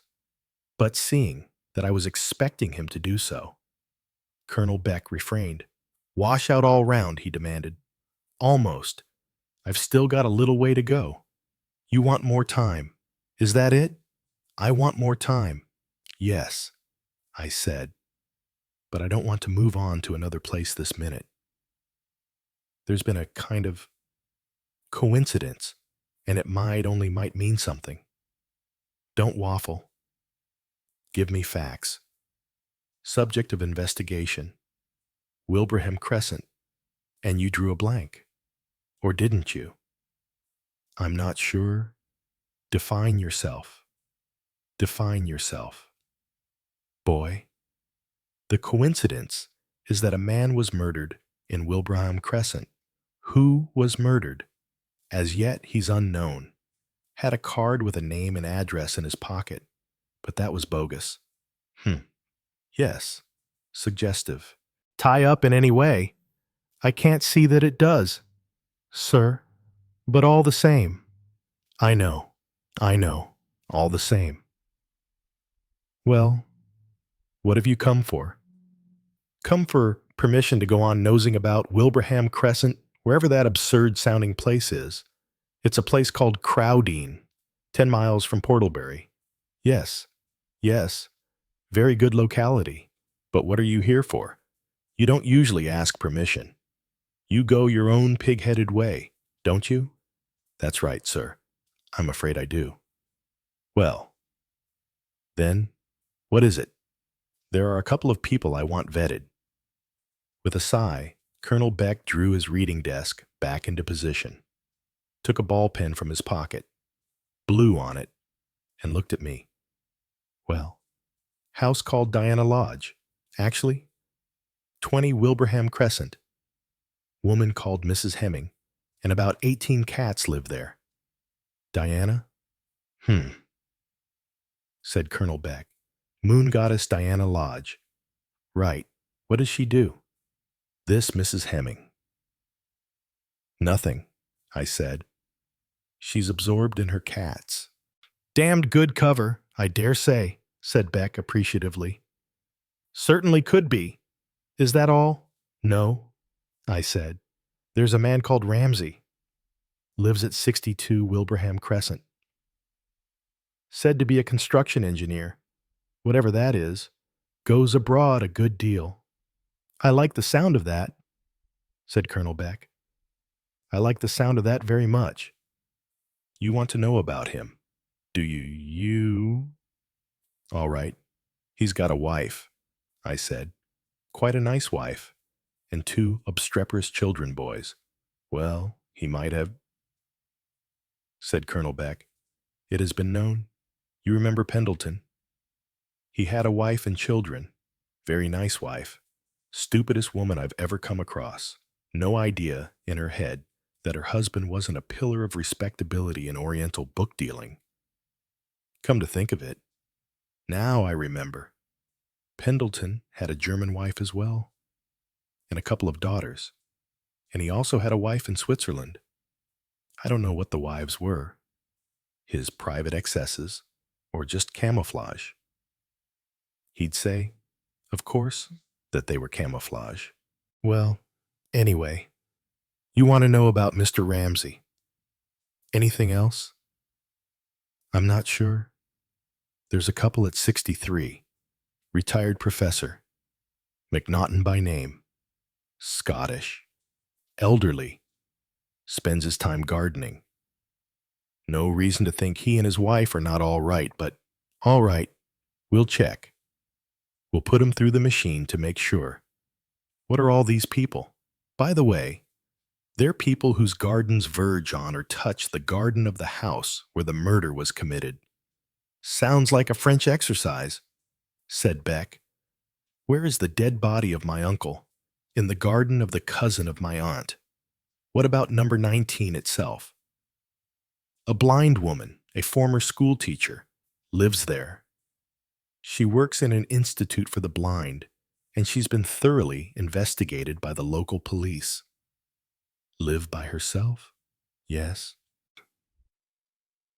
And what is your idea about all these other people?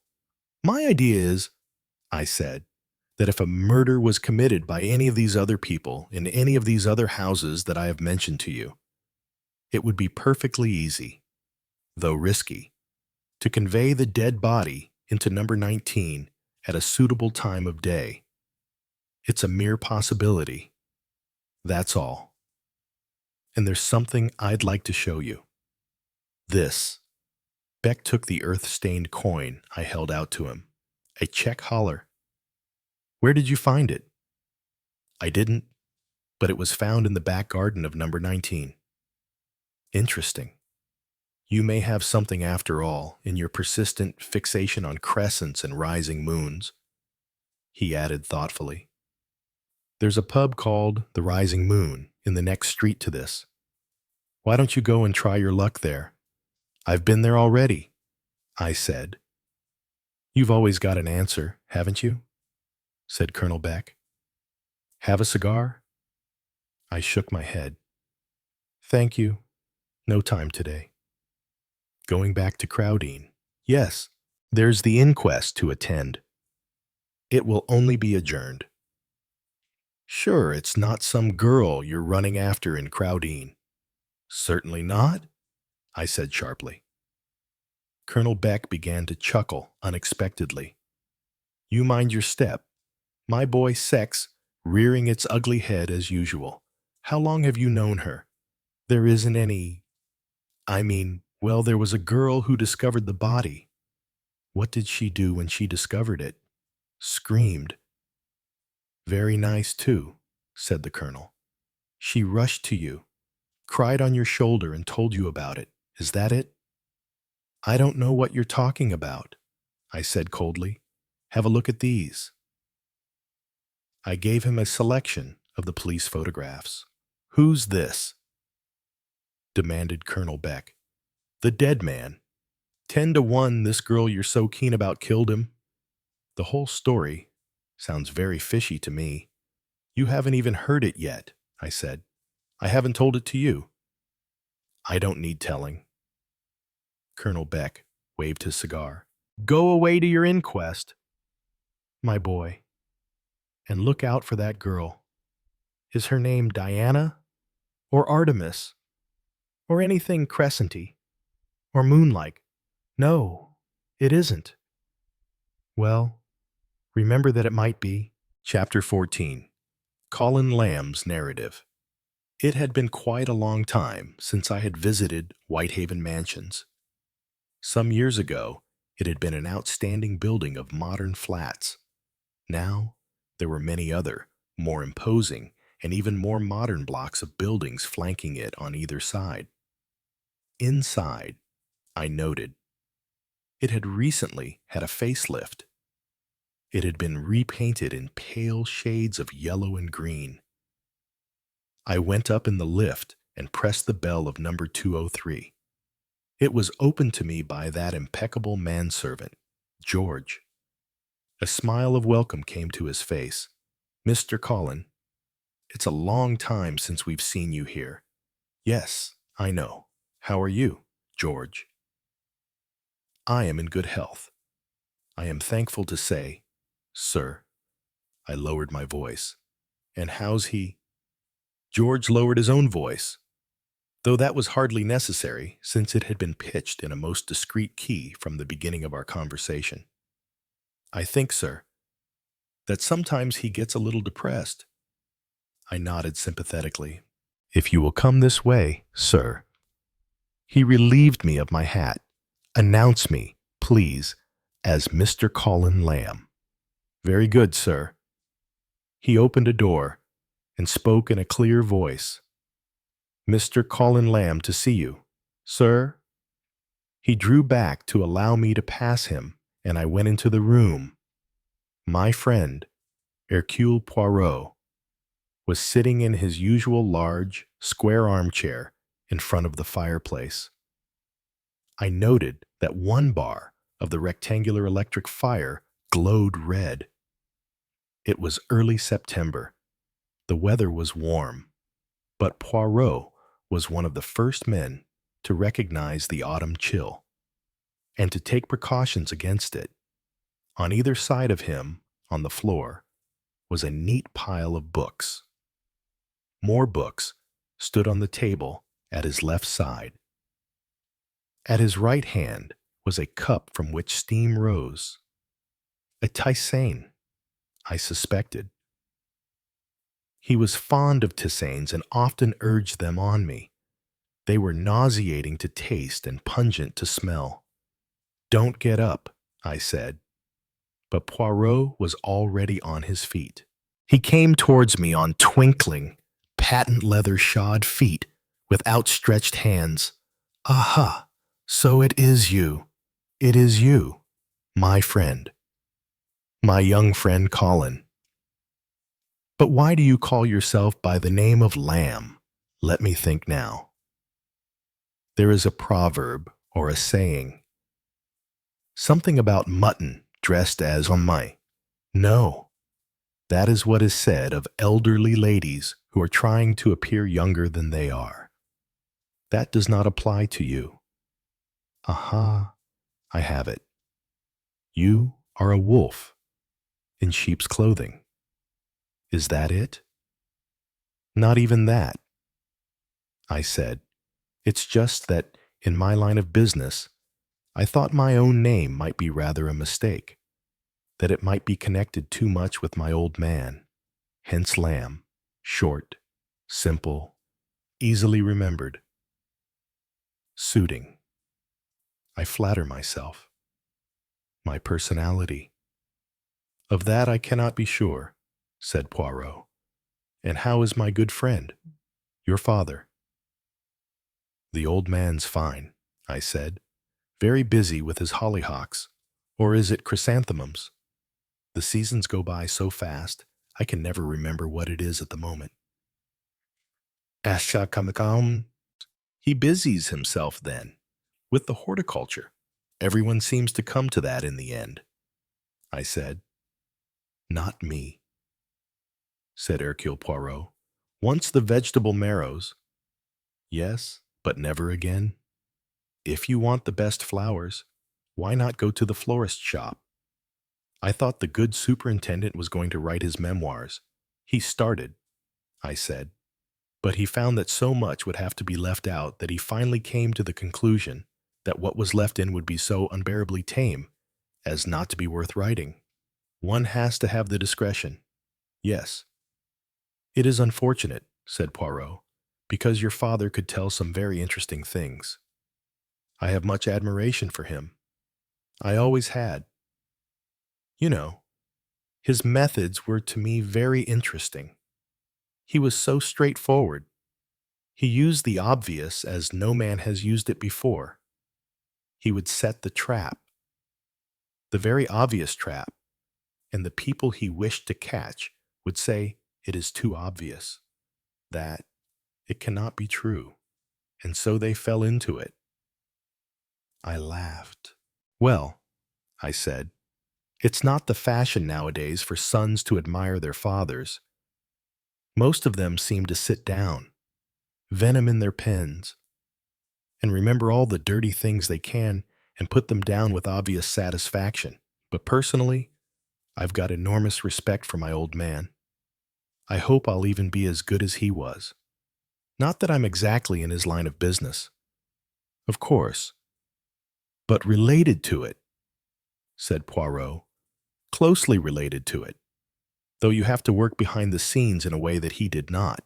He coughed delicately. I think I am to congratulate you on having had a rather spectacular success lately. Is it not so, the affair Larkin? It's all right so far as it goes, I said, but there's a good deal more that I'd like to have, just to round it off properly. Still, that isn't really what I came here to talk to you about. Of course not. Of course not, said Poirot.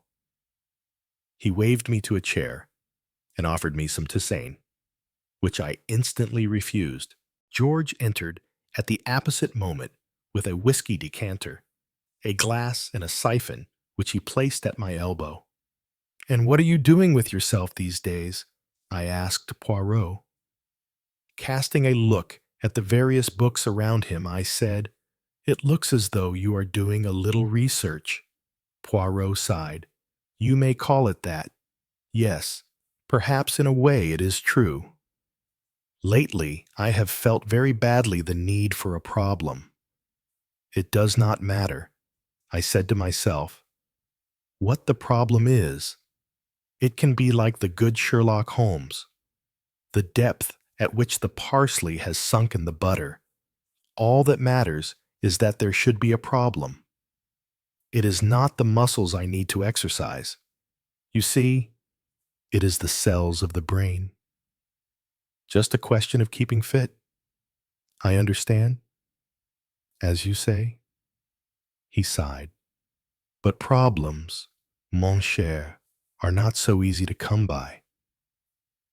It is true that last Thursday one presented itself to me. The unwarranted appearance of 3 pieces of dried orange peel in my umbrella stand. How did they come there? How could they have come there? I do not eat oranges myself. George would never put old pieces of orange peel in the umbrella stand. Nor is a visitor likely to bring with him 3 pieces of orange peel. Yes, it was quite a problem. And you solved it. I solved it, said Poirot. He spoke with more melancholy than pride. It was not, in the end, very interesting. A question of a replacement of the usual cleaning woman and the new one brought with her, strictly against orders, one of her children. Although it does not sound interesting, nevertheless, it needed a steady penetration of lies, camouflage, and all the rest of it. It was satisfactory, shall we say, but not important. Disappointing, I suggested. Enfin, said Poirot. I am modest, but one should not need to use a rapier to cut the string of a parcel. I shook my head in a solemn manner. Poirot continued, I have occupied myself of late in reading various real-life unsolved mysteries. I apply to them my own solutions. You mean cases like the Bravo case, Adelaide Bartlett, and all the rest of them? Exactly. But it was in a way too easy. There is no doubt whatever in my own mind as to who murdered Charles Bravo. The companion may have been involved, but she was certainly not the moving spirit in the matter. Then there was that unfortunate adolescent, Constance Kent. The true motive that lay behind her strangling of the small brother whom she undoubtedly loved has always been a puzzle, but not to me. It was clear as soon as I read about the case. As for Lizzie Borden, one wishes only that one could put a few necessary questions to various people concerned. I am fairly sure in my own mind of what the answers would be. Alas, they are all by now dead, I fear. I thought to myself, as so often before, that modesty was certainly not Hercule Poirot's strong point. And what did I do next? Continued Poirot. I guessed that for some time now he had had no one much to talk to and was enjoying the sound of his own voice. From real life I turned to fiction. You see me here, with various examples of criminal fiction at my right hand and my left. I have been working backwards. Here, he picked up the volume that he had laid on the arm of his chair when I entered. Here, my dear Colin, is the Leavenworth case. He handed the book to me. That's going back quite a long time, I said. I believe my father mentioned that he read it as a boy. I believe I once read it myself. It must seem rather old-fashioned now. It is admirable, said Poirot. One savors its period atmosphere. Its studied and deliberate melodrama. Those rich and lavish descriptions of the golden beauty of Eleanor. The moonlight beauty of Mary. I must read it again, I said. I'd forgotten the parts about the beautiful girls. And there is the maidservant, Hannah, so true to type, and the murderer, an excellent psychological study. I perceived that I had let myself in for a lecture. I composed myself to listen.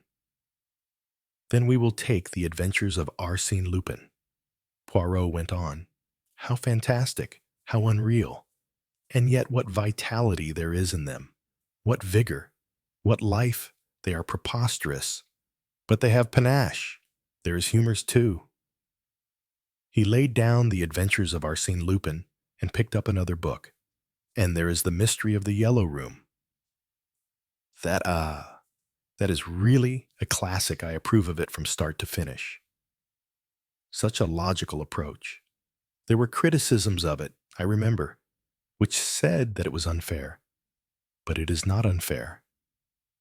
My dear Colin, no.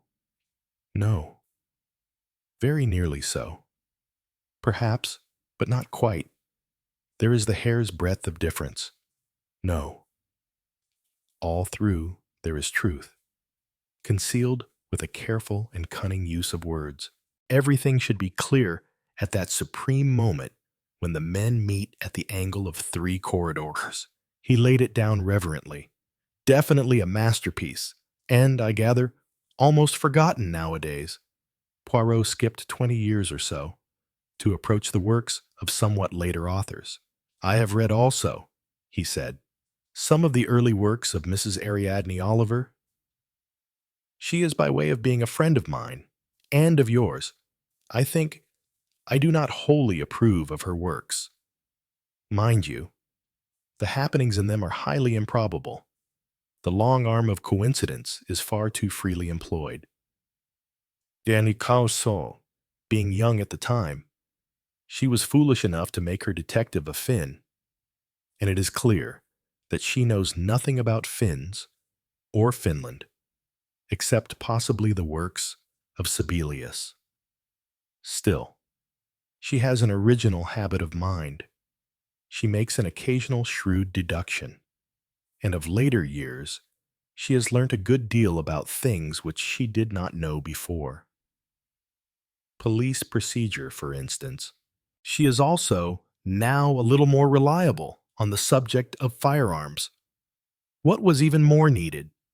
She has possibly acquired a solicitor or a barrister friend who has put her right on certain points of the law. He laid aside Mrs. Ariadne Oliver and picked up another book. Now, here is Mr. Cyril Quain. Ah, he is a master. Mr. Quain, of the Alibi. He's a deadly dull writer, if I remember rightly, I said.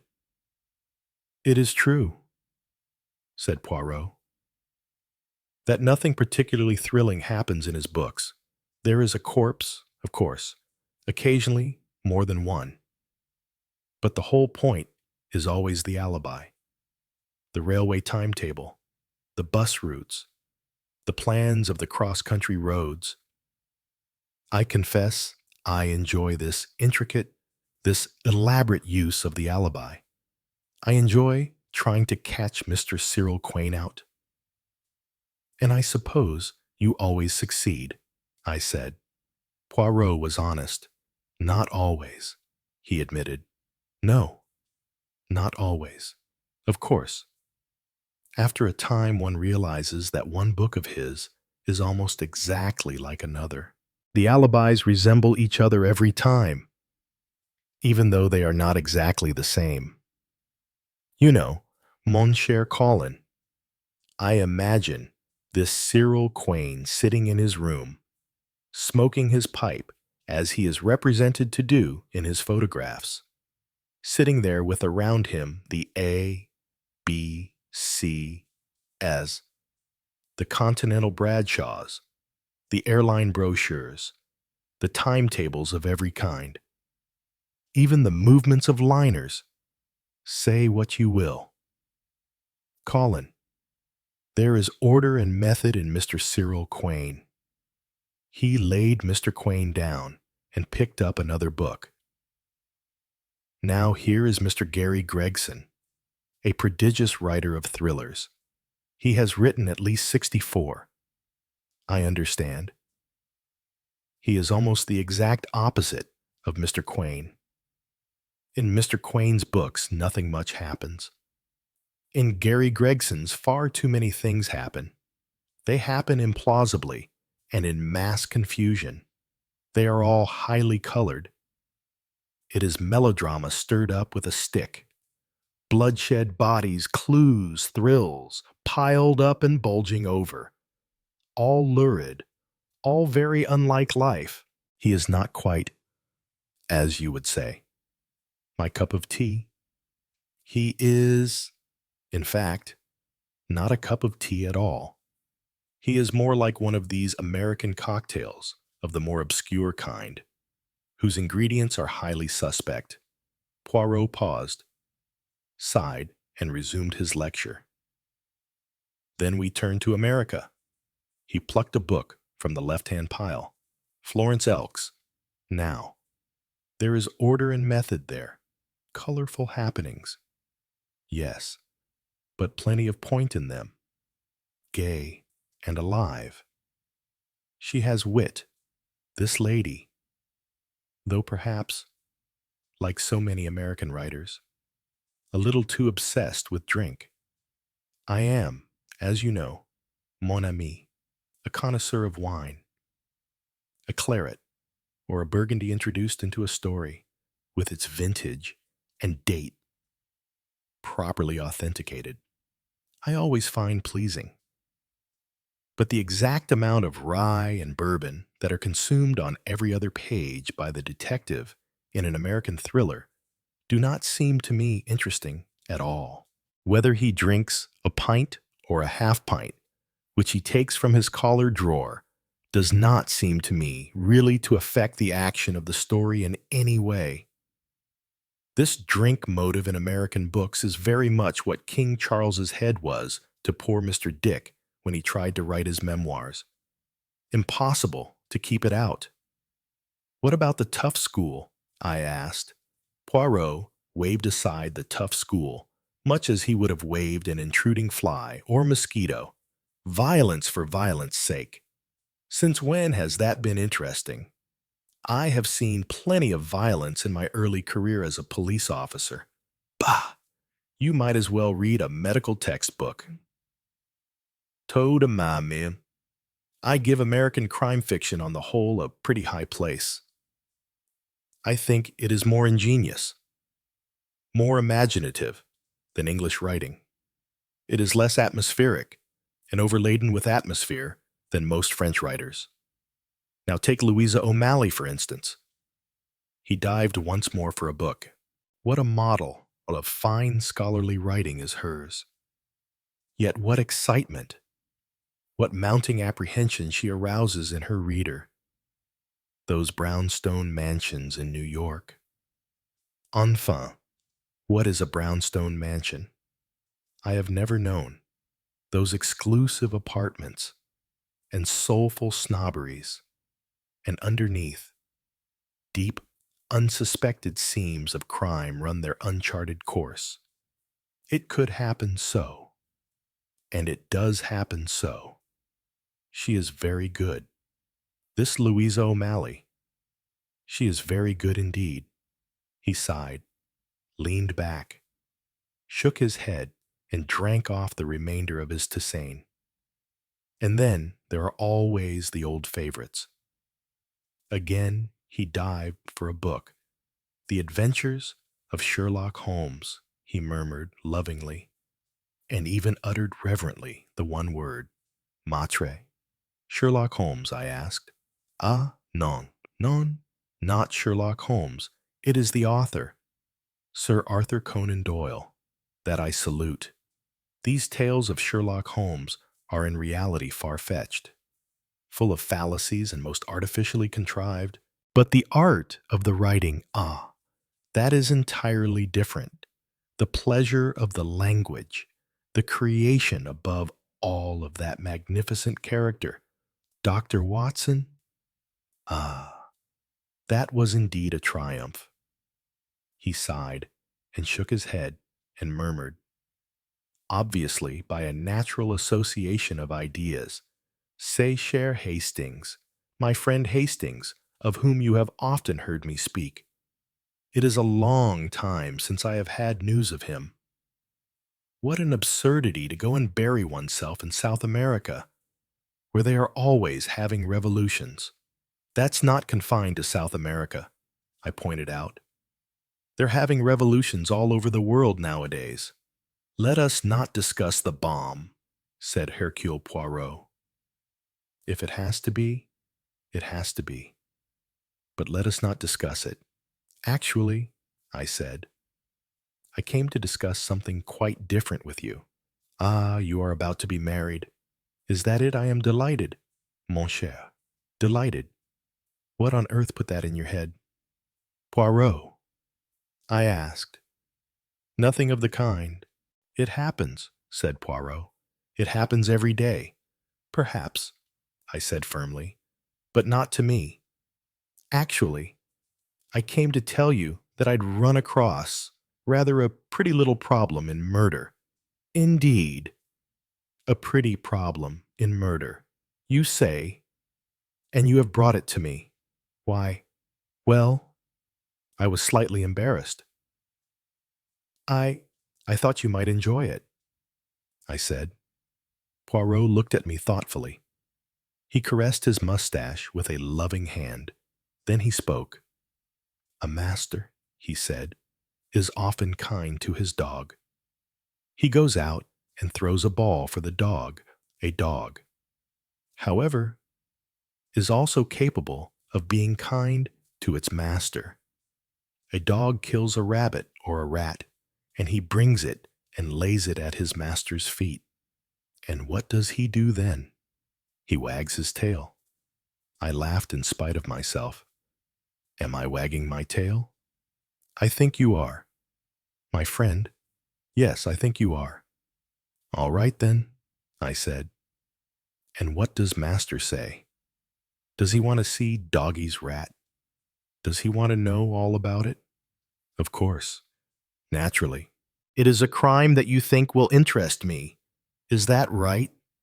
"The whole point of it is," I said, "that it just doesn't make sense. That is impossible, said Poirot. Everything makes sense. Everything. Well, you try and make sense of this. I can't. Not that it's really anything to do with me. I just happened to come in on it. Mind you, it may turn out to be quite straightforward. Once the dead man is identified, you are talking without method or order, said Poirot severely. Let me beg of you to let me have the facts. You say it is a murder. Yes, it's a murder, all right, I assured him. Well, here we go. I described to him in detail the events that had taken place at 19 Wilbraham Crescent. Hercule Poirot leant back in his chair. He closed his eyes and gently tapped with a forefinger the arm of his chair while he listened to my recital. When I finally stopped, he did not speak for a moment. Then he asked, without opening his eyes, sans blague, "Oh, absolutely." I said, "Épatant," said Hercule Poirot. He savored the word on his tongue and repeated it syllable by syllable. "Épatant." After that, he continued his tapping on the arm of his chair and gently nodded his head. "Well," I said impatiently, after waiting a few moments more, "what have you got to say?" "But what do you want me to say?" "I want you to give me the solution." I've always understood from you that it was perfectly possible to lie back in one's chair, just think about it all, and come up with the answer. That it was quite unnecessary to go and question people and run about looking for clues. It is what I have always maintained. Well, I'm calling your bluff, I said. I have given you the facts, and now I want the answer. Just like that, Heen. But then there is a lot more to be known, mon ami. We are only at the beginning of the facts. Is that not so? I still want you to come up with something. I see. He reflected a moment. One thing is certain, he pronounced. It must be a very simple crime. Simple, I demanded in some astonishment. Naturally. Why must it be simple? Because it appears so complex. If it has necessarily to appear complex, it must be simple. You comprehend that. I don't really know that I do. Curious, mused Poirot. What you have told me, I think yes. There is something familiar to me there. Now, where when have I come across something? He paused. Your memory, I said, must be one vast reservoir of crimes. But you can't possibly remember them all, can you? Unfortunately, no, said Poirot. But from time to time these reminiscences are helpful. There was a soap boiler, I remember once, at Liege. He poisoned his wife in order to marry a blonde stenographer.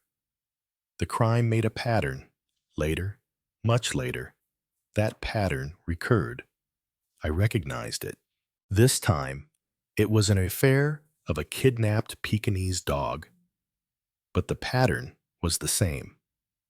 I looked for the equivalent of the blonde stenographer and the soap boiler. And voila, that is the kind of thing. And here again, in what you have told me, I have that feeling of recognition. Clocks, I suggested hopefully. Bogus insurance agents. No, no. Poirot shook his head. Blind women. No, no, no. Do not confuse me. I'm disappointed in you. Poirot, I said. I thought you'd give me the answer straight away. But my friend, at present, you have presented me only with a pattern. There are many more things to find out. Presumably, this man will be identified. In that kind of thing, the police are excellent. They have their criminal records. They can advertise the man's picture. They have access to a list of missing persons.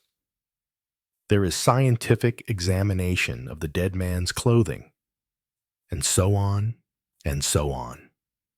Oh, yes, there are 100 other ways and means at their disposal.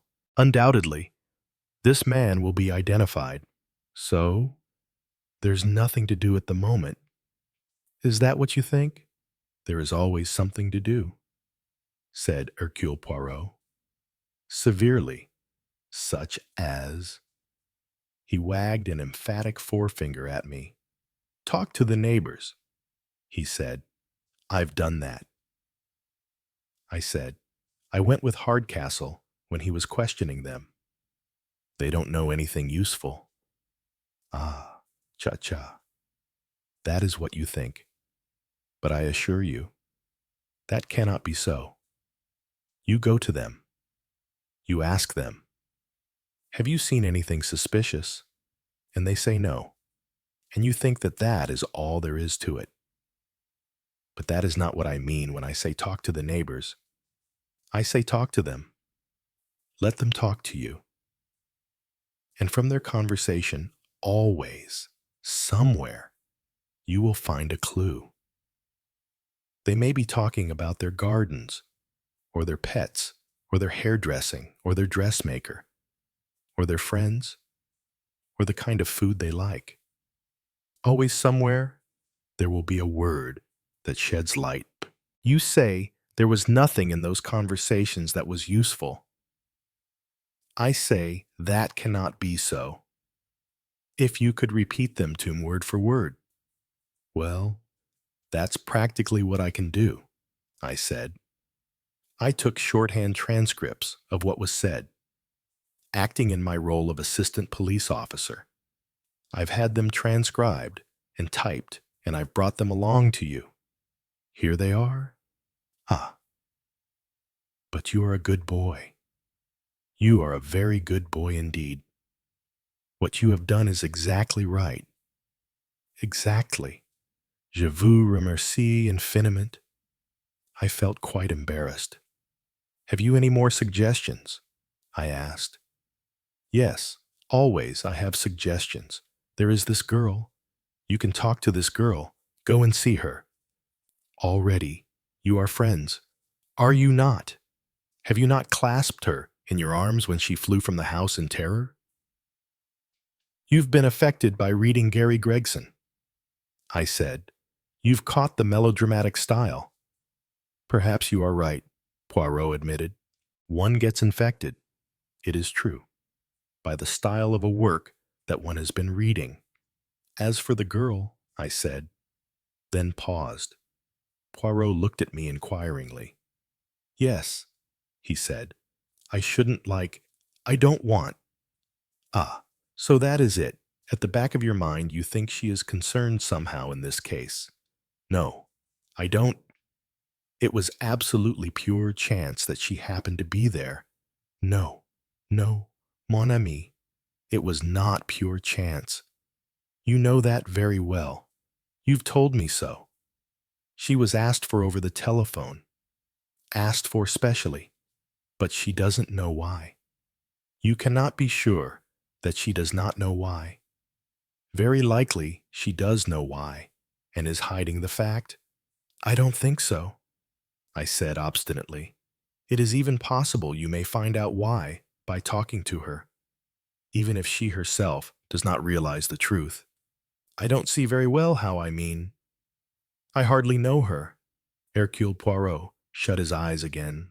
There is a time, he said, in the course of an attraction between two persons of the opposite sex, when that particular statement is bound to be true.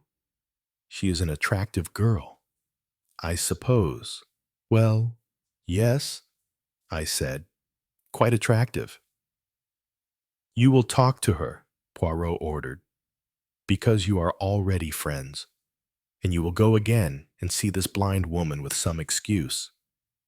And you will talk to her, and you will go to the typewriting bureau on the pretense perhaps of having some manuscript typed. You will make friends, perhaps, with one of the other young ladies who works there.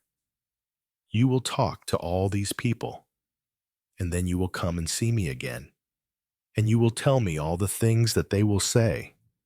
Have mercy." I said, "Not at all," said Poirot. "You will enjoy it. You don't seem to realize that I've got my own work to do. You will work all the better for having a certain amount of relaxation." Poirot assured me. I got up and laughed. "Well," I said, "you're the doctor. Any more words of wisdom for me?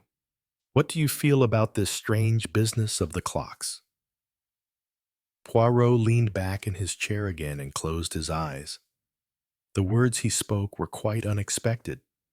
"The time has come," the walrus said, "to talk of many things, of shoes and ships and sealing wax, and cabbages and kings, and why the sea is boiling hot, and whether pigs have wings." He opened his eyes again and nodded his head. "Do you understand?" he said. Quotation from The Walrus and the Carpenter. "Alice through the looking-glass. Exactly. For the moment, that is the best I can do for you, mon cher. Reflect upon it." Chapter 15. The clock started again. At precisely 4:13 a.m., one of the clocks in Miss Pebmarsh's parlor began to tick again. Just one. It hadn't moved since the first murder. Now its hand crept forward, second by second, like a promise broken. Poirot had not seen the scene. He'd only read the report. But his mind reassembled the room like a map of guilt. The clocks were never a message to the police. They were a private language. One only the killer could read. Colin Lamb didn't sleep that night. Something itched behind his skull. He walked the length of Wilbraham Crescent twice before dawn. Everything about the house still felt wrong, like the truth had been laid out, but upside down. At 6:05, a scream split the morning. Flat 18. Colin ran. Inside, a woman in a dressing gown, shaking, on the floor, next to a shattered vase. Miss Martindale, dead, neck bruised, mouth open, eyes wide. One clock from the mantel smashed beside her. Time of death. Colin didn't need a coroner. The hands of the clock told him everything. 4:13. Again. Scotland Yard arrived in full force. Inspector Hardcastle cursed under his breath. "Ship white cocky." She was part of the agency. Damn it. Just a secretary. Poirot appeared behind them like a shadow from a dream. He spoke softly. "No, mon ami. She was never just a secretary." Back in the house, on Wilbraham Crescent, Poirot examined the arrangement. The first victim had been placed deliberately. This one, sloppy. "Urgent." Colin spoke up. "What does it mean?" Poirot didn't look up. "It means we are not following a murderer who wants to confuse us. We are following someone who must finish something before time runs out." They gathered back at the hotel. The clocks were stacked in evidence boxes, but one remained. The one that started ticking again. It sat on the windowsill. Tick, tick, tick. Poirot placed his hand over it, then turned to Colin. "Who gave Sheila Webb that assignment?" Colin paused. "You mean who sent her to 19 Wilbraham Crescent?" Poirot nodded. Colin frowned. "There was a client form, typed." Poirot held up a sheet of paper. It was blank. Burn marks along the edges. Gummerman. Sheila did not receive a call. Poirot said. She received an invitation. Hardcastle folded his arms. "You mean it was a trap?" Poirot looked out the window.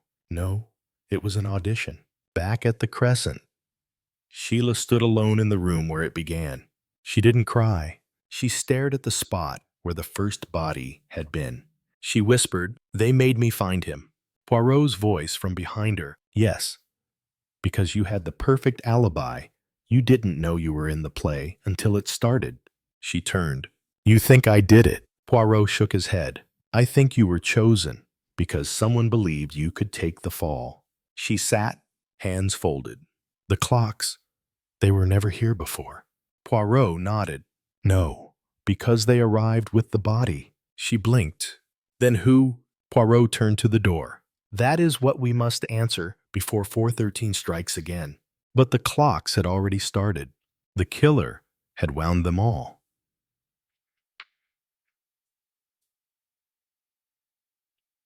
Not to mark the murder, but to remind them time doesn't reveal the truth. It buries it. Chapter 16. The witness, who wasn't Miss Martindale's desk, had been cleared by afternoon. Too efficiently, almost like someone knew she wouldn't be needing it anymore. Colin. Colin stood in the back room of the Cavendish Secretarial Bureau, flicking through filing drawers. At first, everything looked normal. Client logs, timesheets, typed carbon copies.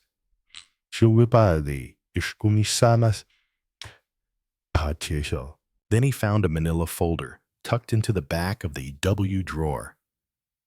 No name, just a code. S 1945. Inside 5 photographs. One was Miss Martindale, but not under that name. Not even close. He took the file straight to Poirot. They laid it out in the hotel room, like pieces of a crime that had been waiting to happen. Her real name was Sylvia Sherman. Poirot said, East German, evacuated in 45, relocated here in 47, under a resettlement alias. Colin shook his head. Then she wasn't just typing schedules. She was collecting names. Poirot nodded. She was keeping score. The 4th photograph in the file showed another woman. Someone. Glasses, hair pinned tightly. Plain blouse. Miss Pebmarsh. Except not quite. Different glasses. Different jaw. Same eyes. Colin leaned in.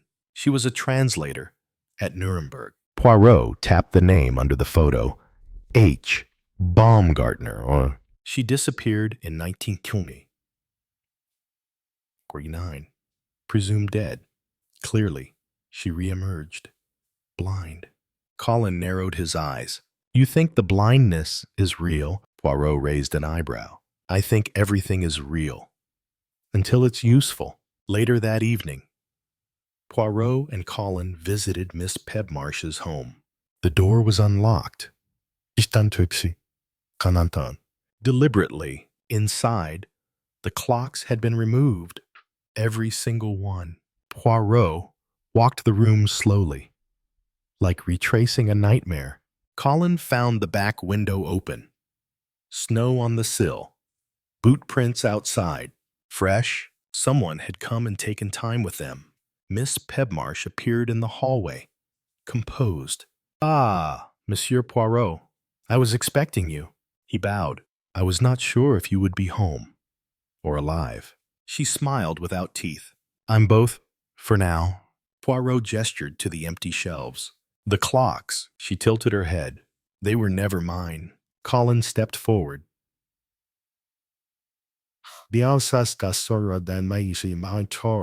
Neither was your name. She didn't flinch.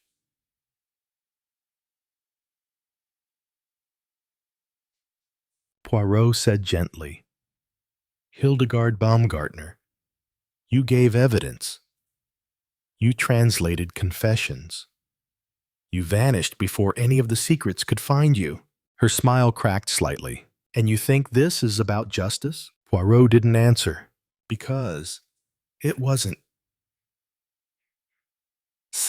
It was about unfinished stories. Buried lives. Silent betrayals. You're not blind, Colin said softly. Miss Pebmarsh chuckled. Not in the way you think. She turned and walked to the mantel, took something from the hollow behind it. A photograph. A man in uniform. The first victim, not a stranger. Not a coincidence. He was there in 45, she said. not as a soldier, as an accountant. He helped the regime cover its numbers, sanitize the records. Poirot exhaled, and then he fled here, built a life, lived quietly. She nodded. Until he wrote to me, apologizing. Colin frowned. You killed him for apologizing. No, she whispered. I killed him because he told someone else. Poirot's voice was soft now, and they made sure he would never tell anyone again. She didn't nod. She didn't need to. The door burst open. Hardcastle entered, gun drawn. Everyone stay where they are. Poirot raised a hand. You're late. Inspector, the murder has already confessed. Miss Pebmarsh held the photo like a relic. I never wanted blood, she said. Poirot looked at her gently. But you always knew where it would land. Outside. The snow had stopped, but the cold lingered. Inside, Poirot watched as Miss Pebmarsh was led away. No fight. No fear. Just quiet. Like someone whose story had finally ended. Or begun again under a different name. Chapter 17. 413 meant she lived. The clocks were found in a garage, stacked behind garden tools and rusting bicycles. Each still set to 413. Poirot stared at them. They weren't pointing to a time, he said. They were marking one. In his hotel room, he drew a timeline. 4. 13 p.e. August 12, 1945. That's when the first witness testimony at Nuremberg began. Colin frowned. That can't be a coincidence. Poirot nodded. It is not. Someone wanted to remember that moment, or more likely force someone else not to forget. The final clue came from a burned envelope. Recovered from Miss Martindale's trash bin. The return address was false, but the watermark on the paper was rare. British intelligence. Circa 1947. Colin recognized it immediately. We used it for black files. Covert clearance. Alias registrations. Poirot tapped the paper. This is not a letter. It is a death certificate with no body. That night, Poirot met Hardcastle at the station. Only one suspect remained, one who had woven themselves into the case without suspicion. Colin was already waiting, arms crossed. Beside him sat Sheila Webb, confused, scared. Poirot approached slowly. Miss Webb, I must ask, what do you know about your mother's maiden name? She blinked. I never knew her. I was raised by guardians. Poirot nodded. Your file says you were placed after a cross-channel displacement. Oh, she stiffened. My adoption records were sealed. Poirot smiled softly. Exactly. Because your mother had one of the most dangerous last names in Europe at the time. He pulled a paper from his pocket. An old file, photograph attached. Woman, blonde. Eyes like bruises. Hildegard Baumgartner. Beside her, in the background, a child. A girl with Sheila's eyes. Colin stepped forward. You're not just a pawn in this. You were the original message, Sheila whispered. Then who sent it? Poirot turned to the window. There was never one killer. There were 3. The man who brought the clocks, the woman who placed the body, and the one who tied them all together, the one who thought she had died, but had been resurrected in the girl they thought had vanished. He looked back at Sheila.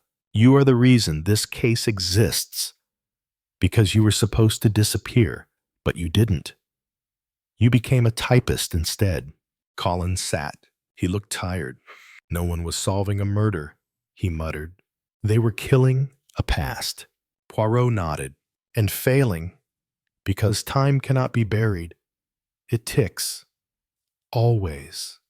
Under the floorboards. The train arrived.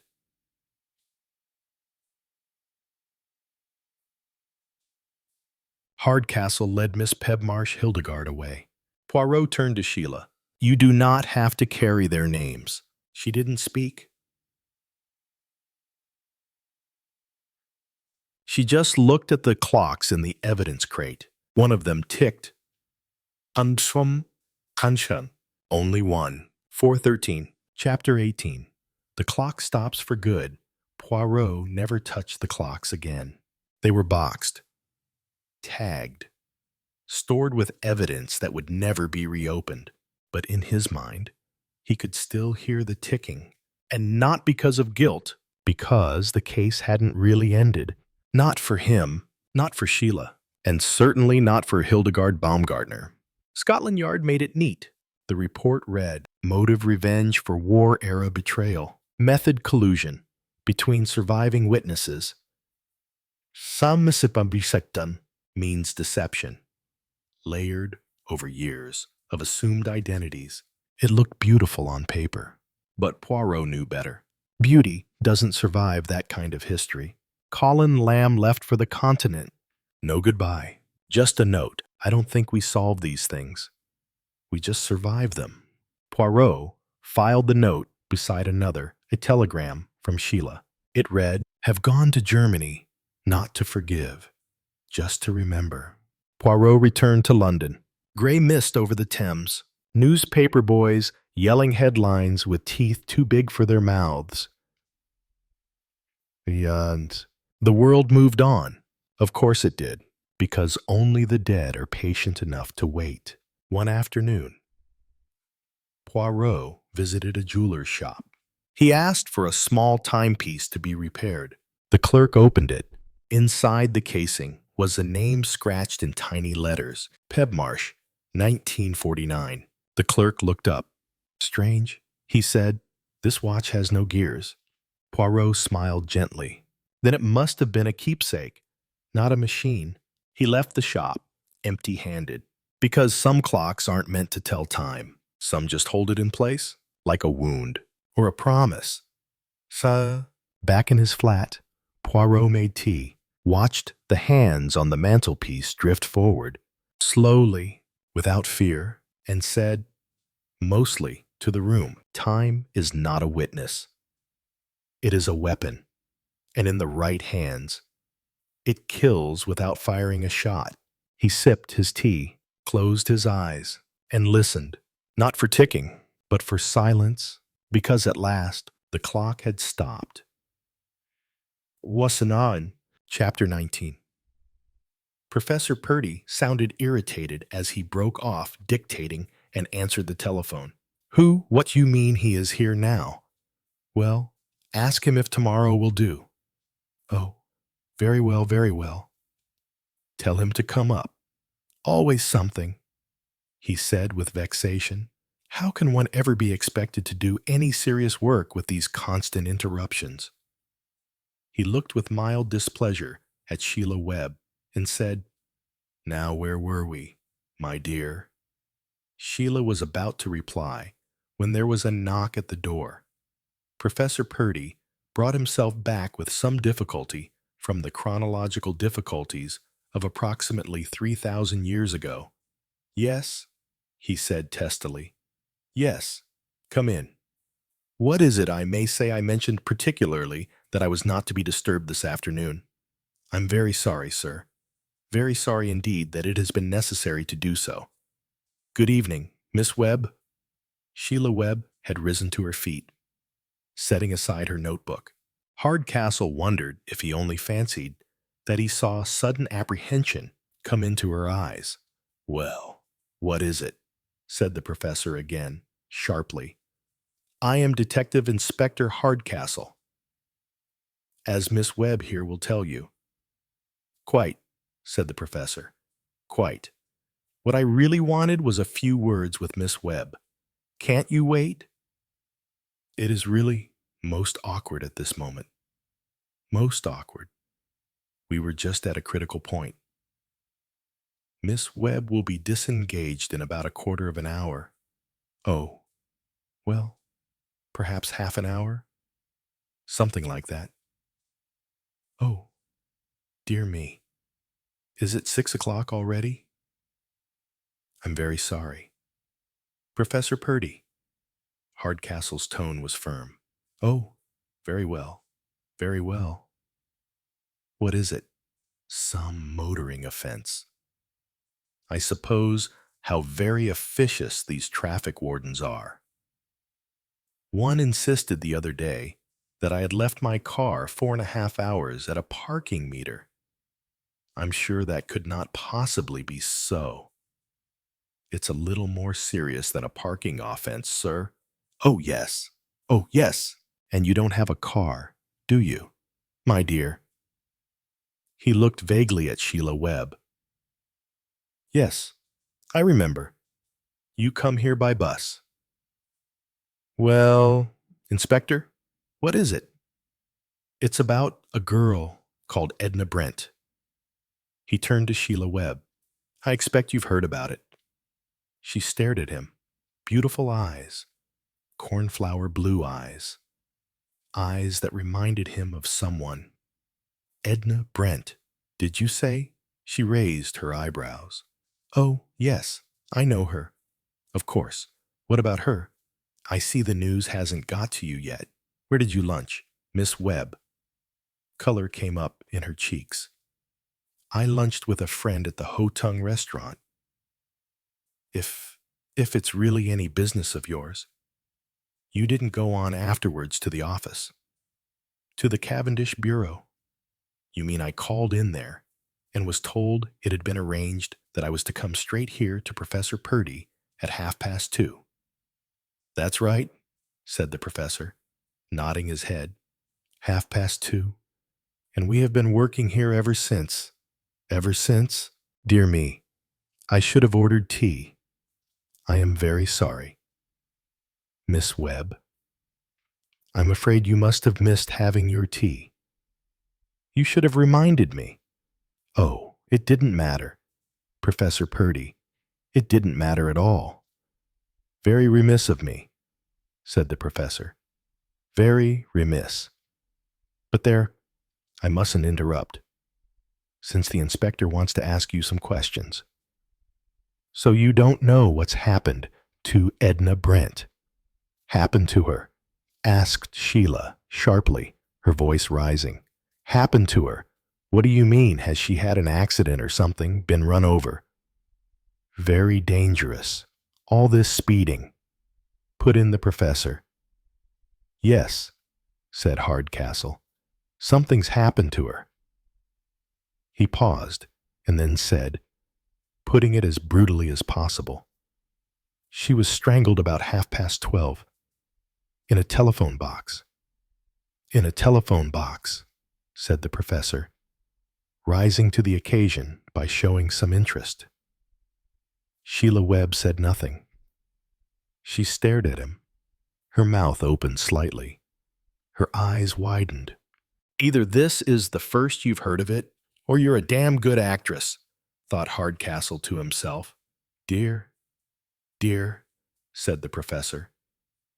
Strangled in a telephone box. That seems very extraordinary to me. Very extraordinary. Not the sort of place I would choose myself.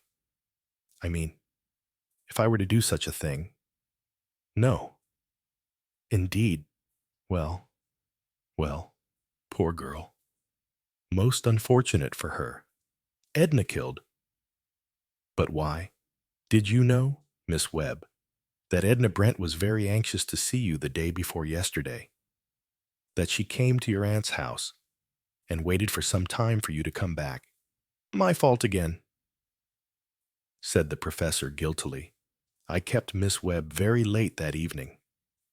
I remember. Very late indeed. I really still feel very apologetic about it. You must always remind me of the time. My dear, you really must. My aunt told me about that, said Sheila. But I didn't know it was anything special. Was it? Was Edna in trouble of any kind? We don't know, said the inspector. We probably never shall know. Unless you can tell us.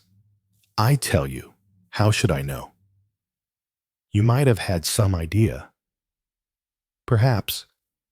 of what Edna Brent wanted to see you about. She shook her head. I've no idea. No idea at all. Hasn't she hinted anything to you?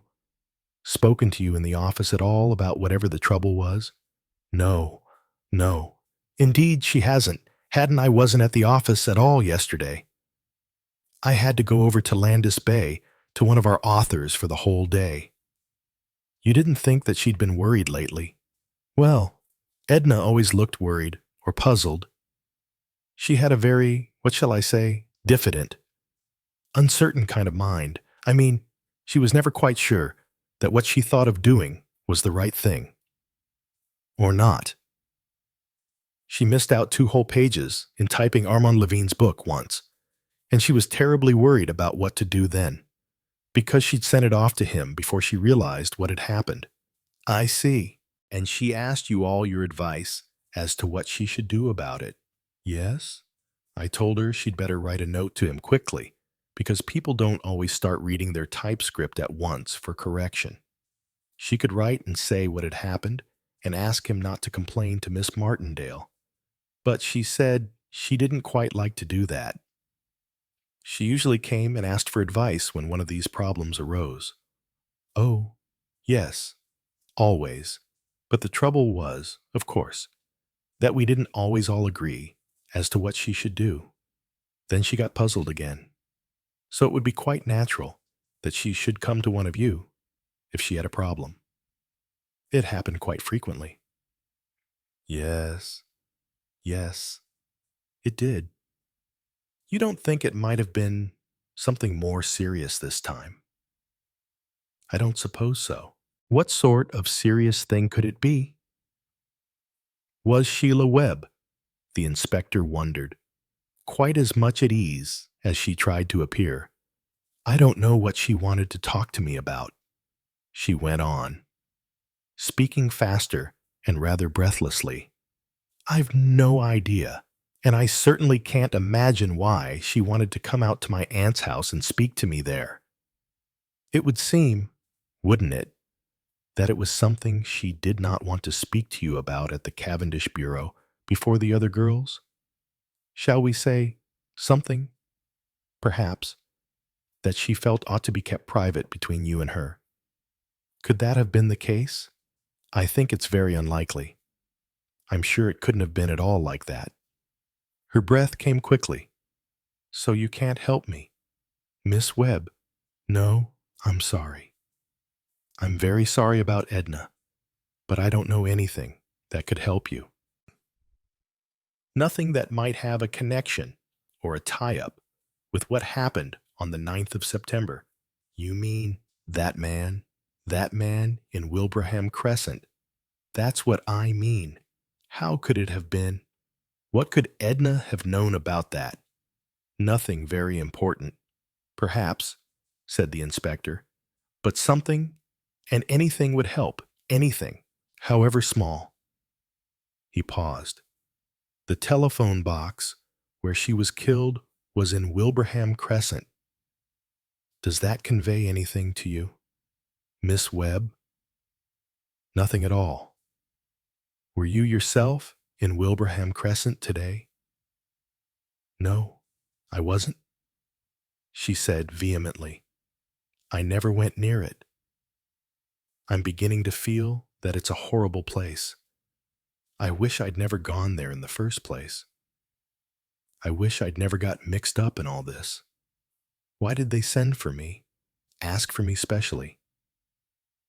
That day, why did Edna have to get killed near there? You must find out, Inspector. You must. We mean to find out, Miss Webb, the inspector said. There was a faint menace in his voice as he went on. I can assure you of that. You're trembling, my dear, said Professor Purdy. I really do think that you ought to have a glass of sherry. Chapter 20. Colin Lamb's Narrative. I reported to Beck as soon as I got to London. He waved his cigar at me. There might have been something in that idiotic Crescent idea of yours after all. He allowed, I've turned up something at last. Have I? I won't go as far as that, but I'll just say that you may have our construction engineer, Mr. Ramsey of 62 Wilbraham Crescent, is not all he seems. Some very curious assignments he's taken on lately. Genuine firms, but firms without much back history. And what history they have. Rather a peculiar one. Ramsey went off at a minute's notice about 5 weeks ago. He went to Romania. That's not what he told his wife. Possibly not. But that's where he went. And that's where he is now. We'd like to know a bit more about him.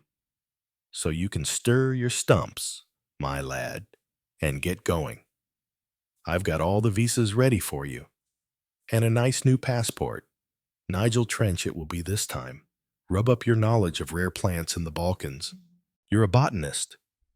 Any special instructions? No. We'll give you your contact when you pick up your papers. Find out all you can about our Mr. Ramsey. He looked at me keenly. You don't sound as pleased as you might be. He peered through the cigar smoke. It's always pleasant when a hunch pays off, I said evasively.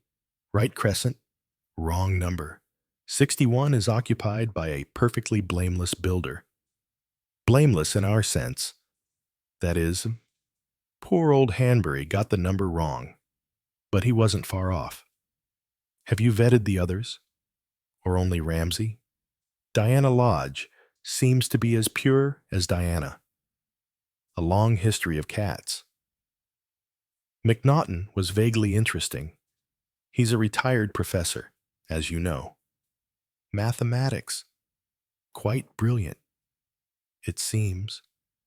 Resigned his chair quite suddenly on the grounds of ill health. I suppose that may be true, but he seems quite hale and hearty. He seems to have cut himself off from all his old friends, which is rather odd. The trouble is, I said, that we get to thinking that everything that everybody does is highly suspicious. You may have got something there, said Colonel Beck. There are times when I suspect you, Colin, of having changed over to the other side. There are times when I suspect myself of having changed over to the other side, and then having changed back again to this one, all a jolly mix-up. My plane left at 10 p.m. I went to see Hercule Poirot first. This time, he was drinking a sirop de cassis blackcurrant to you and me. He offered me some. I refused. George brought me whiskey. Everything as usual. You look depressed, said Poirot. Not at all. I'm just off abroad. He looked at me. I nodded.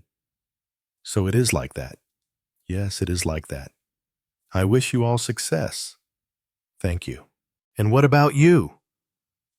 Poirot, how are you getting along with your homework? Pardon? What about the Crowdine Clocks murder? Have you leaned back, closed your eyes, and come up with all the answers? I have read what you left here with great interest, said Poirot. Not much there. Was there? I told you these particular neighbors were a washout. On the contrary, in the case of at least two of these people, very illuminating remarks were made. Which of them? And what were the remarks? Poirot told me, in an irritating fashion, that I must read my notes carefully. You will see for yourself then. It leaps to the eye. The thing to do now is to talk to more neighbors. There aren't any more. There must be. Somebody has always seen something. It is an axiom. It may be an axiom, but it isn't so in this case, and I've got further details for you. There has been another murder. Indeed, so soon. That is interesting. Tell me, I told him. He questioned me closely until he got every single detail out of me. I told him, too, of the postcard I had passed on to Hardcastle. Remember 413 or 413, he repeated. Yes, it is the same pattern. What do you mean by that? Poirot closed his eyes. That postcard lacks only one thing: a fingerprint dipped in blood. I looked at him doubtfully. What do you really think of this business? It grows much clearer as usual. The murderer cannot let well alone. But who's the murderer? Poirot craftily did not reply to that. Whilst you are away, you permit that I make a few researches, such as, tomorrow I shall instruct Miss Lemon to write a letter to an old lawyer friend of mine, Mr. Enderby. I shall ask her to consult the marriage records at Somerset House. She will also send for me a certain overseas cable. I'm not sure that's fair, I objected. You're not just sitting and thinking. That is exactly what I am doing. What Miss Lemon is to do is to verify for me the answers that I have already arrived at. I ask not for information, but for confirmation. I don't believe you know a thing, Poirot. This is all bluff. Why, nobody knows yet who the dead man is. I know. What's his name? I have no idea. His name is not important. I know. If you can understand, not who he is, but who he is. A blackmailer. Poirot closed his eyes. A private detective. Poirot opened his eyes. I say to you a little quotation, as I did last time, and after that I say no more. He recited with the utmost solemnity, Dilly, dilly, dilly, come and be killed. Chapter 21. Detective Inspector Hardcastle looked at the calendar on his desk. 20th September. Just over 10 days. They hadn't been able to make as much progress as he would have liked, because they were held up with that initial difficulty, the identification of a dead body. It had taken longer than he would have thought possible. All the leads seemed to have petered out, failed. The laboratory examination of the clothes had brought in nothing particularly helpful. The clothes themselves had yielded no clues. They were good quality clothes. Export quality, not new, but well cared for. Dentists had not helped, nor laundries, nor cleaners. The dead man remained a mystery man. And yet, Hardcastle felt he was not really a mystery man. There was nothing spectacular or dramatic about him. He was just a man whom nobody had been able to come forward and recognize. That was the pattern of it. He was sure. Hardcastle sighed as he thought of the telephone calls and letters that had necessarily poured in after the publication in the public press of the photograph, with the caption below it, "Do you know this man?" Astonishing the amount of people who thought they did know this man. Daughters who wrote in a hopeful vein of fathers from whom they'd been estranged for years. An old woman of 90 was sure that the photograph in question was her son, who had left home 30 years ago. Innumerable wives had been sure that it was a missing husband. Sisters had not been quite so anxious to claim brothers. Sisters, perhaps, were less hopeful thinkers. And, of course, there were vast numbers of people who had seen that very man in Lincolnshire, Newcastle, Devon, London, on a tube, in a bus, lurking on a pier, looking sinister at the corner of a road, trying to hide his face as he came out of the cinema. Hundreds of leads, the more promising of them patiently followed up and not yielding anything.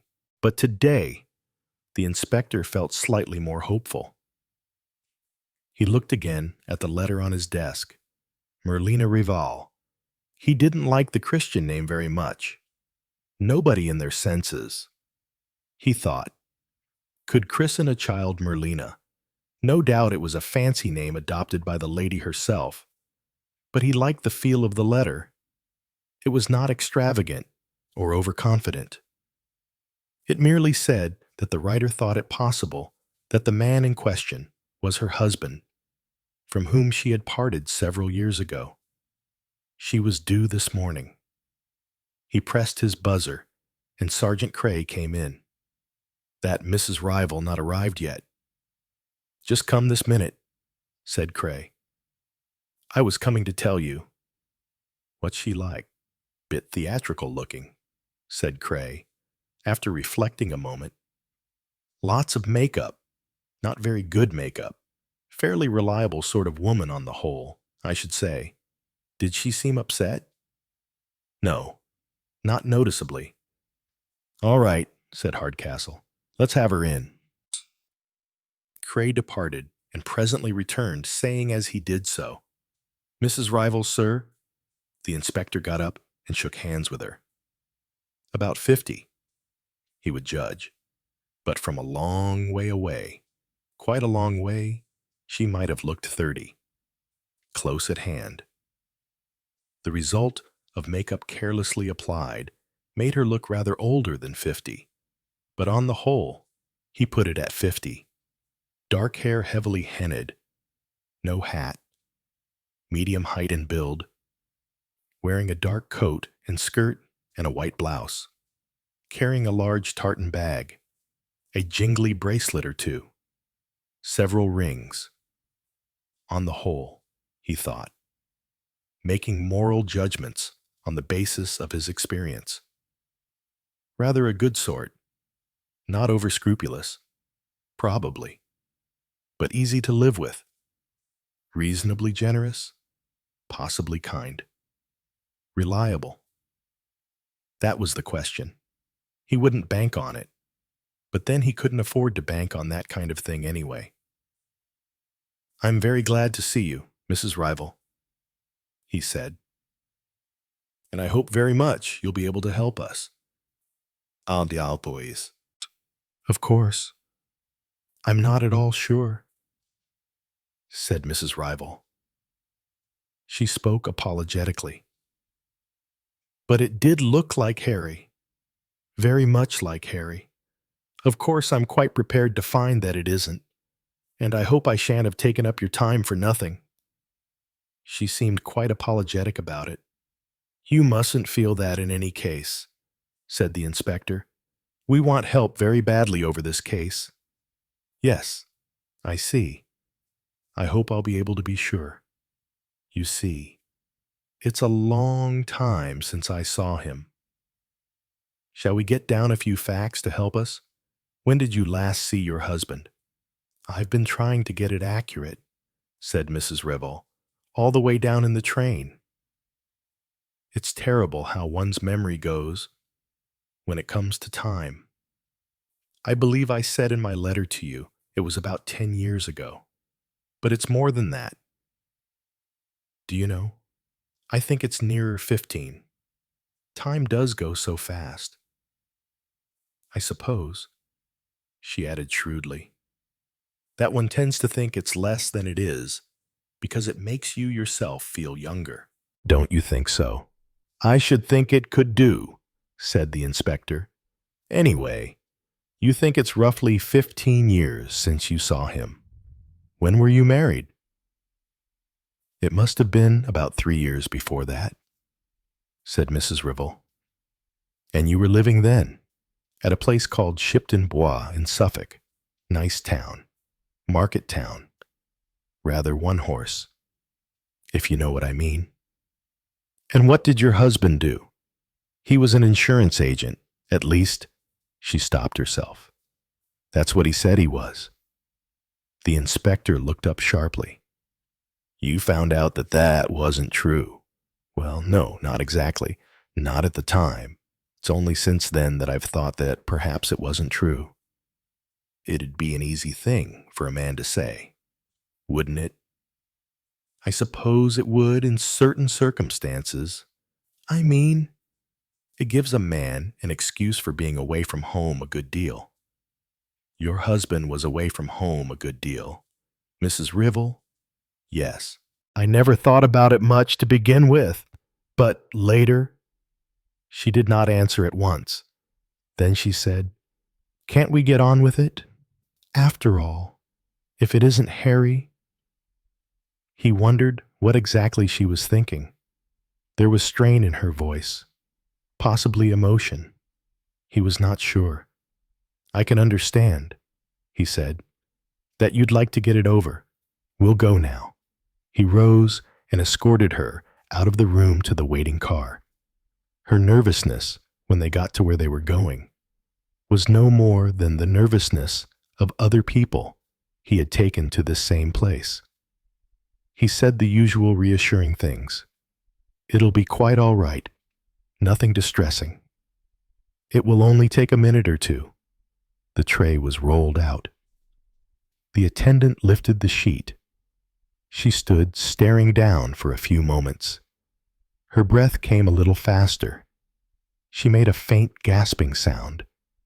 Then she turned away abruptly. She said, "It's Harry. Yes, he's a lot older. He looks different. But it's Harry." The inspector nodded to the attendant. Then he laid his hand on her arm and took her out again to the car, and they drove back to the station. He didn't say anything. He left her to pull herself together. When they got back to his room, a constable came in almost at once with a tray of tea. "There you are, Mrs. Rival. Have a cup. It'll pull you together. Then we'll talk." "Thank you." She put sugar in the tea, a good deal of it, and gulped it down quickly. "That's better," she said. "It's not that I mind, really. Only, well, it does turn you up a bit, doesn't it?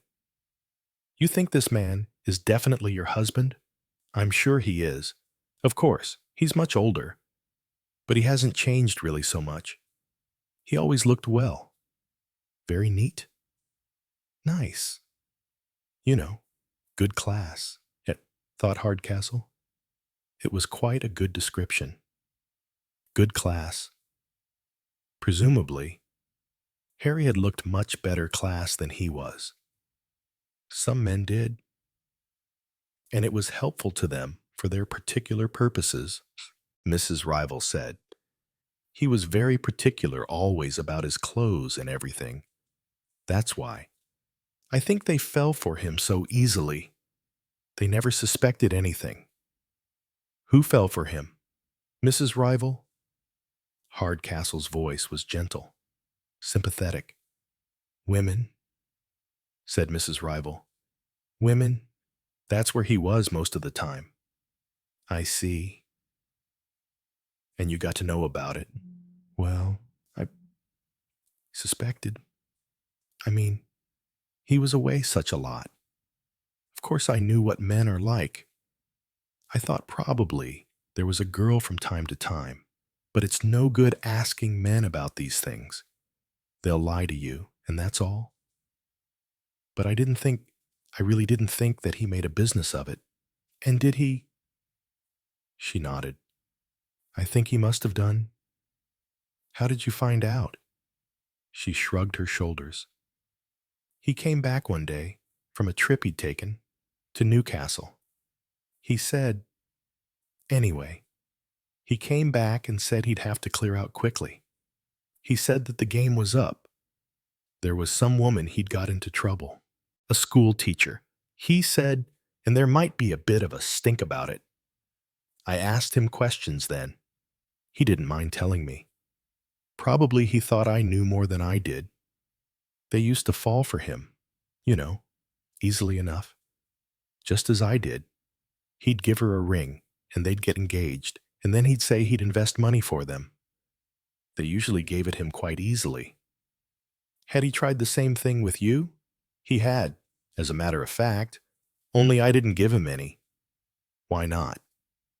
Didn't you trust him even then? Well, I wasn't the kind that trusts anybody. I'd had what you'd call a bit of experience, you know, of men and their ways, and the seamier side of things. Anyway, I didn't want him investing my money for me. What money I had, I could invest for myself.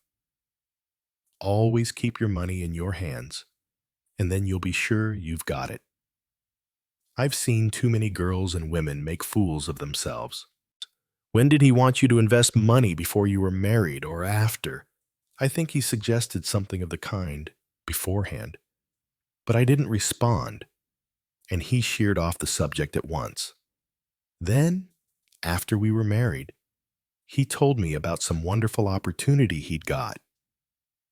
I said, nothing doing. It wasn't only because I didn't trust him, but I'd often heard men say they're onto something wonderful, and then it turned out that they'd been had for a mug themselves. Had your husband ever been in trouble with the police? No fear, said Mrs. Rival. Women don't like the world to know they've been duped. But this time, apparently, things might be different.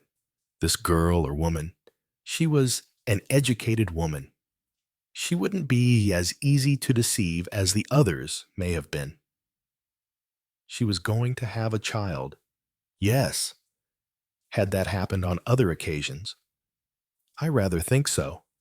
She added, I don't honestly know what it was used to start him off in the first place, whether it was only the money a way of getting a living, as you might say, or whether he was the kind of man who just had to have women and he saw no reason why they shouldn't pay the expenses of his fun.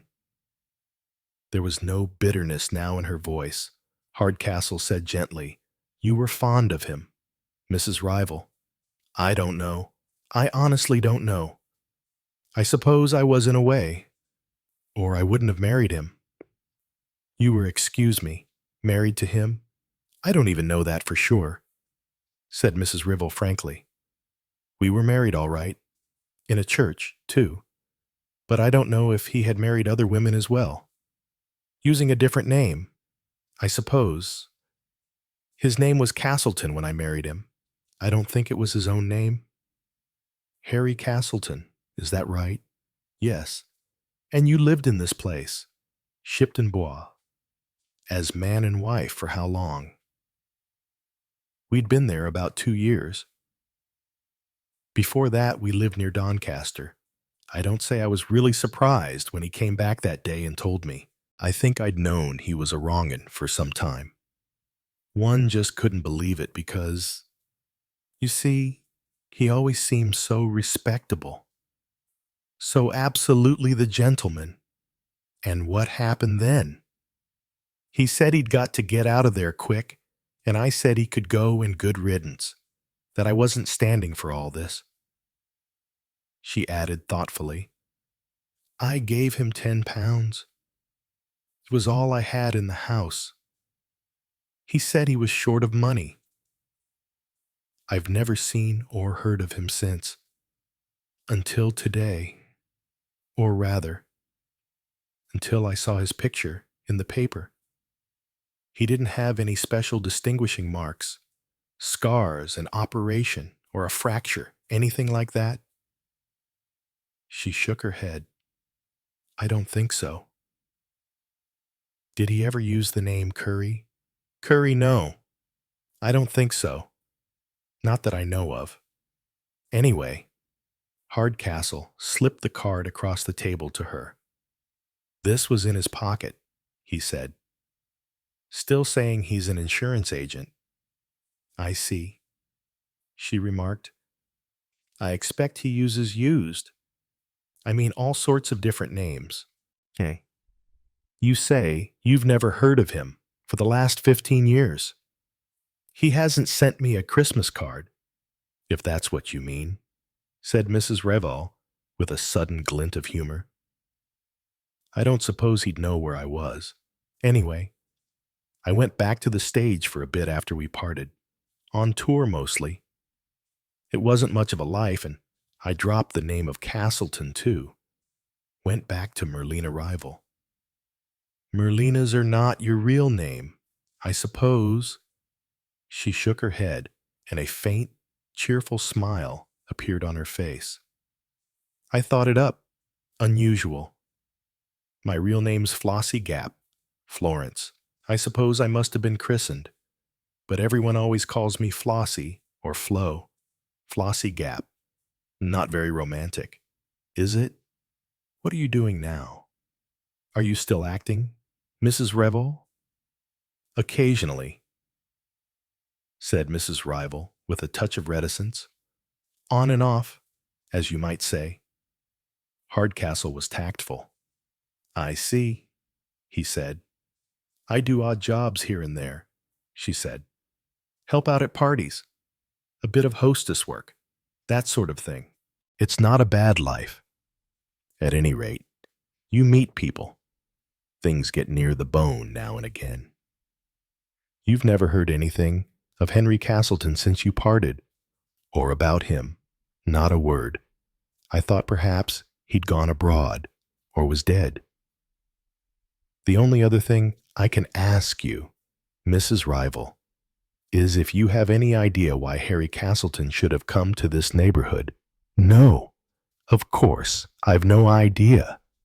I don't even know what he's been doing all these years. Would it be likely that he would be selling fraudulent insurance, something of that kind? I simply don't know.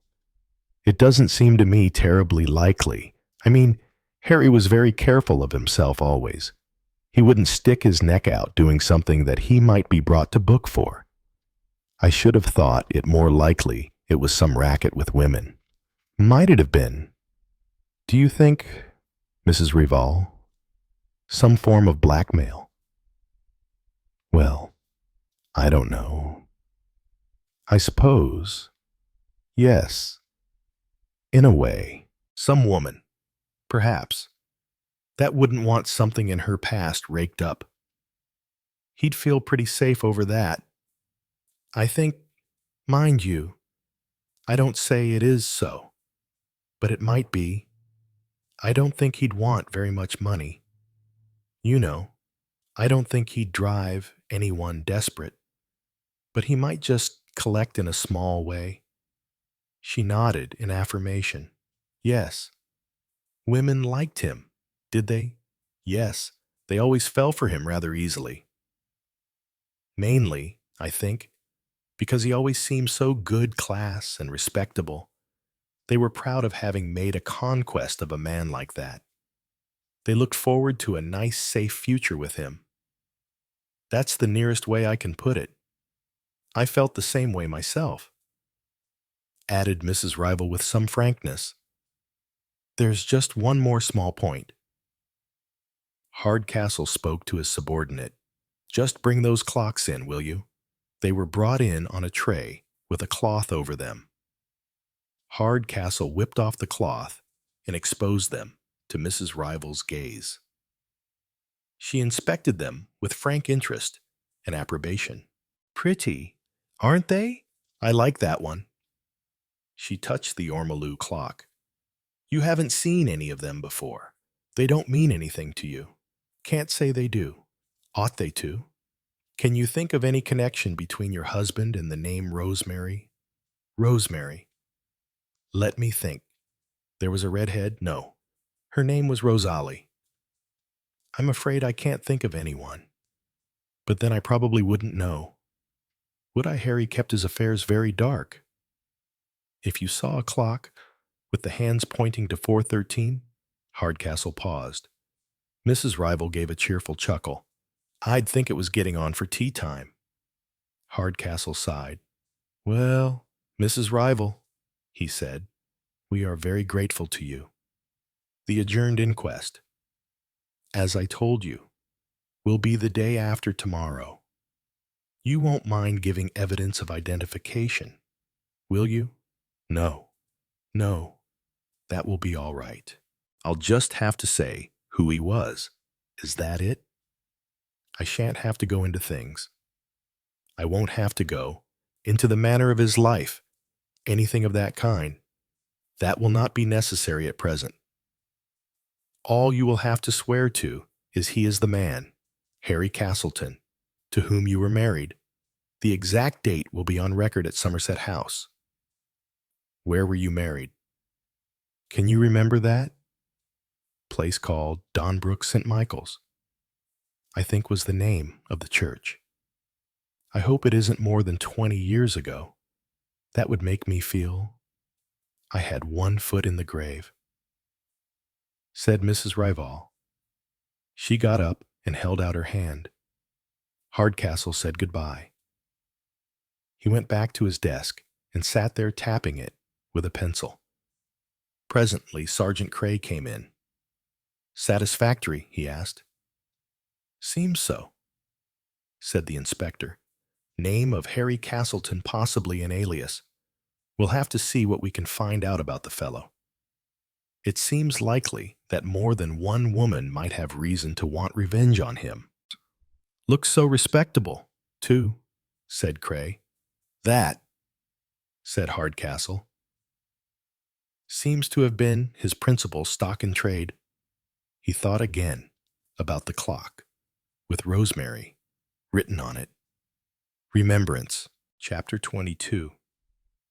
So you have returned? Said Hercule Poirot. He placed a bookmarker carefully to mark his place in the book he was reading. This time, a cup of hot chocolate stood on the table by his elbow. Poirot certainly has the most terrible taste in drinks. For once, he did not urge me to join him. How are you? I asked. I am disturbed. I am much disturbed. They make the renovations, the redecorations, even the structural alteration in these flats. Won't that improve them? It will improve them. Yes, but it will be most vexatious to me. I shall have to disarrange myself. There will be a smell of paint. He looked at me with an air of outrage. Then, dismissing his difficulties with a wave of his hand, he asked, You have had the success? Yes, I said slowly. I don't know. Ah, it is like that. I found out what I was sent to find out. I did not find the man himself. I myself do not know what was wanted. Information or a body. Speaking of bodies, I read the account of the adjourned inquest at Crowdine. Willful murder by a person or persons unknown. And your body has been given a name at last. I nodded. Harry Castleton, whoever he may be, identified by his wife.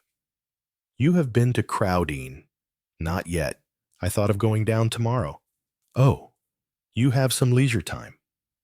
Not yet. I'm still on the job. My job takes me there. I paused a moment and then said, I don't know much about what's been happening while I've been abroad. Just the mere fact of identification. What do you think of it? Poirot shrugged his shoulders. It was to be expected. Yes, the police are very good, and wives are very obliging. Mrs. Merlina Rival. What a name. It reminds me of something, said Poirot. Now of what does it remind me? He looked at me thoughtfully, but I couldn't help him. Knowing Poirot, it might have reminded him of anything. A visit to a friend in a country house, mused Poirot, then shook his head. No, it is so long ago.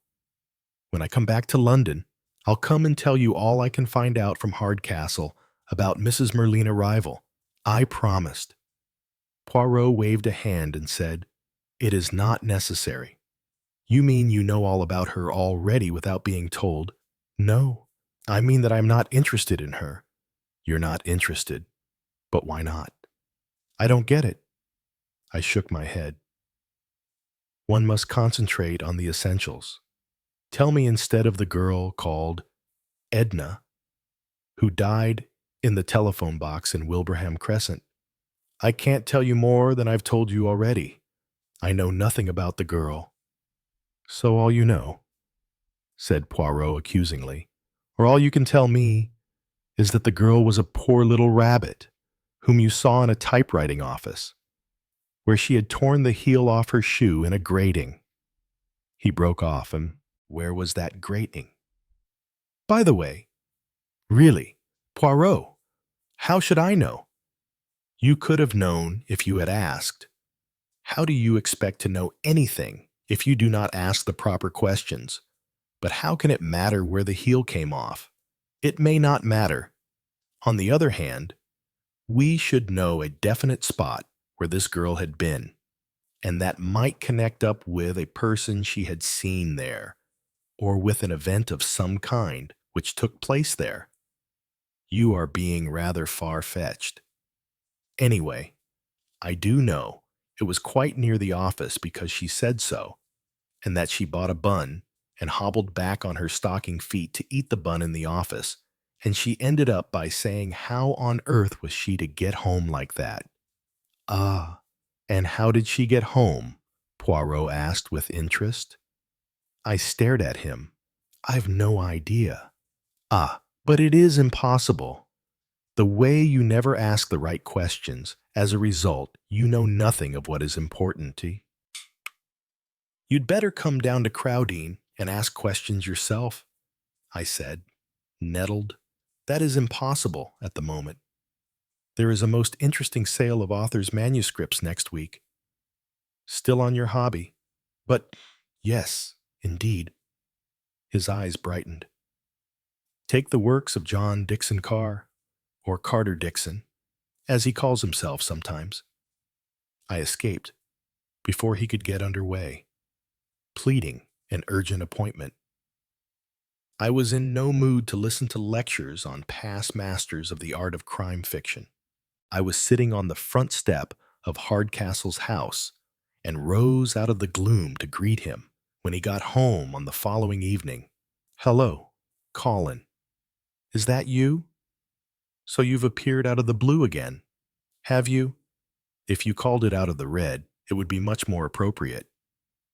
How long have you been here? Sitting on my front doorstep. Oh, half an hour or so. Sorry you couldn't get into the house.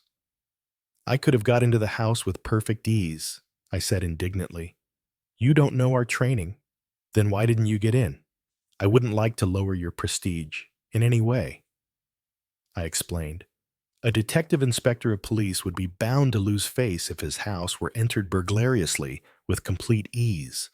Hardcastle took his keys from his pocket and opened the front door. Come on in, he said, and don't talk nonsense. He led the way into the sitting room and proceeded to supply liquid refreshment. Say when, I said it, not too soon, and we settled ourselves with our drinks. Things are moving at last, said Hardcastle. We've identified our corpse. I know. I looked up the newspaper files who was Harry Castleton, a man of apparently the utmost respectability and who made his living by going through a form of marriage, or merely getting engaged to well-to-do credulous women. They entrusted their savings to him, impressed by his superior knowledge of finance, and shortly afterwards he quietly faded into the blue. He didn't look that kind of man, I said, casting my mind back. That was his chief asset. Wasn't he ever prosecuted? No. We've made inquiries, but it isn't easy to get much information. He changed his name fairly often, and although they think at the Yard that Harry Castleton, Raymond Blair, Lawrence Dalton, Roger Byron were all one and the same person, they never could prove it. The women, you see, wouldn't tell. They preferred to lose their money. The man was really more of a name than anything. Cropping up here and there, always the same pattern, but incredibly elusive. Roger Byron, say, would disappear from Southend, and a man called Lawrence Dalton would commence operations in Newcastle on Tyne. He was shy of being photographed. Eluded his lady friend's desire to snapshot him. All this goes quite a long time back, 15 to 20 years. About that time he seemed really to disappear. The rumor spread about that he was dead, but some people said he had gone abroad. Anyway, nothing was heard of him until he turned up, dead, on Miss Pebmarsh's sitting room carpet, I said. Exactly.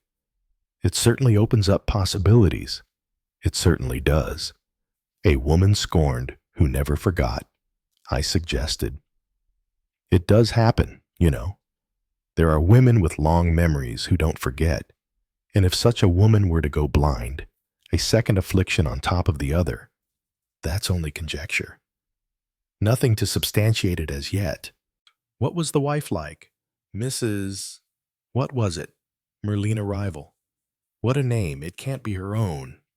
Her real name is Flossie Gap, the other she invented, more suitable for her way of life. What is she? A tart, not a professional.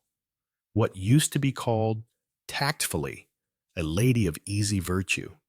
I should say she was a good-natured woman, and one willing to oblige her friends. Described herself as an ex-actress. Occasionally did hostess work. Quite likable. Reliable. As reliable as most.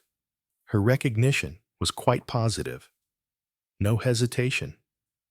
That's a blessing? Yes. I was beginning to despair. The amount of wives I've had here, I'd begun to think it's a wise woman who knows her own husband. Mind you, I think Mrs. Rival might have known a little more about her husband than she lets on. Has she herself ever been mixed up in criminal activities? Not for the record. I think she may have had, perhaps still has, some shady friends. Nothing serious, just fiddles, that kind of thing. What about the clocks?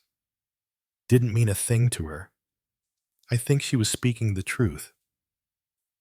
We've traced where they came from. Portobello Market. That's the Ormolu and the Dresden China. And very little help, that is. You know what it's like on a Saturday there. Bought by an American lady, the stall keeper thinks. But I'd say that's just a guess. Portobello Market is full of American tourists. His wife says it was a man bought them. She can't remember what he looked like. The silver one came from a silversmith in Bournemouth, a tall lady who wanted a present for her little girl. All she can remember about her is she wore a green hat. And the fourth clock, the one that disappeared. No comment, said Hardcastle. I knew just what he meant by that. Chapter 23. Colin Lamb's Narrative. The hotel I was staying in was a poky little place by the station. It served a decent grill, but that was all that could be said for it. Except, of course, that it was cheap. At 10 o'clock the following morning, I rang the Cavendish Secretarial Bureau and said that I wanted a shorthand typist to take down some letters and retype a business agreement. My name was Douglas Weatherby, and I was staying at the Clarendon Hotel. Extraordinarily tatty. Hotels always have grand names. Was Miss Sheila Webb available? A friend of mine had found her very efficient. I was in luck. Sheila could come straight away. She had, however, an appointment at 12 o'clock. I said that I would have finished with her well before that, as I had an appointment myself. I was outside the swing doors of the Clarendon when Sheila appeared. I stepped forward. Mr. Douglas Weatherby at your service. I said. Was it you rang up? It was. But you can't do things like that. She looked scandalized. Why not? I'm prepared to pay the Cavendish Bureau for your services. What does it matter to them if we spend your valuable and expensive time in the Buttercup Calf just across the street instead of dictating dull letters beginning yours of the third prontissimo to hand, etc.? Come on. Let's go and drink indifferent coffee in peaceful surroundings. The Buttercup Calf lived up to its name by being violently and aggressively yellow. Formica tabletops, plastic cushions, and cups and saucers were all canary color. I ordered coffee and scones for two. It was early enough for us to have the place practically to ourselves. When the waitress had taken the order, and gone away. We looked across the table at each other. Are you all right, Sheila? What do you mean, am I all right? Her eyes had such dark circles under them that they looked violet rather than blue. Have you been having a bad time? Yes? No. I don't know. I thought you had gone away. I had.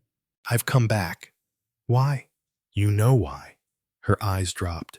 I'm afraid of him, she said after a pause of at least a minute, which is a long time. Who are you afraid of? That friend of yours, that inspector. He thinks I killed that man, and that I killed Edna too. Oh, that's just his manner, I said reassuringly. He always goes about looking as though he suspected everybody.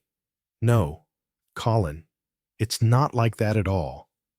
It's no good saying things just to cheer me up.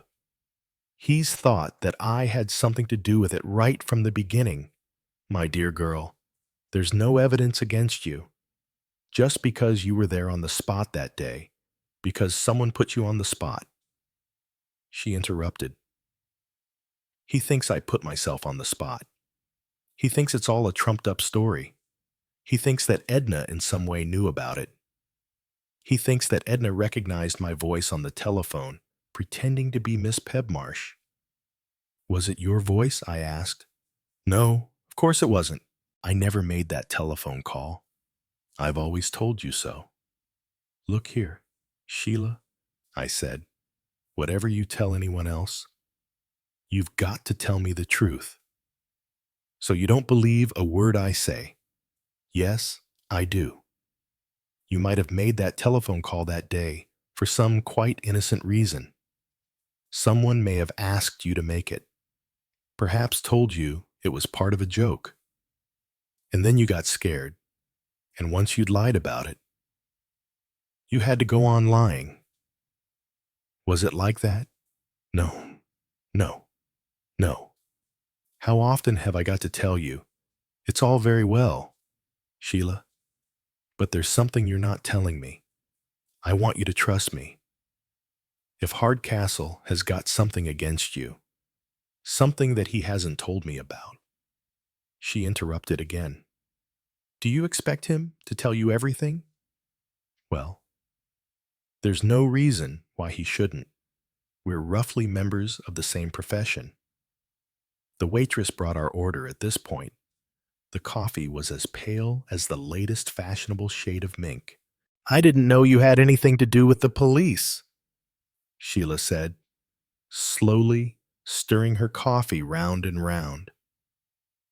It's not exactly the police. It's an entirely different branch.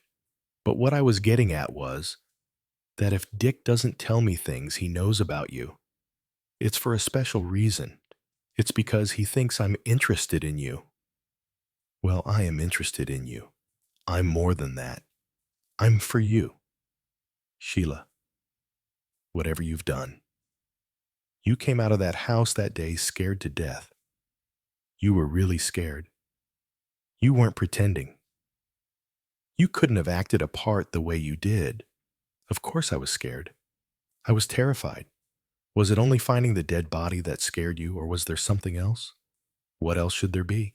I braced myself. Why did you pinch that clock with rosemary written across it? What do you mean? Why should I pinch it? I'm asking you why you did. I never touched it.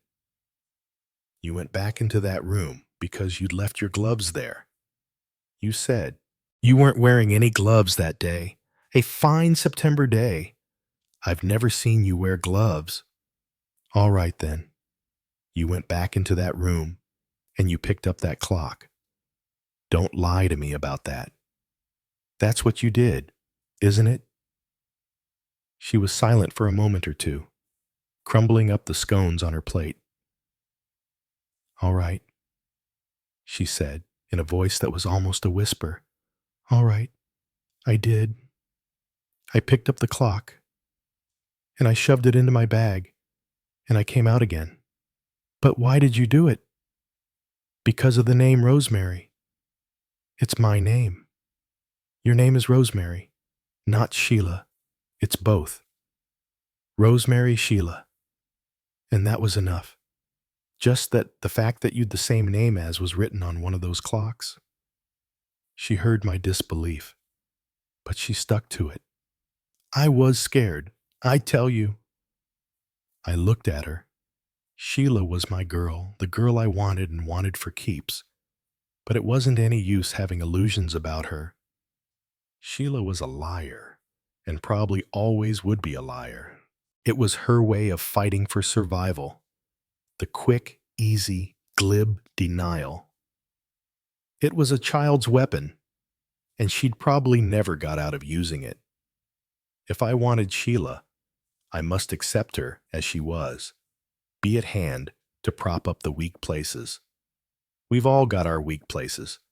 Mine were different from Sheila's, but they were there. I made up my mind and attacked. It was the only way. It was your clock, wasn't it? I said.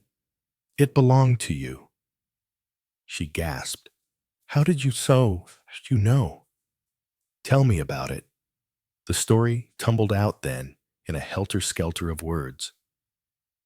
She'd had the clock nearly all her life. Until she was about 6 years old, she'd always gone by the name of Rosemary, but she hated it and had insisted on being called Sheila. Lately, the clock had been giving trouble. She'd taken it with her to leave at a clock repairing shop not far from the bureau, but she'd left it somewhere in the bus, perhaps, or in the milk bar where she went for a sandwich at lunchtime. How long was this before the murder at 19 Wilbraham Crescent? About a week, she thought. She hadn't bothered much, because the clock was old and always going wrong, and it would really be better to get a new one. And then, I didn't notice it at first, she said, not when I went into the room. And then I found the dead man. I was paralyzed. I straightened up after touching him, and I just stood there staring. And my clock was facing me on a table by the fire. My clock. And there was blood on my hand. And then she came in, and I forgot everything, because she was going to tread on him. And so I bolted, to get away. That's all I wanted. I nodded. And later, I began to think. She said she hadn't telephoned for me. Then, who'd got me there and put my clock there? I said that about leaving gloves and stuffed it into my bag. I suppose it was stupid of me. You couldn't have done anything sillier, I told her. In some ways, Sheila, you've got no sense at all. But someone is trying to involve me. That postcard. It must have been sent by someone who knows I took that clock. And the postcard itself, the Old Bailey. If my father was a criminal, what do you know about your father and mother? My father and mother died in an accident when I was a baby. That's what my aunt told me, what I've always been told. But she never speaks about them. She never tells me anything about them. Sometimes, once or twice when I asked, she's told me things about them that aren't the same as what she's told me before. So I've always known. You see, that there's something wrong. Go on. So I think that perhaps my father was some kind of criminal. Perhaps even a murderer. Or perhaps it was my mother. People don't say your parents are dead and can't or won't tell you anything about those parents, unless the real reason is something that they think would be too awful for you to know. So you got yourself all worked up. It's probably quite simple. You may just have been an illegitimate child. I thought of that, too. People do sometimes try and hide that kind of thing from children. It's very stupid. They'd much better just tell them the real truth. It doesn't matter as much nowadays. But the whole point is, you see, that I don't know. I don't know what's behind all this. Why was I called Rosemary? It's not a family name. It means remembrance, doesn't it? Which could be a nice meaning, I pointed out. Yes, it could. But I don't feel it was. Anyway, after the inspector had asked me questions that day, I began to think, why had someone wanted to get me a camera to get me there with a strange man who was dead? Or was it the dead man who had wanted me to meet him there? Was he perhaps my father? And he wanted me to do something for him, and then someone had come along and killed him instead?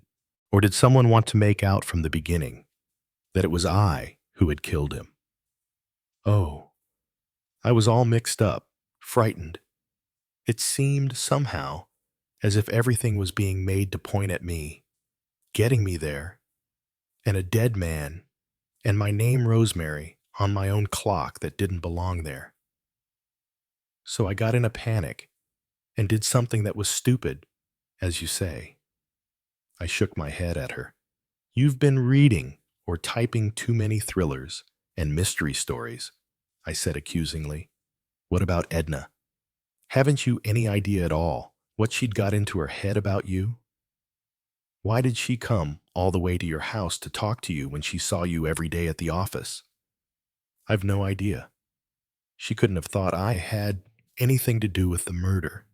She couldn't. Could it have been something she overheard and made a mistake about? There was nothing, I tell you. Nothing, I wondered. I couldn't help wondering. Even now. I didn't trust Sheila to tell the truth. Have you got any personal enemies? Disgruntled young men? Jealous girls? Someone or other a bit unbalanced who might have it in for you? It sounded most unconvincing as I said it. Of course not. So there it was. Even now I wasn't sure about that clock. It was a fantastic story. 4:13. What did those figures mean? Why write them on a postcard with the word remember? Unless they would mean something to the person to whom the postcard was sent, I sighed, paid the bill, and got up. Don't worry, I said. Surely the most fatuous words in the English or any other language. The Colin Lamb Personal Service is on the job. You're going to be all right. And we're going to be married and live happily ever after on practically nothing a year. By the way, I said, unable to stop myself, though I knew it would have been better to end on the romantic note. But the Colin Lamb personal curiosity drove me on. What have you actually done with that clock, hidden it in your stocking drawer? She waited just a moment before she said, I put it in the dustbin of the house next door. I was quite impressed. It was simple and probably effective. To think of that had been clever of her. Perhaps I had underestimated Sheila. Chapter 24. When Sheila had gone, I went across to the Clarendon, packed my bag, and left it ready with the porter. It was the kind of hotel where they are particular about your checking out before noon. Then I set out. My route took me past the police station, and after hesitating a moment, I went in. I asked for Hardcastle, and he was there. I found him, frowning down at a letter in his hand. I'm off again this evening. Dick, I said, back to London.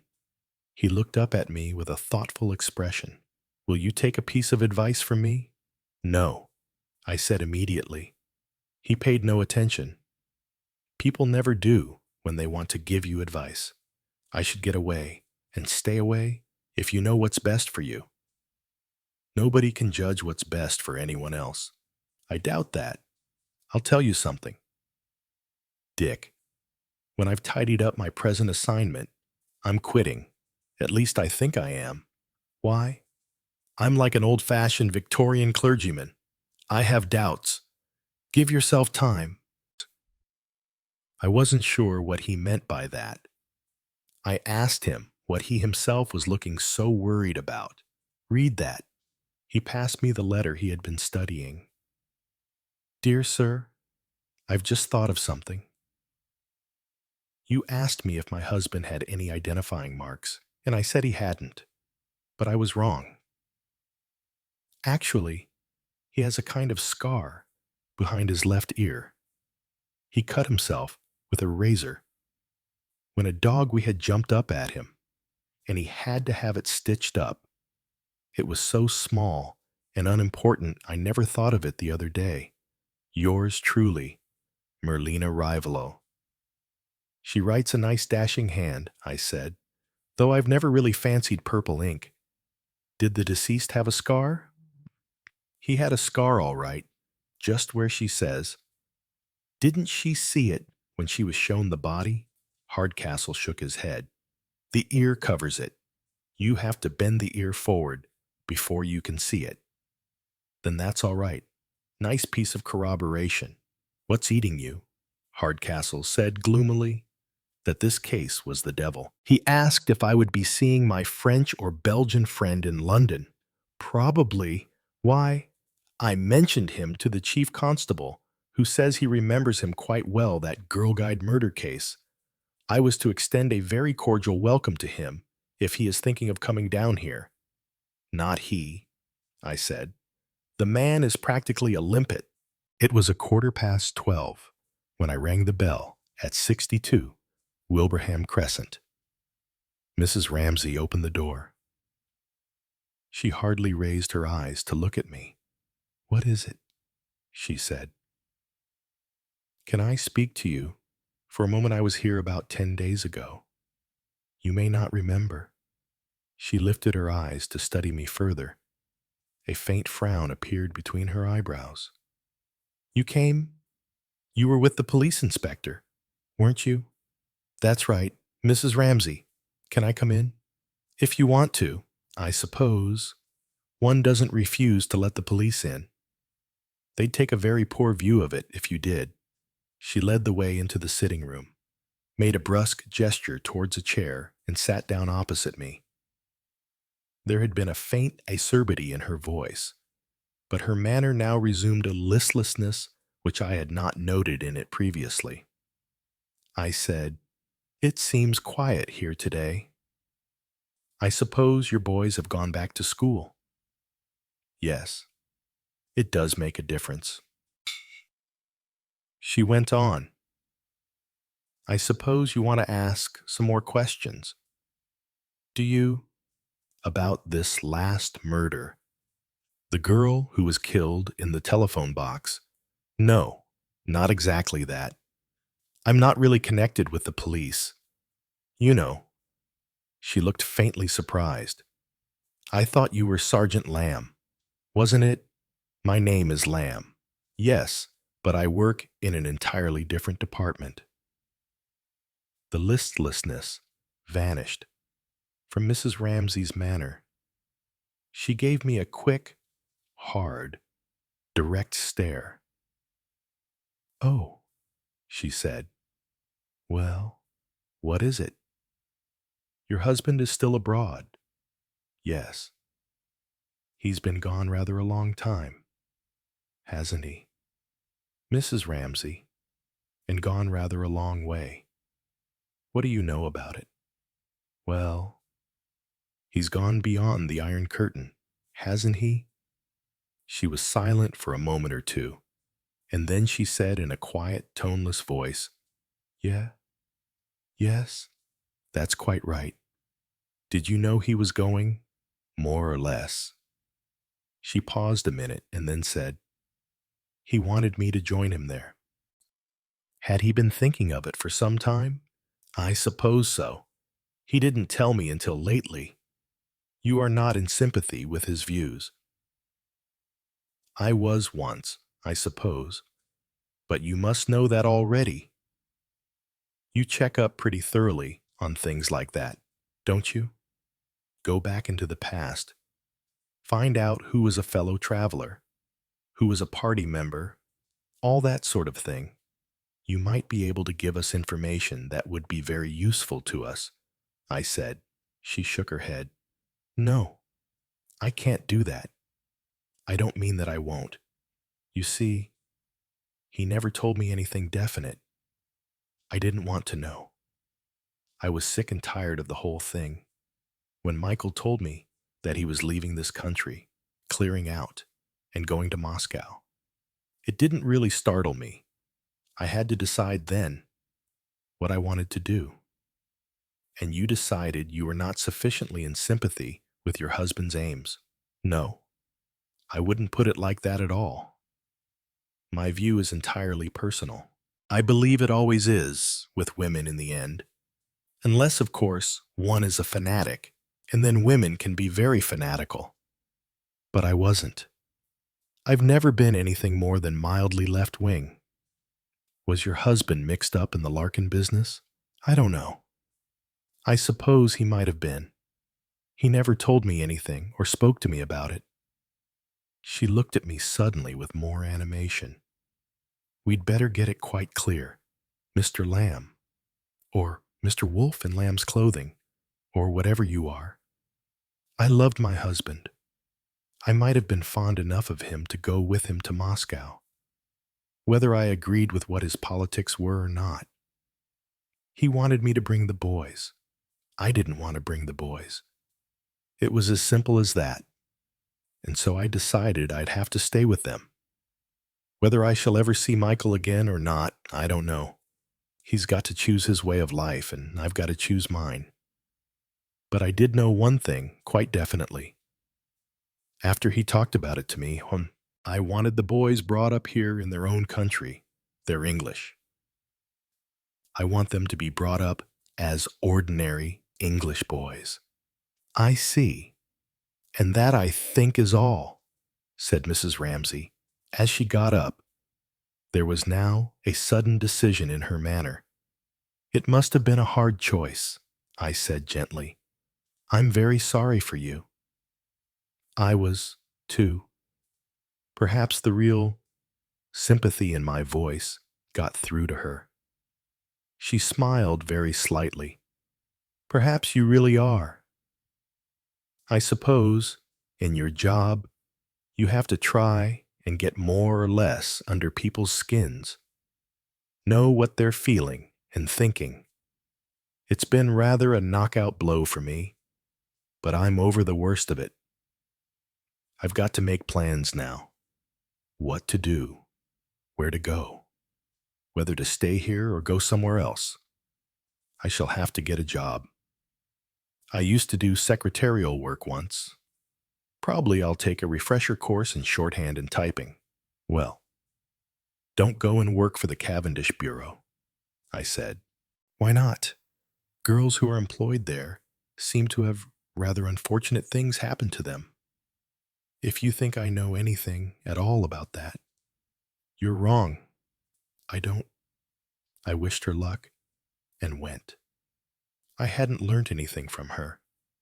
I hadn't really thought I should. But one has to tidy up the loose ends. Going out of the gate, I almost cannoned into Mrs. McNaughton. She was carrying a shopping bag and seemed very wobbly on her feet. Let me, I said, and took it from her. She was inclined to clutch it from me at first. Then she leaned her head forward, peering at me, and relaxed her grip. You're the young man from the police, she said. I didn't recognize you at first. I carried the shopping bag to her front door, and she teetered beside me. The shopping bag was unexpectedly heavy. I wondered what was in it. Pounds of potatoes. Don't ring, she said.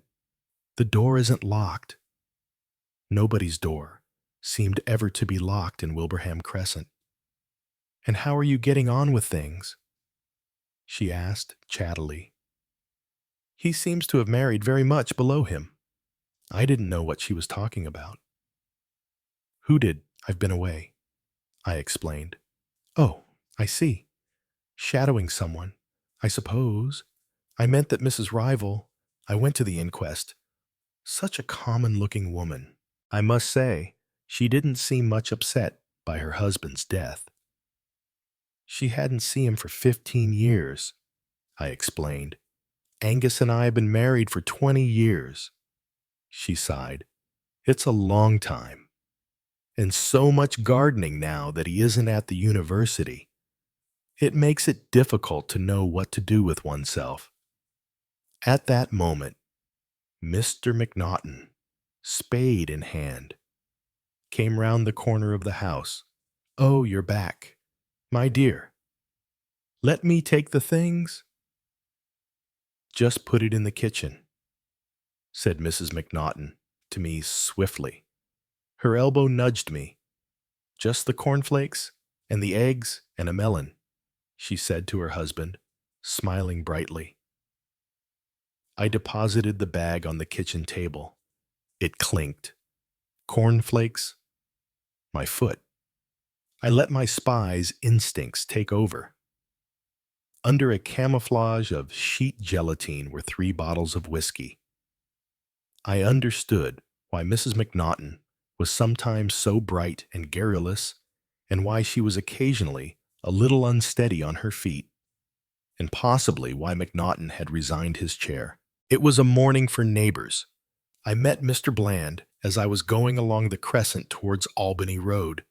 Mr. Bland seemed in very good form. He recognized me at once. How are you? How's crime got your dead body identified? I see. Seems to have treated that wife of his rather badly. By the way, excuse me, you're not one of the locals, are you? I said evasively. I had come down from London. So the Yard was interested, was it? Well, I drew the word out in a non-committal way. I understand. Mustn't tell tales out of school. You weren't at the inquest, though. I said I had been abroad. So have I. My boy. So have I. He winked at me. Gay Paris?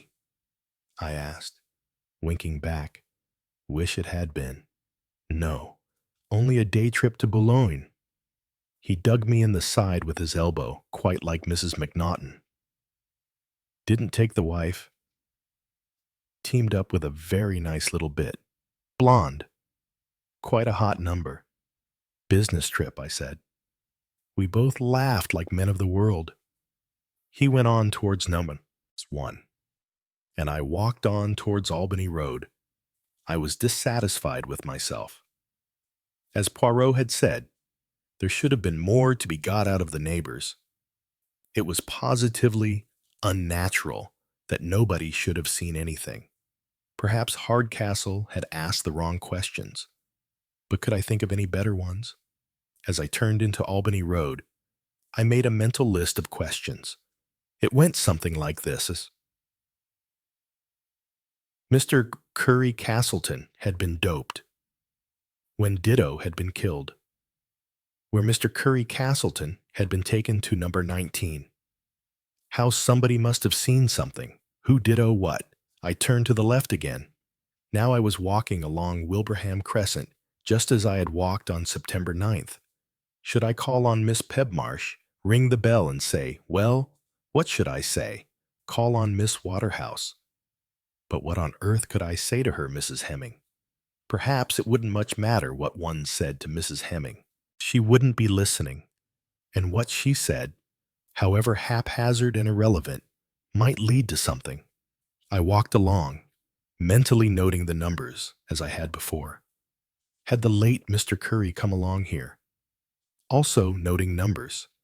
Until he came to the number he meant to visit Wilbraham Crescent had never looked primmer. I almost found myself exclaiming, in Victorian fashion, "Oh, if these stones could speak!" It was a favorite quotation in those days, so it seemed. But stones don't speak. No more do bricks and mortar, nor even plaster nor stucco. Wilbraham Crescent remained silently itself, old-fashioned, aloof, rather shabby, and not given to conversation, disapproving, I was sure, of itinerant prowlers who didn't even know what they were looking for.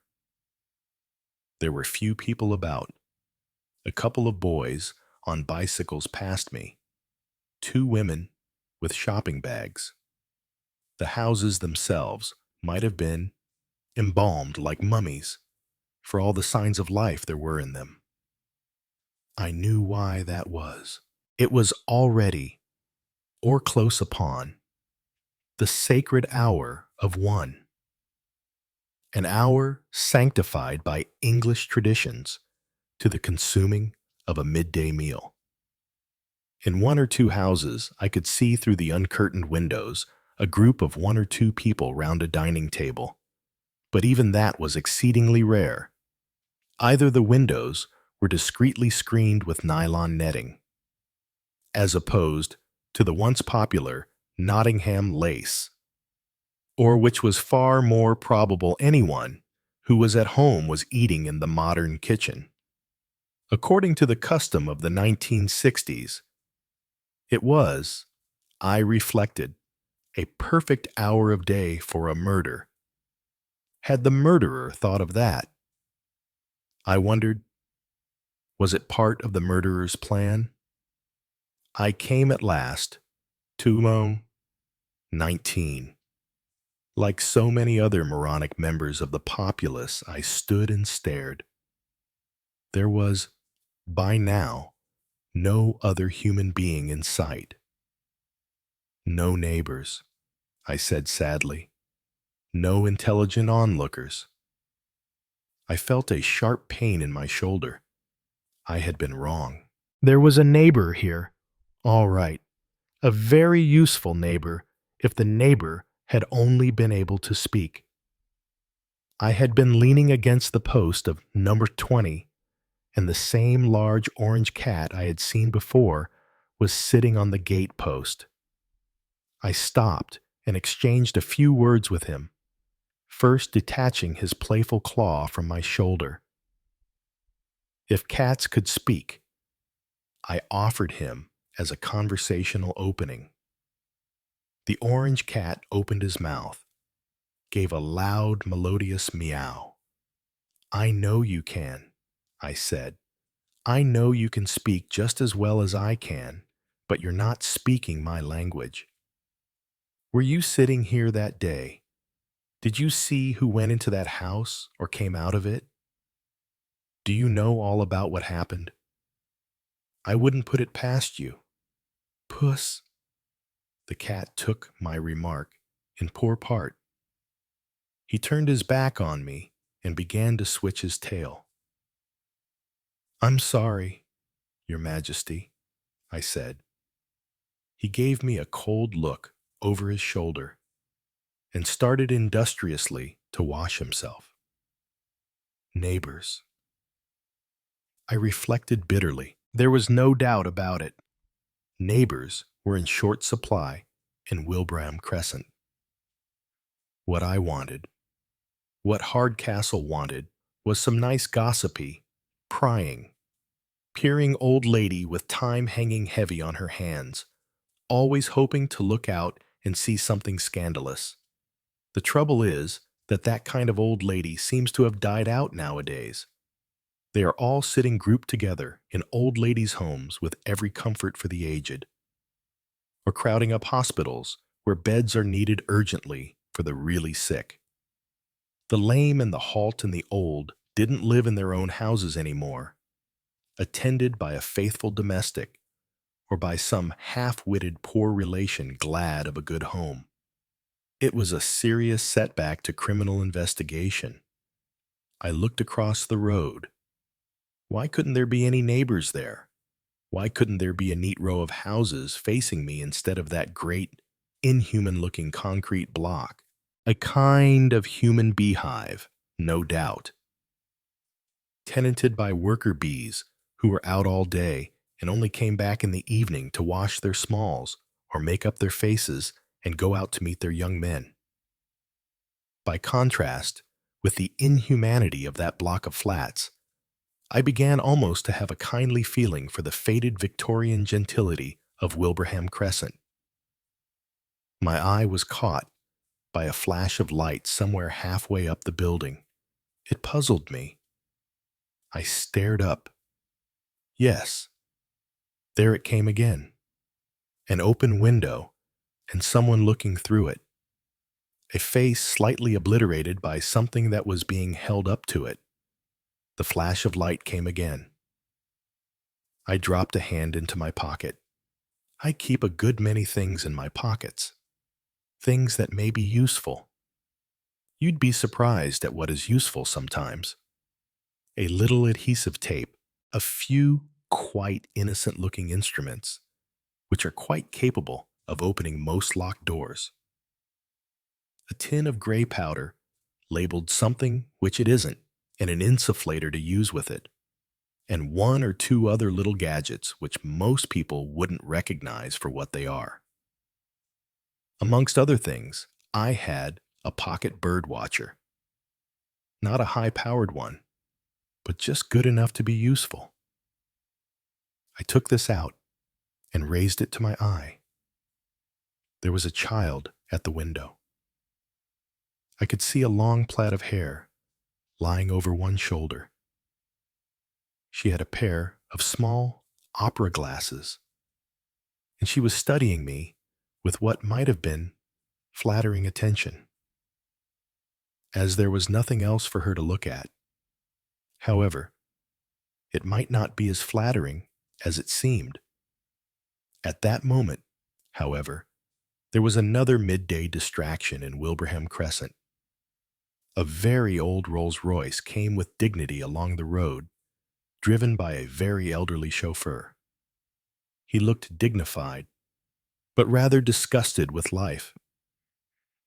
Monsieur Saha, he passed me with the solemnity of a whole procession of cars. My child observer, I noticed, was now training her opera glasses on him. I stood there, thinking, it is always my belief that if you wait long enough, you're bound to have some stroke of luck. Something that you can't count upon and that you would never have thought of, but which just happens. Was it possible that this might be mine? Looking up again at the big square block, I noted carefully the position of the particular window I was interested in, counting from it to each end and up from the ground, 3rd floor. Then I walked along the street till I came to the entrance to the block of flats. It had a wide carriage drive sweeping round the block, with neatly spaced flower beds at strategic positions in the grass. It's always, well, I find, to go through all the motions. So I stepped off the carriage drive towards the block, looked up over my head as though startled, bent down to the grass, pretended to hunt about, and finally straightened up, apparently transferring something from my hand to my pocket. Then I walked round the block until I came to the entrance. At most times of the day, I should think there was a porter here, but between the sacred hour of 1 and 2, the entrance hall was empty. There was a bell with a large sign above it, saying, "Porter," but I did not ring it. There was an automatic lift, and I went to it and pressed a button for the 3rd floor. After that, I had to check things pretty carefully. It looks simple enough, from the outside, to place one particular room, but the inside of a building is confusing. However, I've had a good deal of practice at that sort of thing in my time, and I was fairly sure that I'd got the right door. The number on it, for better or worse, was No. 77. Well, I thought, 7s are lucky. Here goes. I pressed the bell and stood back to await events. Chapter 25. Colin Lamb's Narrative. I had to wait just a minute or two. Then the door opened. A big, blonde Nordic girl with a flushed face and wearing gay-colored clothing looked at me inquiringly. Her hands had been hastily wiped, but there were traces of flour on them, and there was a slight smear of flour on her nose, so it was easy for me to guess what she had been doing. "Excuse me," I said, "but you have a little girl here. I think she dropped something out of the window." She smiled at me encouragingly. The English language was not as yet her strong point. "I am sorry." "What you say? A child here? A little girl?" "Yes, yes." She nodded. "Dropped something out of the window." Here, I did a little gesticulation. "I picked it up and brought it here." I held out an open hand. In it was a silver fruit knife. She looked at it without recognition. "I do not think I have not seen." "You're busy cooking," I said sympathetically. Yes, I cook. That is so." She nodded vigorously. "I don't want to disturb you," I said. "If you let me just take it to her—" "Excuse?" My meaning seemed to come to her. She led the way across the hall and opened a door. It led into a pleasant sitting room. By the window, a couch had been drawn up, and on it there was a child of about 9 or 10 years old, with a leg done up in plaster. "This gentleman, he say you drop?" At this moment, rather fortunately, a strong smell of burning came from the kitchen. My guide uttered an exclamation of dismay. "Excuse, please excuse." "You go along," I said heartily. "I can manage this." She fled with alacrity. I entered the room, shut the door behind me, and came across to the couch. "How do you do?" I said. The child said, "How do you do?"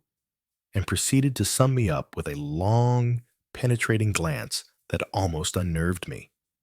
She was rather a plain child with straight, mousy hair arranged in 2 plaits. She had a bulging forehead, a sharp chin, and a pair of very intelligent gray eyes. "I'm Colin Lamb," I said. "What's your name?" She gave me the information promptly. "Geraldine Mary Alexandra Brown." "Dear me," I said. "That's quite a bit of a name. What do they call you?" "Geraldine." "Sometimes Jerry, but I don't like that. And Daddy doesn't approve of abbreviations." One of the great advantages of dealing with children is that they have their own logic. Anyone of adult years would at once have asked me what I wanted. Geraldine was quite ready to enter into conversation without resorting to foolish questions. She was alone and bored, and the onset of any kind of visitor was an agreeable novelty, until I proved myself a dull and unamusing fellow.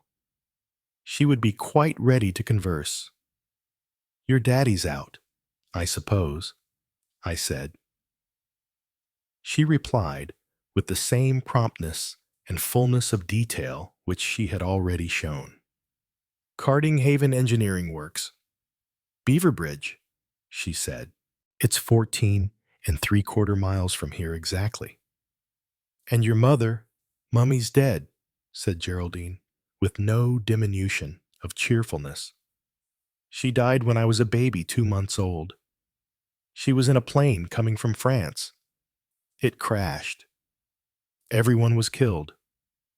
She spoke with a certain satisfaction, and I perceived that to a child, if her mother is dead, it reflects a certain kudos if she has been killed in a complete and devastating accident. "I see," I said. "So you have—" I looked towards the door. "That's Ingrid. She comes from Norway. She's only been here a fortnight." She doesn't know any English to speak of yet. I'm teaching her English. And she is teaching you Norwegian? Not very much, said Geraldine. Do you like her? Yes, she's all right. The things she cooks are rather odd sometimes. Do you know? She likes eating raw fish. I've eaten raw fish in Norway, I said. It's very good sometimes. Geraldine looked extremely doubtful about that. She is trying to make a treacle tart today, she said. That sounds good. Yes. I like treacle tart, she added politely. Have you come to lunch? Not exactly. As a matter of fact, I was passing down below out there, and I think you dropped something out of the window. Me? Yes. I advanced the silver fruit knife. Geraldine looked at it, at first suspiciously, and then with signs of approval. It's rather nice, she said. What is it? It's a fruit knife. I opened it. Oh, I see. You mean you can peel apples with it and things like that? Yes, Geraldine sighed. It's not mine. I didn't drop it. What made you think I did? Well, you were looking out of the window, and I look out of the window most of the time, said Geraldine. I fell down and broke my leg. You see? Hard luck. Yes, wasn't it? I didn't break it in a very interesting way. Though, I was getting out of a bus, and it went on suddenly. It hurt rather at first, and it ached a bit, but it doesn't now. Must be rather dull for you, I said. Yes, it is. But Daddy brings me things. Plasticine, you know, and books and crayons and jigsaw puzzles and things like that. But you get tired of doing things. So I spend a lot of time looking out of the window with these. She produced with enormous pride a small pair of opera glasses. May I look? I said. I took them from her, adjusted them to my eyes, and looked out of the window. They're jolly good, I said appreciatively. They were indeed excellent. Geraldine's daddy, if it had been he who supplied them, had not spared expense. It was astonishing how clearly you could see number 19, Wilbraham Crescent, and its neighboring houses. I handed them back to her. They're excellent, I said. First class. They're proper ones, said Geraldine, with pride. Not just for babies, and pretending. No, I can see that.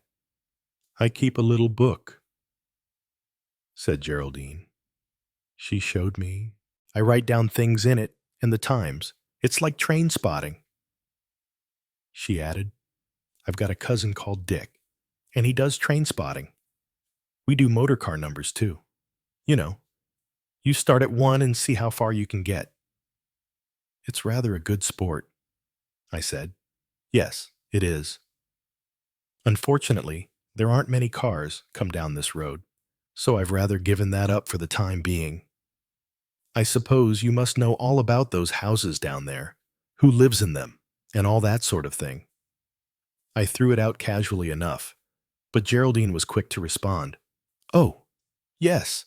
Of course I don't know their real names, so I have to give them names of my own. That must be rather fun, I said. That's the Marchioness of Carabas down there, said Geraldine, pointing.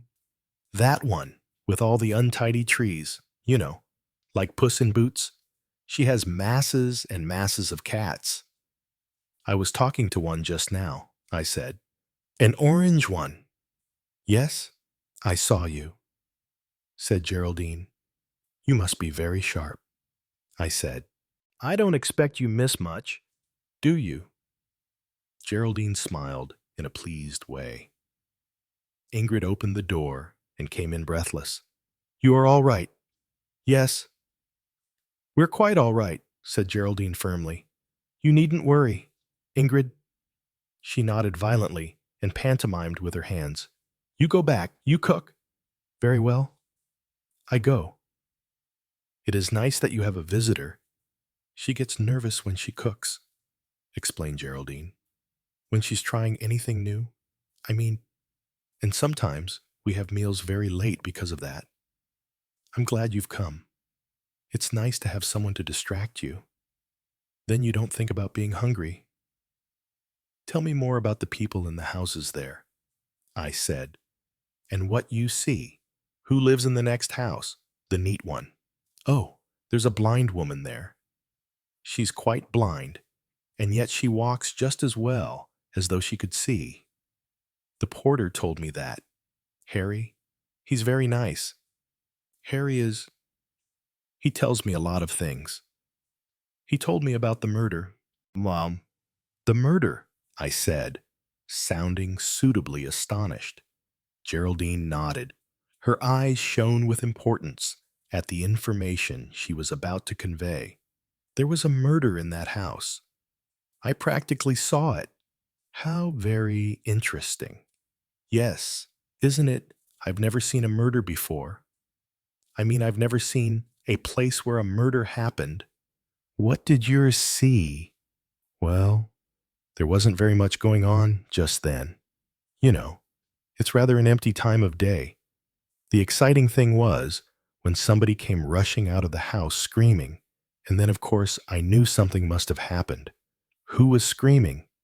Just a woman. She was quite young. Rather pretty, really. She came out of the door, and she screamed, and she screamed. There was a young man coming along the road. She came out of the gate and sort of clutched him like this. She made a motion with her arms. She fixed me with a sudden glance. He looked rather like you. I must have a double, I said lightly. What happened next? This is very exciting. Well, he sort of plumped her down, you know, on the ground there. And then he went back into the house. And the Emperor, that's the orange cat. I always call him the Emperor because he looks so proud, stopped, washing himself, and he looked quite surprised. And then Miss Pikestaff came out of her house. That's the one there. Number 18, she came out and stood on the steps staring. Miss Pikestaff. I call her Miss Pikestaff because she's so plain. She's got a brother, and she bullies him. Go on, I said with interest. And then all sorts of things happened. The man came out of the house again. Are you sure it wasn't you? I'm a very ordinary-looking chap, I said modestly. There are lots like me.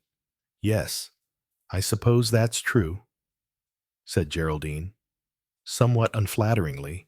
Well, anyway, this man, he went off down the road and telephoned from the call box down there. Presently, police began arriving. Her eyes sparkled. Lots of police. And they took the dead body away in a sort of ambulance thing. Of course, there were lots of people by that time, staring. You know, I saw Harry there, too. That's the porter from these flats. He told me about it afterwards. Did he tell you who was murdered? He just said it was a man. Nobody knew his name. It's all very interesting, I said. I prayed fervently that Ingrid would not choose this moment to come in again with a delectable treacle tart or other delicacy. But go back a little. Do. Tell me earlier. Did you see this man? The man who was murdered? Did you see him arrive at the house? No, I didn't. I suppose he must have been there all along. You mean he lived there? Oh, no. Nobody lives there except Miss Pebmarsh. So you know her real name? Oh, yes. It was in the papers. About the murder. And the screaming girl was called Sheila Webb. Harry told me that the man who was murdered was called Mr. Curry.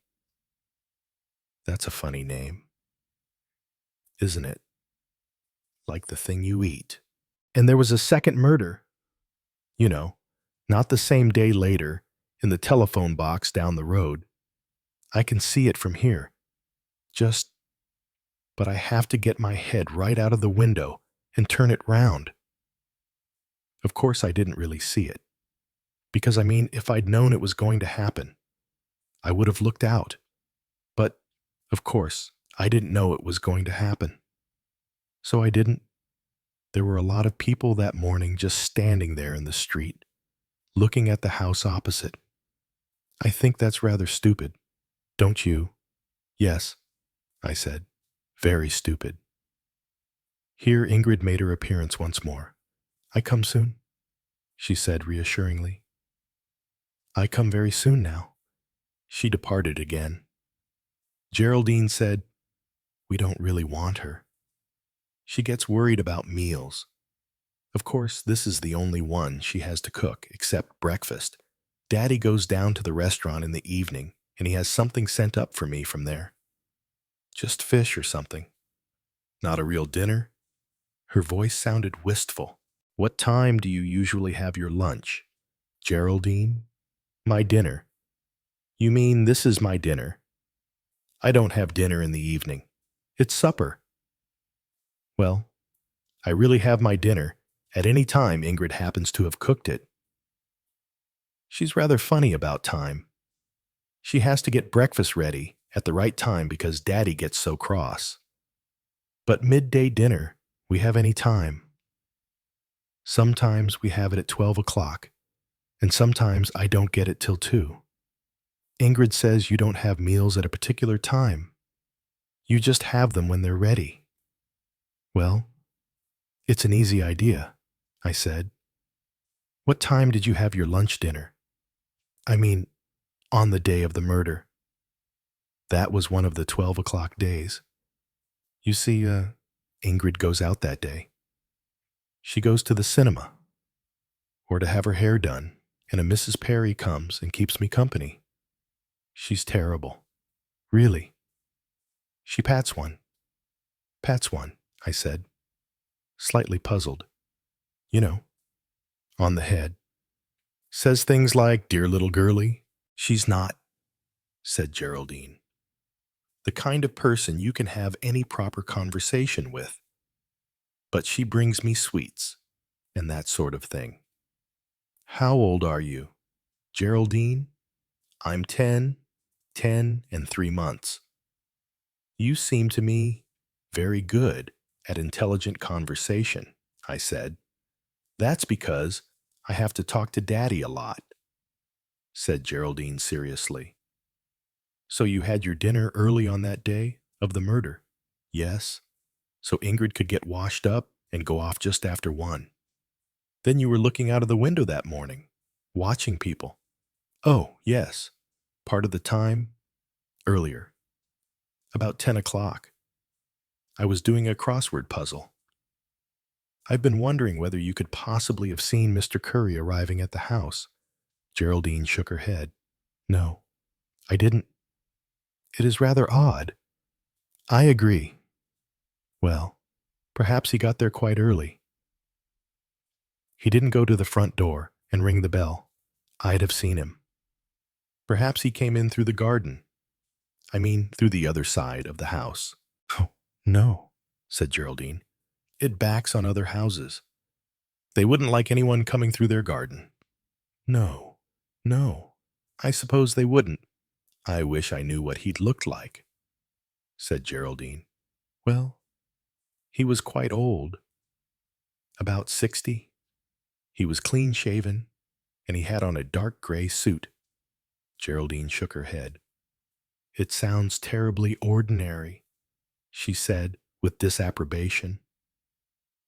Anyway, I said, I suppose it's difficult for you to remember one day from another when you're lying here and always looking. It's not at all difficult. She rose to the challenge. I can tell you everything about that morning. I know when Mrs. Crabbe came and when she left. That's the daily cleaning woman, is it? Yes. She scuttles, just like a crab. She's got a little boy. Sometimes she brings him with her. But she didn't that day. And then Miss Pebmarsh goes out about 10 o'clock. She goes to teach children at a blind school. Mrs. Crabbe goes away about 12. Sometimes she has a parcel with her that she didn't have when she came. Bits of butter, I expect, and cheese. Because Miss Pebmarsh can't see.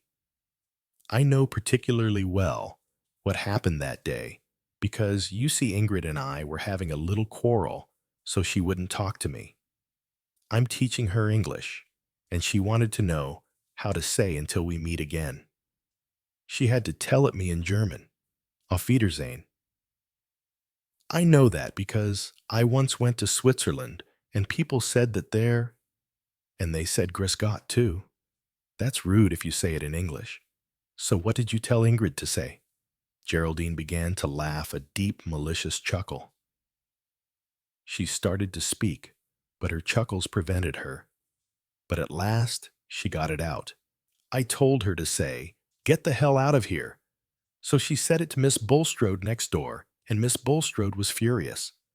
So Ingrid found out, and was very cross with me, and we didn't make friends until nearly tea time the next day. I digested this information. So you concentrated on your opera glasses? Geraldine nodded. So that's how I know Mr. Curry didn't go in by the front door. I think perhaps he got in somehow in the night and hid in an attic. Do you think that's likely? I suppose anything really is possible, I said. But it doesn't seem to me very probable. No, said Geraldine. He would have got hungry, wouldn't he? And he couldn't have asked Miss Pebmarsh for breakfast. Not if he was hiding from her. And nobody came to the house, I said. Nobody at all. Nobody in a car. A tradesman callers. The grocer comes Mondays and Thursdays, said Geraldine. And the milk comes at 8:30 in the morning. The child was a positive encyclopedia. The cauliflowers and things Miss Pebmarsh buys herself. Nobody called at all except the laundry. It was a new laundry, she added. A new laundry.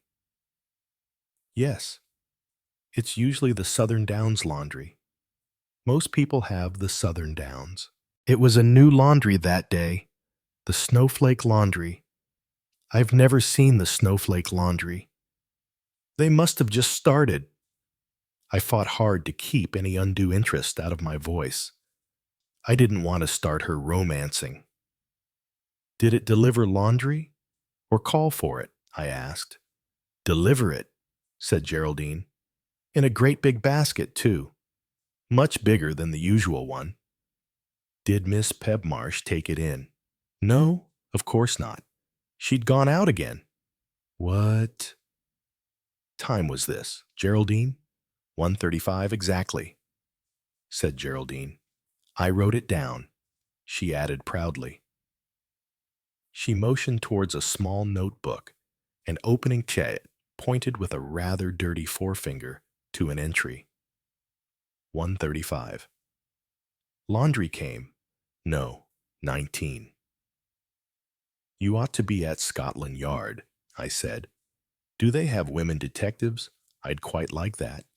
I don't mean policewomen. I think policewomen are silly. You haven't told me exactly what happened when the laundry came. Nothing happened, said Geraldine.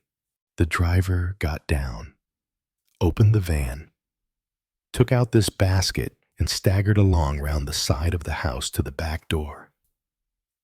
I expect he couldn't get in. Miss Pebmarsh probably locks it.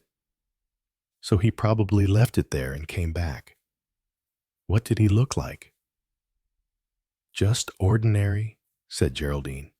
Like me. I asked. Oh, no, much older than you, said Geraldine. But I didn't really see him properly because he drove up to the house this way. She pointed to the right. He drew up in front of 19, although he was on the wrong side of the road. But it doesn't matter in a street like this. And then he went in through the gate, bent over the basket. I could only see the back of his head, and when he came out again, he was rubbing his face. I expect he found it a bit hot and trying, carrying that basket. And then he drove off again. Yes. Why do you think it's so interesting? Well, I don't know, I said. I thought perhaps he might have seen something interesting. Ingrid flung the door open.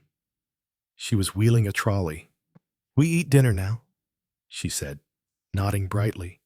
Goody, said Geraldine. I'm starving. I got up. I must be going now, I said. Goodbye, Geraldine. Goodbye. What about this thing? She picked up the fruit knife. It's not mine. Her voice became wistful. I wish it were. It looks as though it's nobody's in particular, doesn't it? Would that make it treasure trove? Or whatever it is? Something of the kind, I said. I think you'd better hang on to it. That is, hang on to it until someone else claims it. But I don't think, I said truthfully, that anybody will. Get me an apple. Ingrid, said Geraldine. Apple, pomme apfel. She did her linguistic best. I left them to it. Chapter 26. Mrs. Rival pushed open the door of the Peacock's Arms and made a slightly unsteady progress towards the bar. She was murmuring under her breath. She was no stranger to this particular hostelry and was greeted quite affectionately by the barman. How do, Flo, he said. How's tricks? It's not right, said Mrs. Rival. It's not fair. No, it's not right. I know what I'm talking about, Fred, and I say it's not right. Of course it isn't right, said Fred, soothingly. What is? I'd like to know. Want the usual. Dear. Mrs. Rival nodded assent. She paid and began to sip from her glass. Fred moved away to attend to another customer. Her drink cheered Mrs. Rival slightly. She still muttered under her breath, but with a more good-humored expression. When Fred was near her once more, she addressed him again with a slightly softened manner. All the same, I'm not going to put up with it, she said. No, I'm not. If there's one thing I can't bear, it's deceit. I don't stand for deceit. I never did. Of course you didn't, said Fred. He surveyed her with a practiced eye. Had a good few already. He thought to himself. Still, she can stand a couple more. I expect something's upset her. Deceit, said Mrs. Rival. Prevery, well, you know the word I mean. Sure I know, said Fred.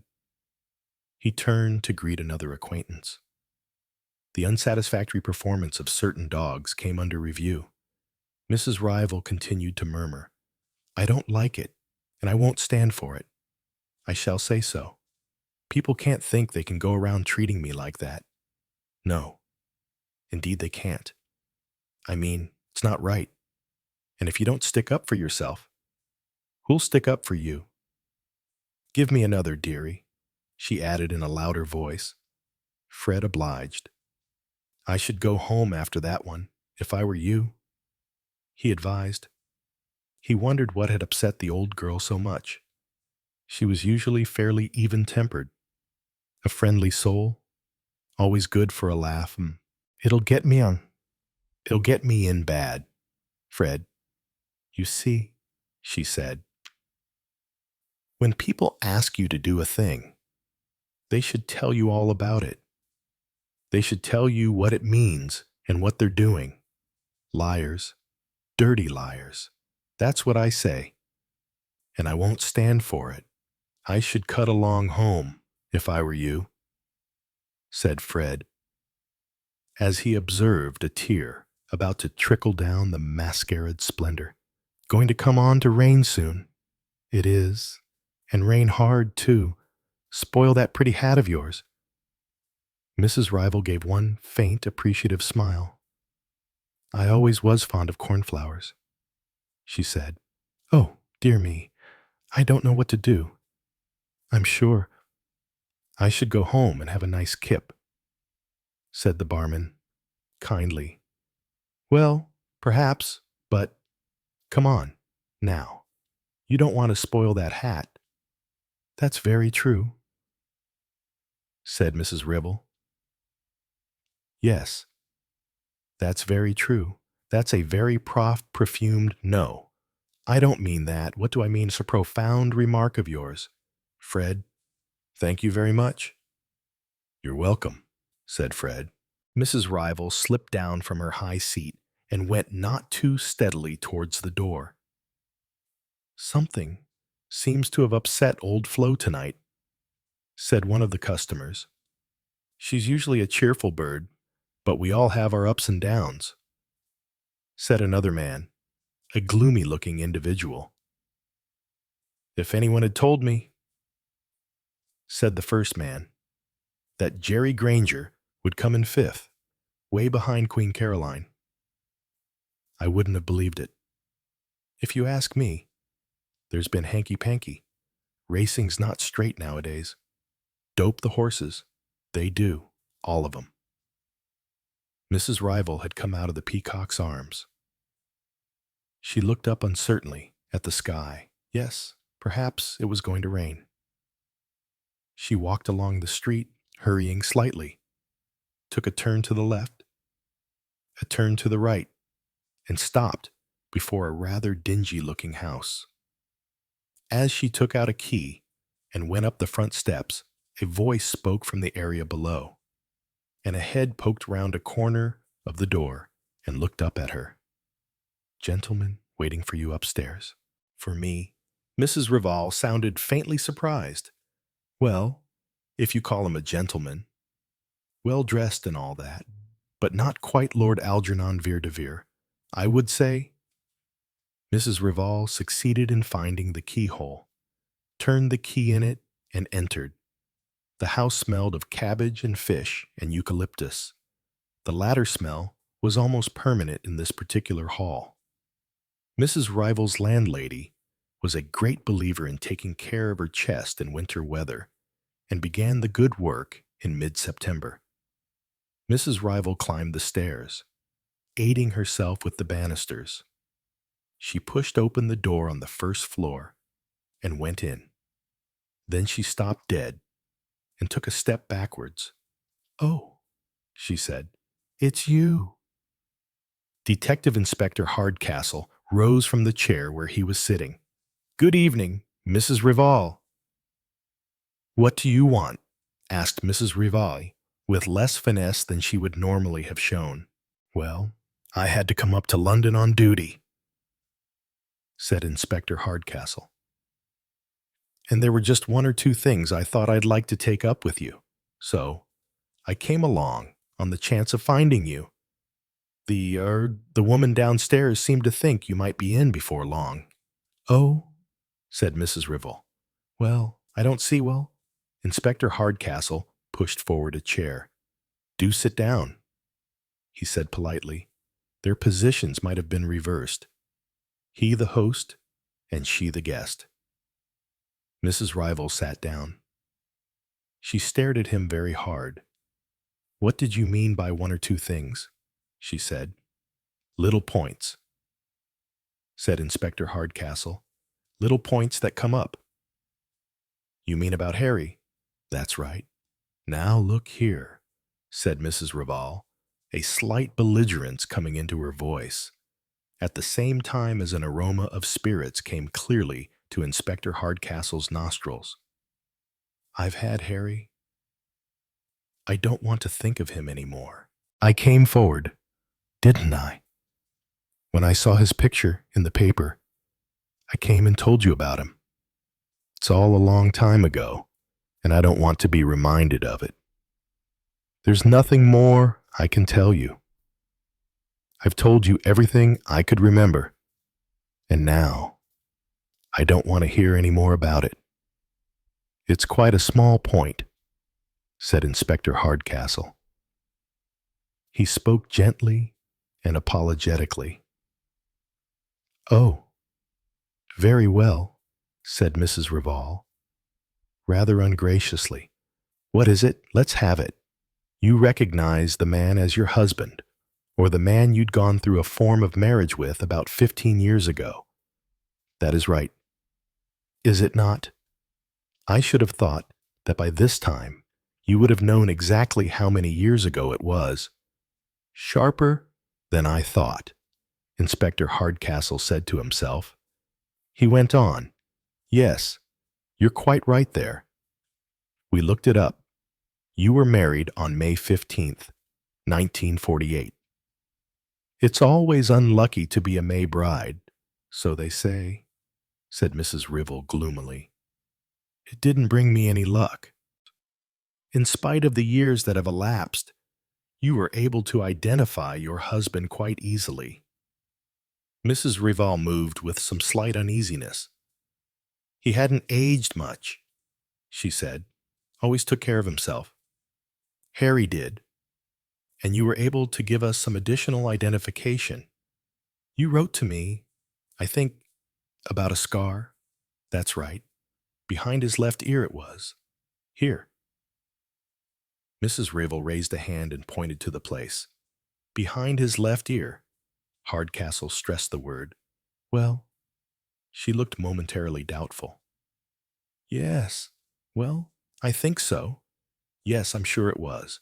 Of course, one never does know one's left from one's right in a hurry. Does one?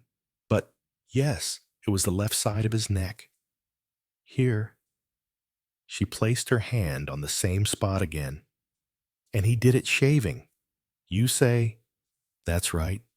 The dog jumped up on him. A very bouncy dog we had at the time. He kept rushing in, affectionate dog. He jumped up on Harry, and he'd got the razor in his hand, and it went in deep. It bled a lot. It healed up, but he never lost the mark. She was speaking now, with more assurance. That's a very valuable point. Mrs. Ravel? After all, one man sometimes looks very like another man, especially when a good many years have passed. But to find a man closely resembling your husband who has a scar in the identical place, well, that makes the identification very nice and safe. Doesn't it? It seems that we really have something to go on. I'm glad you're pleased, said Mrs. Rival. And this accident with the razor happened when Mrs. Rival considered a moment. It must have been about 6 months after we were married. Yes, that was it. We got the dog that summer. I remember. So it took place about October or November, 1948. Is that right? That's right. And after your husband left you in 1951. He didn't so much leave me as I turned him out, said Mrs. Rival, with dignity. Quite so. Whichever way you like to put it. Anyway, after you turned your husband out in 1951, you never saw him again until you saw his picture in the paper. Yes, that's what I told you. And you're quite sure about that.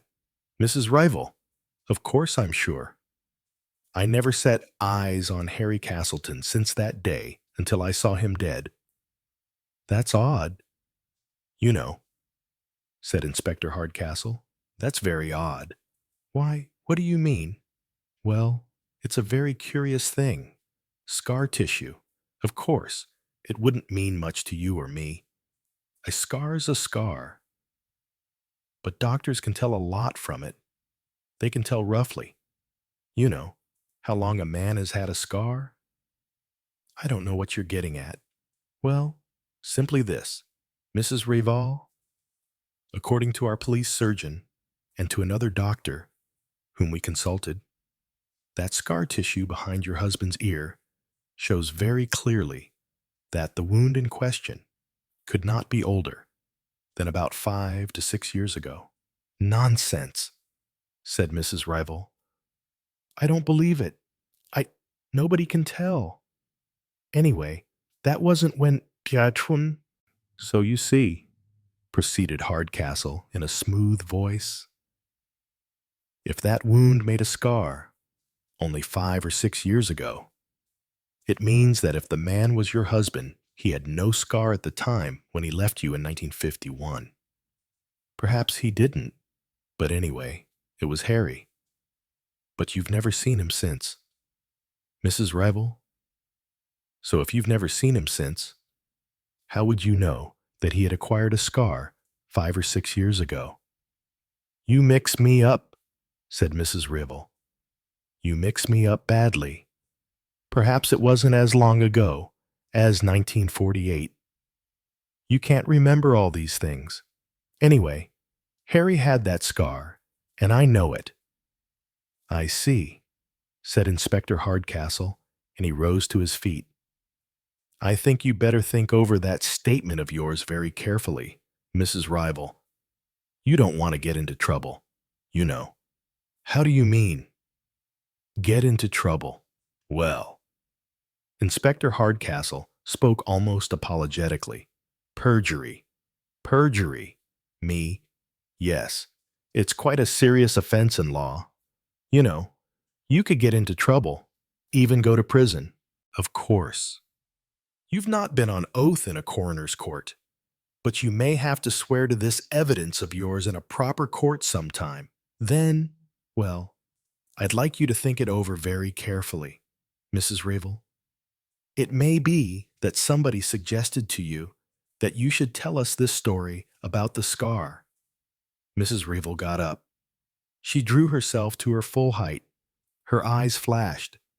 She was at that moment almost magnificent. I never heard such nonsense in my life, she said. Absolute nonsense. I try and do my duty. I come and help you. I tell you all I can remember. If I've made a mistake, I'm sure it's natural enough. After all, I meet a good many well. Gentlemen friends. And one may get things a little wrong sometimes. But I don't think I did make a mistake. That man was Harry, and Harry had a scar behind his left ear. I'm quite sure of it. And now, perhaps, Inspector Hardcastle, you'll go away instead of coming here and insinuating that I've been telling lies. Inspector Hardcastle got up promptly. Good night, Mrs. Rival, he said. Just think it over. That's all. Mrs. Rivel tossed her head. Hardcastle went out of the door. With his departure, Mrs. Rivel's attitude altered immediately. The fine defiance of her attitude collapsed. She looked frightened and worried. Getting me into this, she murmured. Getting me into this? I'll not go on with it. I'm not going to get into trouble for anybody. Telling me things, lying to me, deceiving me. It's monstrous, quite monstrous. I shall say so. She walked up and down unsteadily. Then finally making up her mind, she took an umbrella from the corner and went out again. She walked along to the end of the street, hesitated at a call box, then went on to a post office. She went in there, asked for change, and went into one of the call boxes. She dialed directory and asked for a number. She stood there waiting till the call came through. Go ahead, please. Your party is on the line. She spoke. Hello. Oh, it's you. Flo here. No. I know you told me not to, but I've had to. You've not been straight with me. You never told me what I was getting into. You just said it would be awkward for you if this man was identified. I didn't dream for a moment that I would get mixed up in a murder. Well, of course you'd say that, but at any rate, It wasn't what you told me. Yes, I do. I think you are mixed up in it in some way. Well, I'm not going to stand for it, I tell you. There's something about being and act well. You know the word I mean? Accessory. Something like that.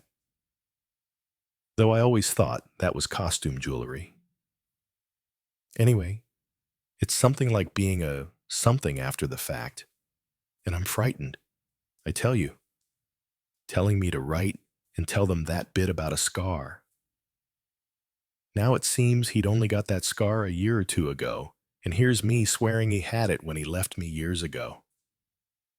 And that's perjury, and I might go to prison for it. Well, it's no good you're trying to talk me around. No, obliging someone is one thing. Well, I know. I know you paid me for it. And not very much either. Well, all right.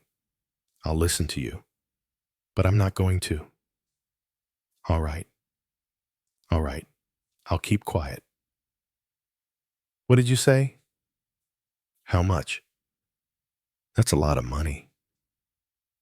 How do I know that you've got it even? Well, yes. Of course it would make a difference. You swear you didn't have anything to do with it. I mean, with killing anyone. No. Well, I'm sure you wouldn't. Of course. I see that. Sometimes you get mixed up with a crowd of people, and they go further than you would, and it's not your fault. You always make things sound so plausible. You always did. Well, all right. I'll think it over, but it's got to be soon. Tomorrow? What time? Yes. Yes. I'll come, but no check. It might bounce. I don't know really that I ought to go on getting myself mixed up in things even. All right. Well, if you say so. Oh, well, I didn't mean to be nasty about it. All right then. She came out of the post office, weaving from side to side of the pavement and smiling to herself. It was worth risking a little trouble with the police for that amount of money. It would set her up nicely. And it wasn't very much risk, really. She'd only got to say she'd forgotten or couldn't remember. Lots of women couldn't remember things that had only happened a year ago. She'd say she got mixed up between Harry and another man. Oh, she could think up lots of things to say. Mrs. Rival was a naturally mercurial type. Her spirits rose as much now as they had been depressed before. She began to think seriously and intently of the first thing she would spend the money on. Say, Chapter 27. You don't seem to have got much out of that Ramsay woman, complained Colonel Beck. There wasn't much to get. Sure of that. Yes. She's not an active party. No. Beck gave me a searching glance. Satisfied? He asked. Not really. You hoped for more? It doesn't fill the gap. Well, we'll have to look elsewhere. Give up Crescents. Yes. You're very monosyllabic. Got a hangover? I'm no good at this job, I said slowly. Want me to pat you on the head and say, there, there. In spite of myself, I laughed. That's better, said Beck. Now then, what's it all about, girl trouble, I suppose? I shook my head. It's been coming on for some time. As a matter of fact, I've noticed it, said Beck unexpectedly. The world's in a confusing state nowadays. The issues aren't clear as they used to be. When discouragement sets in, it's like dry rot, whacking great mushrooms bursting through the walls. If that's so, your usefulness to us is over. You've done some first-class work. Boy, be content with that. Go back to those damn seaweeds of yours. He paused and said, You really like the beastly things, don't you? I find the whole subject compassionately interesting. I should find it repulsive. Splendid variation in nature. Isn't there tastes? I mean, how's that patent murder of yours? I bet you the girl did it. You're wrong, I said. Beck shook his finger at me in an admonitory and avuncular manner. What I say to you is, be prepared. And I don't mean it in the Boy Scout sense. I walked down Charing Cross Road deep in thought. At the tube station, I bought a paper. I read that a woman, supposed to have collapsed in the rush hour at Victoria Station yesterday, had been taken to hospital. On arrival there, she was found to have been stabbed. She had died without recovering consciousness. Her name was Mrs. Merlina Rival. I rang Hardcastle. Yet, he said in answer to my questions, it's just as they say. His voice sounded hard and bitter. I went to see her night before last. I told her story about the scar, just wooden gel, that the scar tissue was comparatively recent. Funny how people slip up just by trying to overdo things. Somebody paid that woman to identify the corpse as being that of her husband, who ran out on her years ago. Very well, she did it, too. I believed her all right, and then whoever it was tried to be a little too clever. If she remembered that unimportant little scar as an afterthought, it would carry conviction and clinch the identification. If she had plumped out with it straight away, it might have sounded a bit too glib. So Merlina Rival was in it up to the neck. Do you know? I rather doubt that. Suppose an old friend or acquaintance goes to her and says, look here, I'm in a bit of a spot. A chap I've had business dealings with has been murdered. If they identify him and all our dealings come to light, it will be absolute disaster. But if you were to come along and say, it's that husband of yours, Harry Castleton, who did a bunk years ago, then the whole case will peter out. Surely she'd jib at that, say it was too risky. If so, that someone would say, what's the risk at the worst? You've made a mistake. Any woman can make a mistake after 15 years, and probably, at that point, a nice little sum would have been mentioned. And she says, oh, okay, she'll be a sport and do it, with no suspicions. She wasn't a suspicious woman. Why?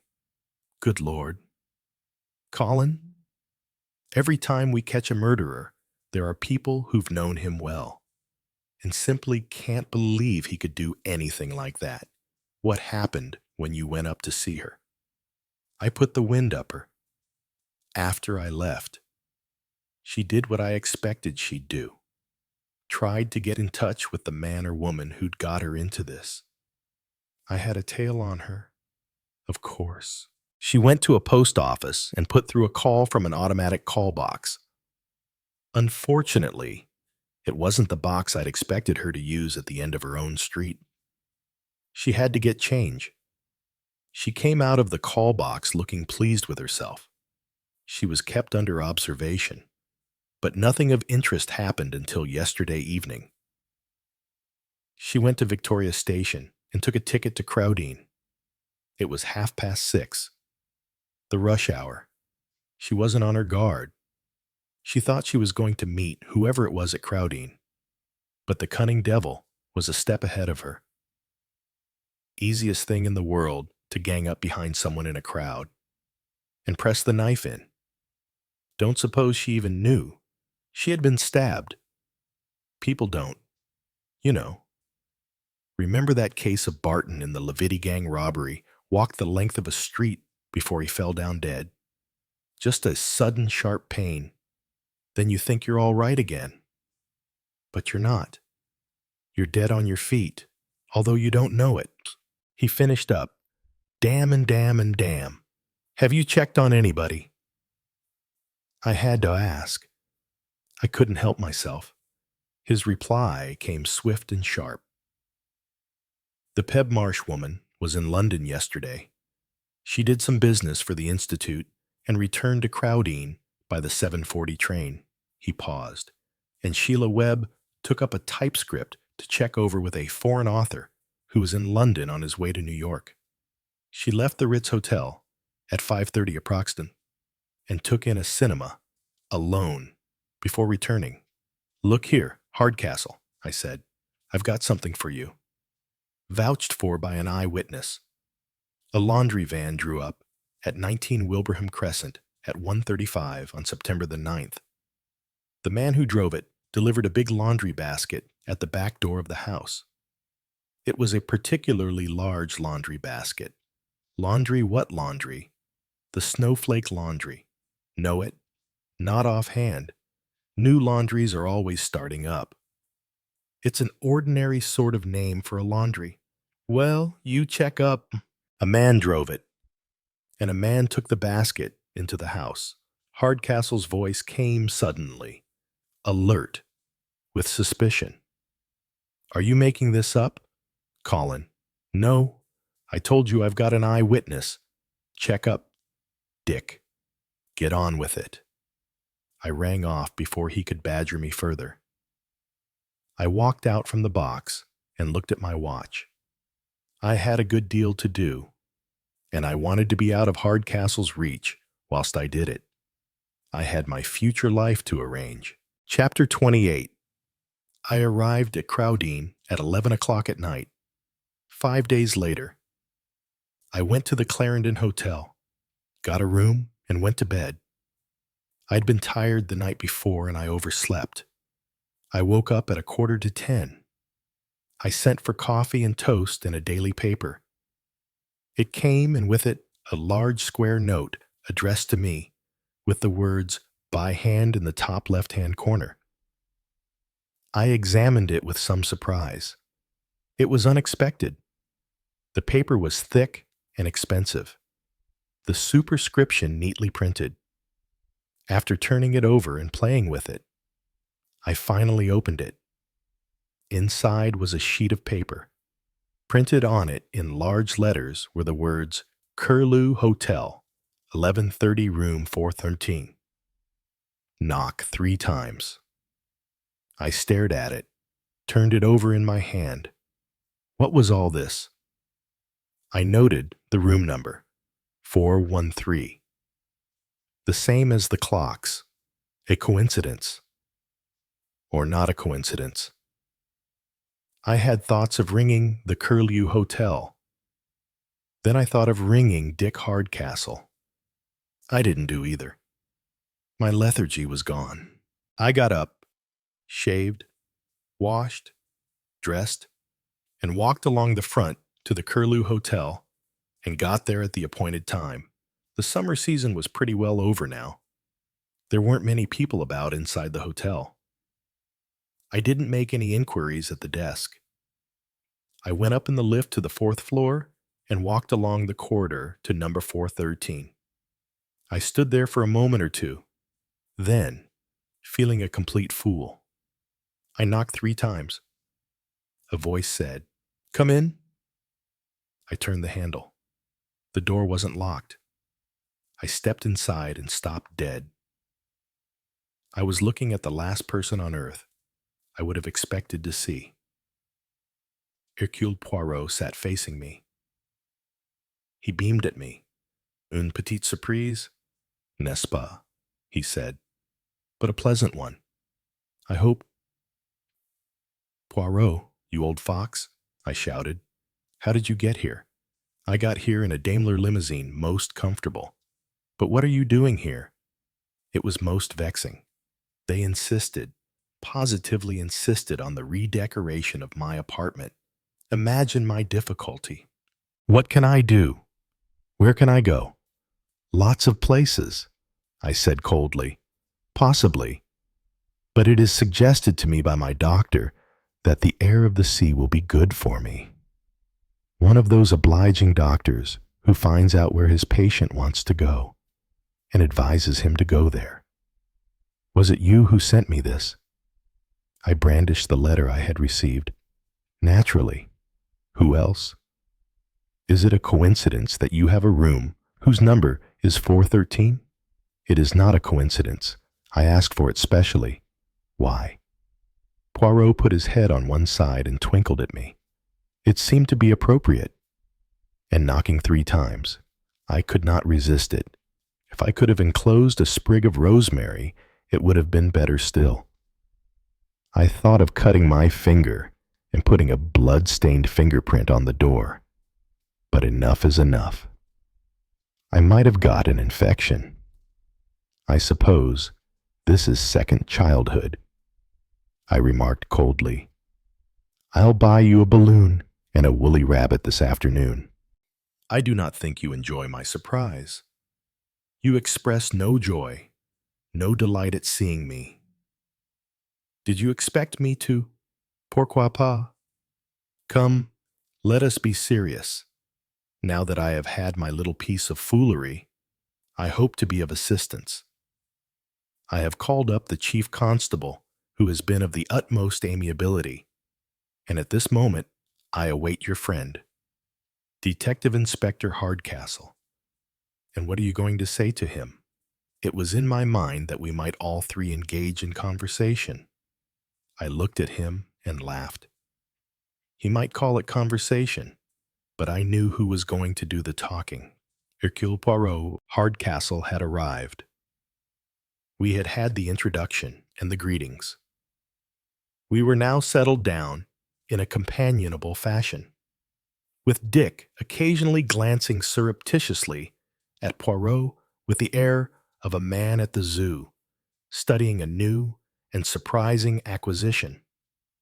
I doubt if he had ever met anyone quite like Hercule Poirot before. Finally, the amenities and politeness having been observed, Hardcastle cleared his throat and spoke. I suppose, Poirot, he said cautiously, that you'll want to see, well, the whole setup for yourself. It won't be exactly easy. He hesitated. The chief constable told me to do everything I could for you, but you must appreciate that there are difficulties, questions that may be asked, objections still. As you have come down here specially, Poirot interrupted him with a touch of coldness. I came here, he said, because of the reconstruction and decoration of my apartment in London. I gave a hoarse laugh, and Poirot shot me a look of reproach. Poirot doesn't have to go and see things, I said.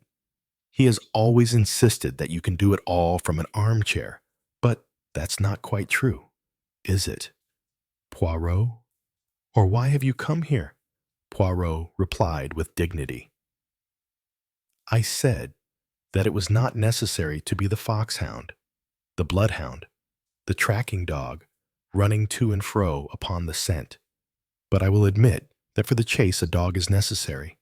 A retriever, my friend, a good retriever. He turned towards the inspector. One hand twirled his mustache in a satisfied gesture. Let me tell you, he said, that I am not like the English. Obsessed with dogs. Personally, can live without the dog. But I accept, nevertheless, your ideal of the dog.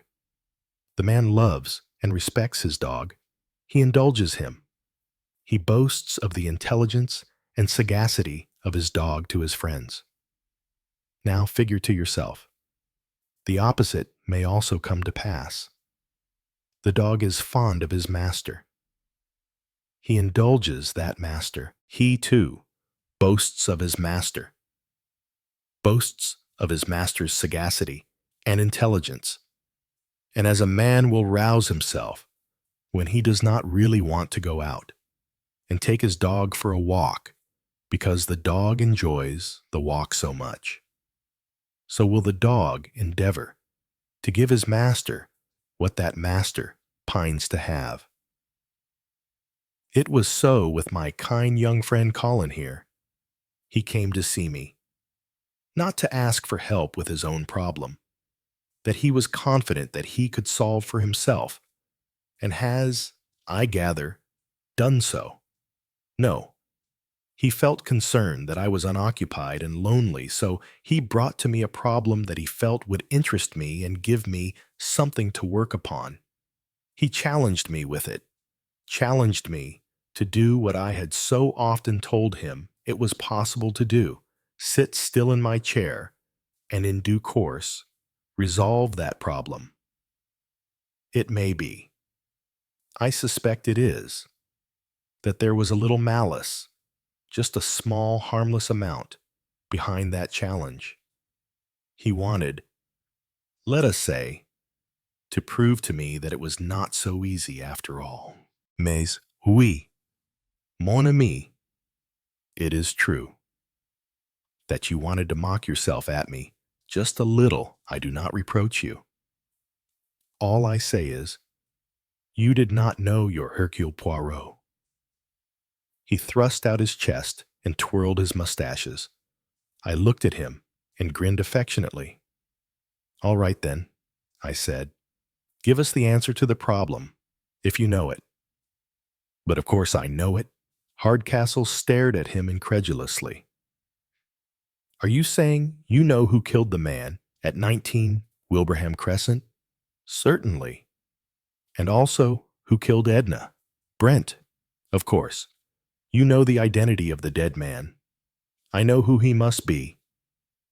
Hardcastle had a very doubtful expression on his face, mindful of the chief constable. He remained polite, but there was skepticism in his voice. Excuse me, M. Poirot. You claim that you know who killed 3 people. And why? Yes, you've got an open and shut case. That, no. All you mean is that you have a hunch, I said, unkindly. I will not quarrel with you over a word, mon cher Colin. All I say is, I know. Hardcastle sighed, but you see, Poirot, I have to have evidence. Naturally, but with the resources you have at your disposal, it will be possible for you, I think, to get that evidence. I'm not so sure about that. Come now, Inspector. If you know, really know, is not that the first step. Can you not, nearly always, go on from there? Not always, said Hardcastle with a sigh. There are men walking about today who ought to be in jail. They know it, and we know it, but that is a very small percentage. Is it not? I interrupted. All right, you know. Now let us know too. I perceive you are still skeptical. But first, let me say this. To be sure means that when the right solution is reached, everything falls into place. You perceive that in no other way could things have happened. For the love of Mike, I said, get on with it. I grant you all the points you've made. Poirot arranged himself comfortably in his chair and motioned to the inspector to replenish his glass. One thing, mes amis, must be clearly understood. To solve any problem, one must have the facts. For that one needs the dog who is a retriever, who brings the pieces one by one and lays them at the feet of the master, I said. Admitted. One cannot, from one's seat in a chair, solve a case solely from reading about it in a newspaper. For one's facts must be accurate, and newspapers are seldom, if ever, accurate. They report something happened at 4 o'clock, when it was 4:15. They say a man had a sister called Elizabeth, when actually he had a sister-in-law called Alexandra, and so on. But in Colin here, I have a dog of remarkable ability, an ability, I may say, which has taken him far in his own career. He has always had a remarkable memory. He can repeat to you, even several days later. conversations that have taken place. He can repeat them accurately, that is, not transposing them, as nearly all of us do, to what the impression made on him was. To explain roughly, he would not say. And at 20 past 11, the post came instead of describing what actually happened, namely, a knock on the front door and someone coming into the room with letters in their hand. All this is very important. It means that he heard what I would have heard if I had been there and seen what I would have seen. Only the poor dog hasn't made the necessary deductions. So, as far as can be, I have the facts. I am in the picture. It is your wartime term. Is it not? To put one in the picture? The thing that struck me first of all, when Colin recounted the story to me, was its highly fantastic character. 4 clocks, each roughly an hour ahead of the right time, and all introduced into the house without the knowledge of the owner. Or so she said. For we must never, must we, believe what we are told, until such statements have been carefully checked. Your mind works the way that mine does, said Hardcastle approvingly. On the floor lies a dead man, a respectable-looking elderly man. Nobody knows who he is, or again, so they say. In his pocket is a card bearing the name of Mr. R. H. Curry, 7 Denver Street, Metropolis Insurance Company. But there is no Metropolis Insurance Company. There is no Denver Street, and there seems to be no such person as Mr. Curry. That is negative evidence, but it is evidence. We now proceed further. Apparently, at about 10 minutes to 2, a secretarial agency is rung up. A Miss Millicent Pebmarsh asks for a stenographer to be sent to 19 Wilbraham Crescent at 3 o'clock. It is particularly asked that a Miss Sheila Webb should be sent. Miss Webb is sent. She arrives there at a few minutes before 3, goes, according to instructions, into the sitting room, finds a dead man on the floor, and rushes out of the house screaming. She rushes into the arms of a young man. Poirot paused and looked at me. I bowed. Enter our young hero, I said. You see, Poirot pointed out, even you cannot resist a farcical melodramatic tone when you speak of it. The whole thing is melodramatic, fantastic and completely unreal. It is the kind of thing that could occur in the writings of such people as Gary Gregson, for instance. I may mention that when my young friend arrived with this tale, I was embarking on a course of thriller writers who had plied their craft over the last 60 years. Most interesting. One comes almost to regard actual crimes in the light of fiction.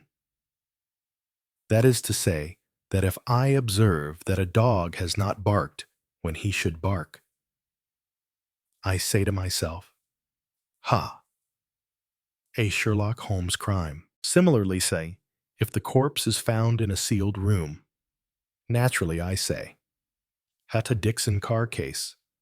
Then there is my friend Mrs. Oliver. If I were to find, but I will say no more, you catch my meaning. So here is the setting of a crime in such wildly improbable circumstances that one feels at once. This book is not true to life. All this is quite unreal. But alas, that will not do here, for this is real. It happened. That gives one to think furiously. Does it not? Hardcastle would not have put it like that, but he fully agreed with the sentiment and nodded vigorously. Poirot went on. It is, as it were, the opposite of Chesterton's. Where would you hide a leaf in a forest? Where would you hide a pebble on a beach? Here there is excess, fantasy, melodrama. When I say to myself in imitation of Chesterton, where does a middle-aged woman hide her fading beauty? I do not reply. Amongst other faded middle-aged faces, not at all. She hides it under makeup, under rouge and mascara, with handsome furs wrapped round her, and with jewels round her neck, and hanging in her ears. You follow me. Well, said the inspector, disguising the fact that he didn't, because then, you see, people will look at the furs and the jewels and the coiffure and the haute couture, and they will not observe what the woman herself is like at all. So I say to myself, and I say to my friend Colin, since this murder has so many fantastic trappings to distract one, it must really be very simple. Did I not? You did, I said, but I still don't see how you can possibly be right. For that you must wait. So, then, we discard the trappings of the crime, and we go to the essentials. A man has been killed. Why has he been killed? And who is he? The answer to the first question will obviously depend on the answer to the second. And until you get the right answer to these two questions, you cannot possibly proceed. He could be a blackmailer, or a confidence trickster, or somebody's husband whose existence was obnoxious or dangerous to his wife. He could be one of a dozen things. The more I heard, the more everybody seems to agree that he looked a perfectly ordinary, well-to-do, reputable elderly man. And suddenly, I think to myself, you say this should be a simple crime. Very well, make it so. Let this man be exactly what he seems, a well-to-do, respectable elderly man. He looked at the inspector. You see? Well, said the inspector again, and paused politely. So here is someone, an ordinary, pleasant, elderly man, whose removal is necessary to someone, to whom, and here at last we can narrow the field a little. There is local knowledge of Miss Pebmarsh and her habits, of the Cavendish Secretarial Bureau, of a girl working there called Sheila Webb. And so I say to my friend Colin, the neighbors, converse with them, find out about them, their backgrounds, but above all, engage in conversation. Because in conversation, you do not get merely the answers to questions. In ordinary, conversational, prattle things slip out. People are on their guard when the subject may be dangerous to them. But the moment ordinary talk ensues, they relax. They succumb to the relief of speaking the truth, which is always very much easier than lying. And so they let slip one little fact, which unbeknown to them makes all the difference. An admirable exposition, I said. Unfortunately, it didn't happen in this case. But, mon cher, it did. One little sentence of inestimable importance. What? I demanded. Who said it when? In due course, mon cher. You were saying M. Poirot. The inspector politely drew Poirot back to the subject. If you draw a circle round number 19, anybody within it might have killed Mr. Curry, Mrs. Hemming, the Blands, the McNaughtons, Miss Waterhouse. But more important still, there are those already positioned on the spot. Miss Pebmarsh, who could have killed him before she went out at 1:35 or thereabouts, and Miss Webb, who could have arranged to meet him there and killed him before rushing from the house and giving the alarm. Ah, said the inspector, You're coming down to brass tacks now. And of course, said Poirot, wheeling round, you, my dear Colin, you were also on the spot, looking for a high number where the low numbers were. Well, really? I said indignantly. What will you say next? Me? I say anything, declared Poirot grandly. And yet, I am the person who comes and dumps the whole thing in your lap. Murderers are often conceited, Poirot pointed out. And there, too. It might have amused you to have a joke like that at my expense. If you go on, you'll convince me, I said. I was beginning to feel uncomfortable. Poirot turned back to Inspector Hardcastle.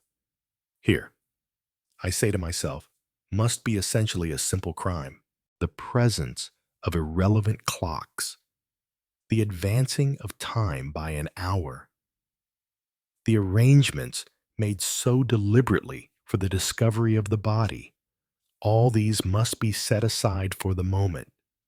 They are, as is said in your immortal Alice, like shoes and ships, and sealing wax and cabbages and kings. The vital point is that an ordinary elderly man is dead, and that somebody wanted him dead. If we knew who the dead man was, it would give us a pointer to his killer. If he was a well-known blackmailer, then we must look for a man who could be blackmailed. If he was a detective, then we look for a man who has a criminal secret. If he is a man of wealth, then we look among his heirs. But if we do not know who the man is, then we have the more difficult task of hunting amongst those in the surrounding circle for a man who has a reason to kill. Setting aside Miss Pebb Marsh and Sheila Webb, who is there who might not be what they seem to be? The answer was disappointing, with the exception of Mr. Ramsay, who I understood was not what he seemed to be. Here Poirot looked inquiringly at me, and I nodded. Everybody's bona fides were genuine. Bland was a well-known local builder. MacNaughton had had a chair at Cambridge. Mrs. Hemming was the widow of a local auctioneer. The Waterhouses were respectable residents of long standing. So we come back to Mr. Curry. Where did he come from? What brought him to 19? Wilbraham Crescent.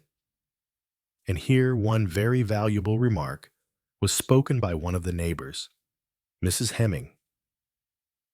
When told that the dead man did not live at number 19, she said, "Oh, I see. He just came there to be killed. How odd." She had the gift, often possessed by those who are too occupied with their own thoughts, to pay attention to what others are saying, to come to the heart of the problem. She summed up the whole crime. Mr. Curry came to 19, Wilbraham Crescent, to be killed. It was as simple as that. That remark of hers struck me at the time. I said, Poirot took no notice of me. Dilly, dilly, dilly, come and be killed. Mr. Curry came, and he was killed. But that was not all. It was important that he should not be identified. He had no wallet, no papers. The tailor's marks were removed from his clothes, but that would not be enough.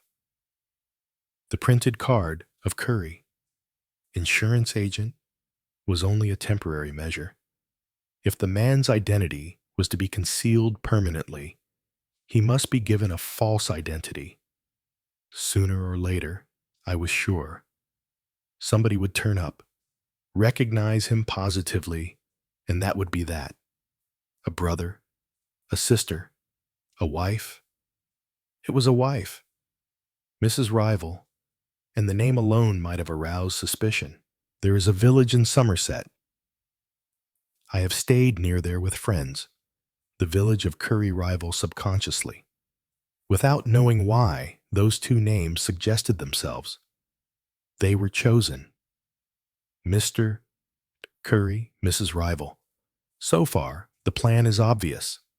But what puzzled me was why our murderer took for granted that there would be no real identification. If the man had no family, there are at least landladies, servants, business associates. That led me to the next assumption. This man was not known to be missing. A further assumption was that he was not English and was only visiting this country. That would tie in with the fact that the dental work done on his teeth did not correspond with any dental records here. I began to have a shadowy picture, both of the victim and of the murderer. No more than that. The crime was well planned and intelligently carried out, but now there came that one piece of sheer bad luck that no murderer can foresee. "And what was that?" asked Hardcastle. Unexpectedly, Poirot threw his head back and recited dramatically. "For want of a nail the shoe was lost. For want the shoe the horse was lost. For want of a horse the battle was lost. For want of a battle the kingdom was lost. And all for the want of a horseshoe nail." He leaned forward. "A good many people could have killed Mr. Curry, but only one person could have killed, or could have had reason to kill. The girl, Edna." We both stared at him. Let us consider the Cavendish Secretarial Bureau. 8 girls work there. On the 9th of September, 4 of those girls were out on assignments, some little distance away, that is. They were provided with lunch by the clients to whom they had gone. They were the 4 who normally took the first lunch period from 12:30 to 1:30. The remaining 4, Sheila Webb, Edna Brent, and 2 girls, Janet and Maureen, took the second period, 1:30 to 2:30. But on that day, Edna Brent had an accident quite soon after leaving the office. She tore the heel off her shoe in the grating. She could not walk like that. She bought some buns and came back to the office. Poirot shook an emphatic finger at us. We have been told that Edna Brent was worried about something. She tried to see Sheila Webb out of the office, but failed. It has been assumed that that something was connected with Sheila Webb, but there is no evidence of that. She might only have wanted to consult Sheila Webb about something that had puzzled her. But if so, one thing was clear. She wanted to talk to Sheila Webb away from the bureau. Her words to the constable at the inquest are the only clue we have as to what was worrying her. She said something like, "I don't see how what she said can have been true." 3 women had given evidence that morning. Edna could have been referring to Miss Pebmarsh, or, as it has been generally assumed, she could have been referring to Sheila Webb. But there is a third possibility. She could have been referring to Miss Martindale. Miss Martindale. But her evidence only lasted a few minutes. Exactly. It consisted only of the telephone call she had received purporting to be from Miss Pebmarsh. "Do you mean that Edna knew? That it wasn't from Miss Pebmarsh?" "I think it was simpler than that. I am suggesting that there was no telephone call at all," he went on. The heel of Edna's shoe came off. The grating was quite close to the office. She came back to the bureau. But Miss Martindale, in her private office, did not know that Edna had come back.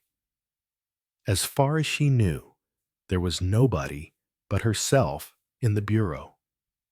All she need do was to say a telephone call had come through at 1:49. Edna does not see the significance of what she knows at first. Sheila is called in to Miss Martindale and told to go out on an appointment. How and when that appointment was made is not mentioned to Edna. News of the murder comes through, and little by little, the story gets more definite. Miss Pebmarsh rang up and asked for Sheila Webb to be sent, but Miss Pebmarsh says it was not she who rang up. The call is said to have come through at 10 minutes to 2. But Edna knows that couldn't be true. No telephone call came through then. Miss Martindale must have made a mistake. But Miss Martindale definitely doesn't make mistakes. The more Edna thinks about it, the more puzzling it is. She must ask Sheila about it. Sheila will know. And then comes the inquest, and the girls all go to it. Miss Martindale repeats her story of the telephone call, and Edna knows definitely now that the evidence Miss Martindale gives so clearly, with such precision as to the exact time, is untrue. It was then that she asked the constable if she could speak to the inspector. I think probably that Miss Martindale, leaving the corn market in a crowd of people, overheard her asking that. Perhaps by then, she had heard the girls chaffing Edna about her shoe accident without realizing what it involved. Anyway, she followed the girl to Wilbraham Crescent. Why did Edna go there? I wonder. Just to stare at the place where it happened, I expect, said Hardcastle with a sigh. People do? Yes, that is true enough. Perhaps Miss Martindale speaks to her there, walks with her down the road, and Edna plumps out her question. Miss Martindale acts quickly. They are just by the telephone box. She says, "This is very important. You must ring up the police at once. The number of the police station is so and so. Ring up and tell them we are both coming there now." It is second nature for Edna to do what she is told. She goes in, picks up the receiver, and Miss Martindale comes in behind her, pulls the scarf round her neck, and strangles her. And nobody saw this. Poirot shrugged his shoulders. They might have done, but they didn't. It was just on 1 o'clock, lunchtime, and what people there were in the Crescent were busy staring at 19. It was a chance boldly taken by a bold and unscrupulous woman. Hardcastle was shaking his head doubtfully. Miss Martindale, I don't see how she can possibly come into it. No, one does not see it first. But since Miss Martindale undoubtedly killed Edna, yes, only she could have killed Edna. Then she must come into it. And I begin to suspect that in Miss Martindale we have the Lady Macbeth of this crime. A woman who is ruthless and unimaginative. Unimaginative, queried Hardcastle. Oh, yes, quite unimaginative. But very efficient. A good planner. But why? Where's the motive? Hercule Poirot looked at me. He wagged a finger. So the neighbor's conversation was no use to you? I found one most illuminating sentence. Do you remember that, after talking of living abroad, Mrs. Bland remarked that she liked living in Crowdine because she had a sister here? But Mrs. Bland was not supposed to have a sister. She had inherited a large fortune a year ago from a Canadian great-uncle because she was the only surviving member of his family. Hardcastle sat up alertly. So you think... Poirot leaned back in his chair and put his fingertips together. He half closed his eyes and spoke dreamily. Say you are a man, a very ordinary and not too scrupulous man, in bad financial difficulties. A letter comes one day from a firm of lawyers to say that your wife has inherited a big fortune from a great uncle in Canada. The letter is addressed to Mrs. Bland, and the only difficulty is that the Mrs. Bland who receives it is the wrong Mrs. Bland. She is the second wife, not the first one. Imagine the chagrin, the fury, and then an idea comes. Who is to know that it is the wrong Mrs. Bland? Nobody in Crowdine knows that Bland was married before. His first marriage, years ago, took place during the war when he was overseas. Presumably his first wife died soon afterwards, and he almost immediately remarried. He has the original marriage certificate, various family papers, photographs of Canadian relations now dead. It will be all plain sailing. Anyway, it is worth risking. They risk it, and it comes off. The legal formalities go through, and there the Blands are, rich and prosperous, all their financial troubles over, and then, a year later, something happens. What happens? I suggest that someone was coming over from Canada to this country, and that this someone had known the first Mrs. Bland well enough not to be deceived by an impersonation. He may have been an elderly member of the family attorneys, or a close friend of the family, but whoever he was, he will know. Perhaps they thought of other ways of avoiding a meeting. Mrs. Bland could feign illness. She could go abroad, but anything of that kind would only arouse suspicion. The visitor would insist on seeing the woman he had come over to see, and so to murder. Yes, and here, I fancy, Mrs. Bland's sister may have been the ruling spirit. She thought up and planned the whole thing. You are taking it that Miss Martindale and Mrs. Bland are sisters. It is the only way things make sense. Mrs. Bland did remind me of someone when I saw her, said Hardcastle. They're very different in manner, but it's true. There is a likeness, but how could they hope to get away with it? The man would be missed. Inquiries would be made. If this man were traveling abroad, perhaps for pleasure, not for business, his schedule would be vague. A letter from one place, a postcard from another. It would be a little time before people wondered why they had not heard from him. By that time, who would connect a man identified and buried as Harry Castleton with a rich Canadian visitor to the country who has not even been seen in this part of the world? If I had been the murderer, I would have slipped over on a day trip to France or Belgium and discarded the dead man's passport in a train or a tram so that the inquiry would take place from another country. I moved involuntarily, and Poirot's eyes came round to me. Yes, he said. Bland mentioned to me that he had recently taken a day trip to Boulogne with a blonde. I understand, which would make it quite a natural thing to do. Doubtless, it is a habit of his. This is still conjecture, Hardcastle objected. But inquiries can be made, said Poirot. He took a sheet of hotel notepaper from the rack in front of him and handed it to Hardcastle. If you will write to Mr. Enderby at 10 Ennismore Gardens, S. to DU7. He has promised to make certain inquiries for me in Canada. He is a well-known international lawyer. And what about the business of the clocks? Oh, the clocks. Those famous clocks. Poirot smiled. I think you will find that Miss Martindale was responsible for them.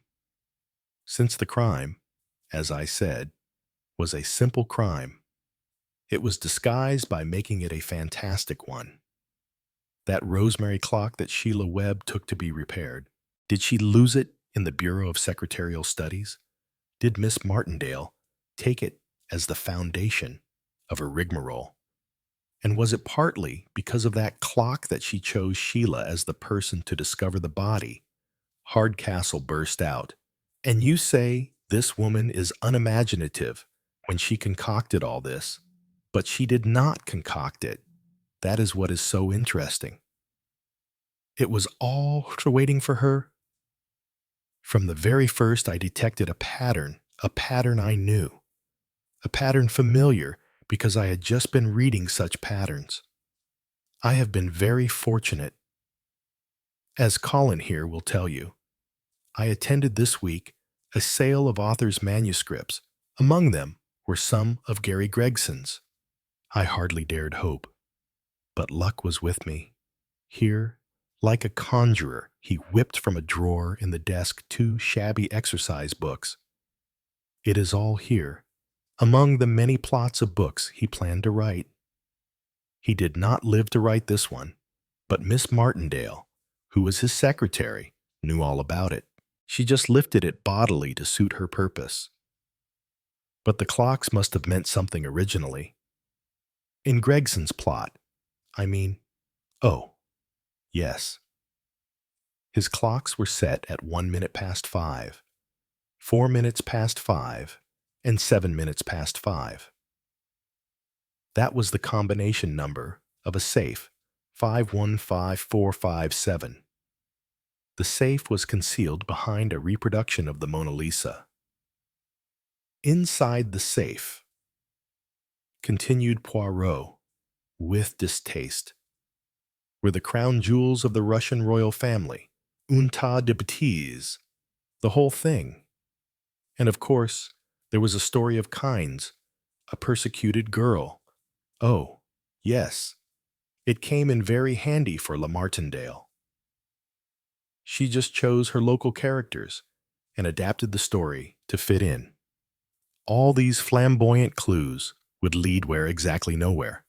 Ah, yes, an efficient woman.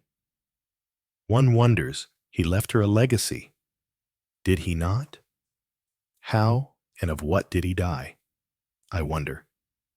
Hardcastle refused to be interested in past history. He gathered up the exercise books and took the sheet of hotel paper from my hand.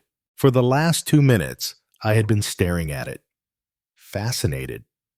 Hardcastle had scribbled down Enderby's address without troubling to turn the sheet the right way up. The hotel address was upside down in the left-hand bottom corner. Staring at the sheet of paper, I knew what a fool I had been. Well, thank you, M. Poirot, said Hardcastle. You've certainly given us something to think about, whether anything will come of it. I am most delighted if I have been of any assistance. Poirot was playing it modestly. I'll have to check various things. Naturally. Goodbyes were said. Hardcastle took his departure. Poirot turned his attention to me. His eyebrows rose. Eh bien, and what, may I ask, is biting you? You look like a man who has seen an apparition. I've seen what a fool I've been. Aha, well, that happens to many of us. But presumably not to Hercule Poirot. I had to attack him. Just tell me one thing, Poirot, if, as you said, you could do all this sitting in your chair in London and could have got me and Dick Hardcastle to come to you there. Why? Oh, why did you come down here at all? I told you, they make the reparation in my apartment. They would have lent you another apartment.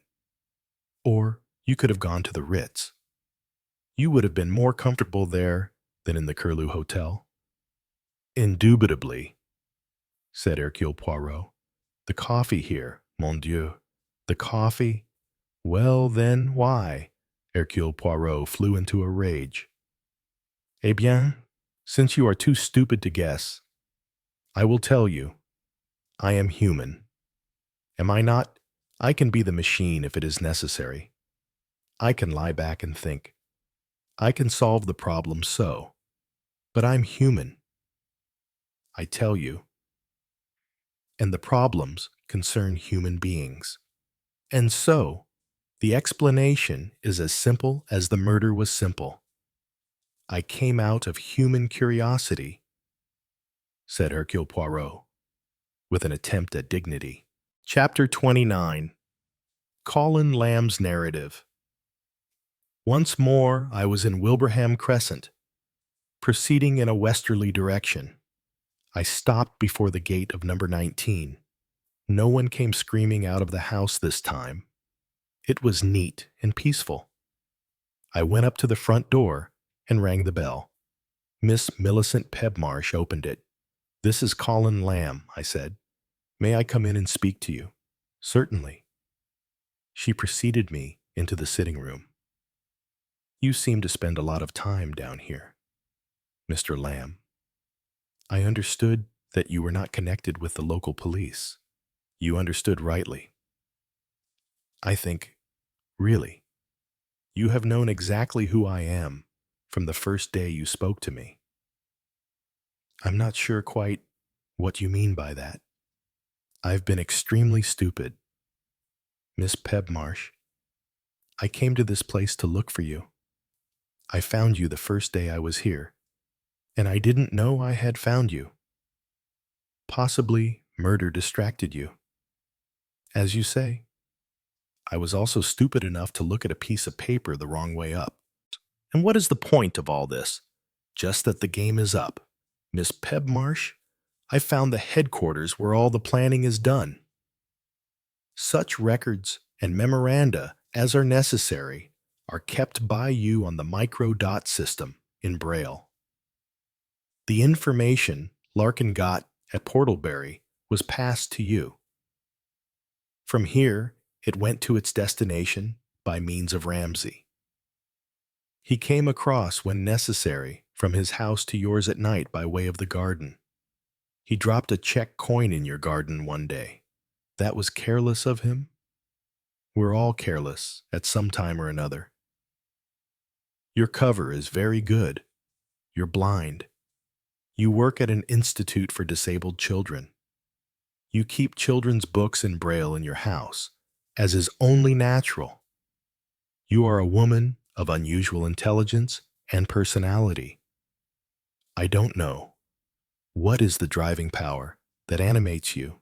Say, if you like, that I'm dedicated. Yes. I thought it might be like that. And why are you telling me all this? It seems unusual. I looked at my watch.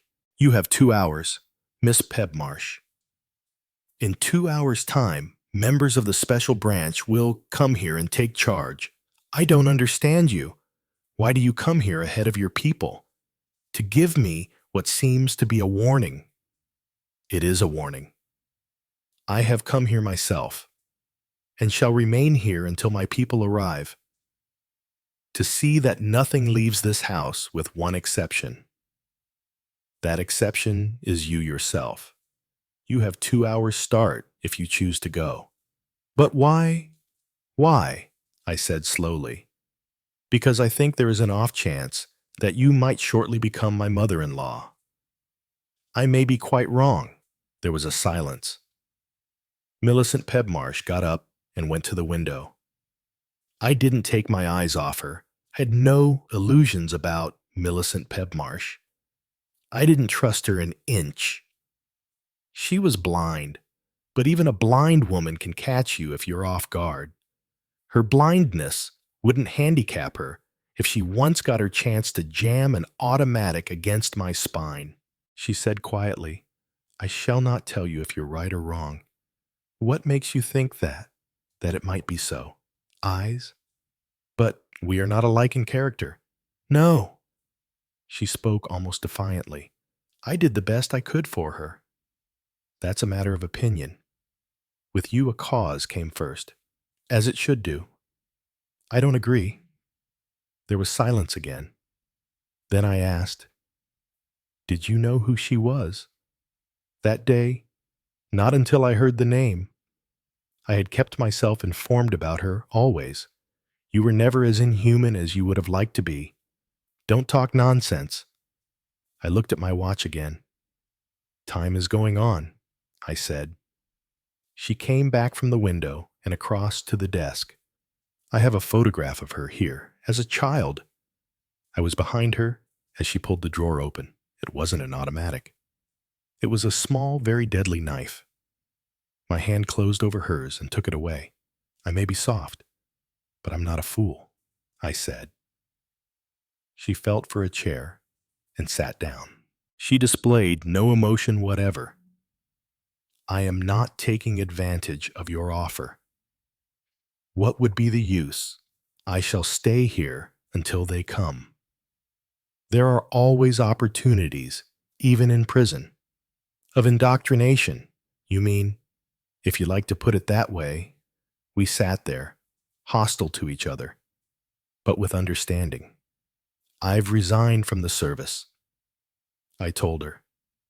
I'm going back to my old job, marine biology.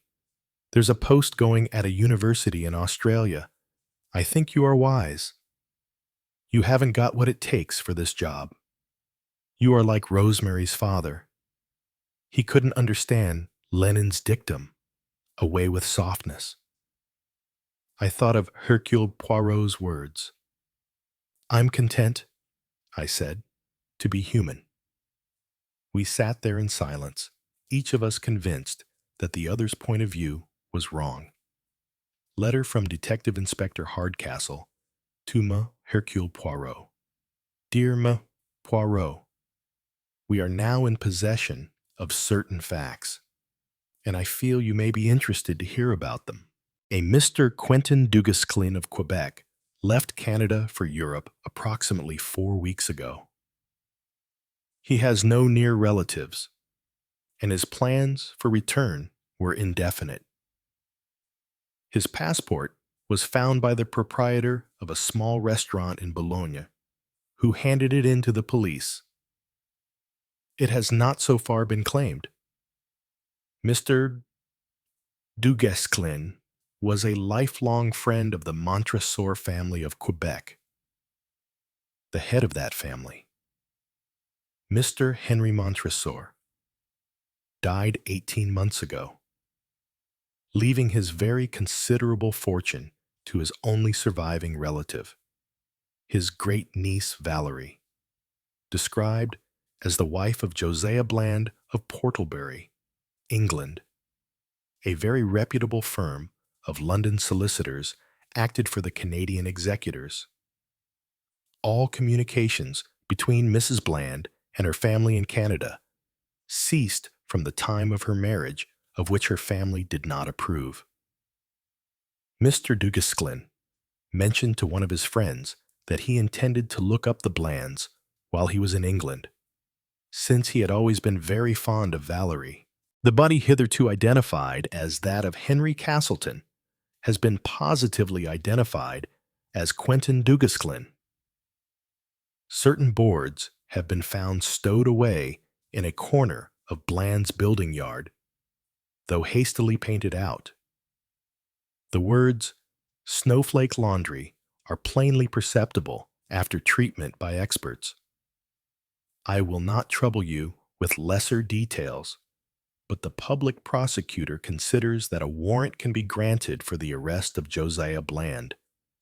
Miss Martindale and Mrs. Bland are, as you conjectured, sisters.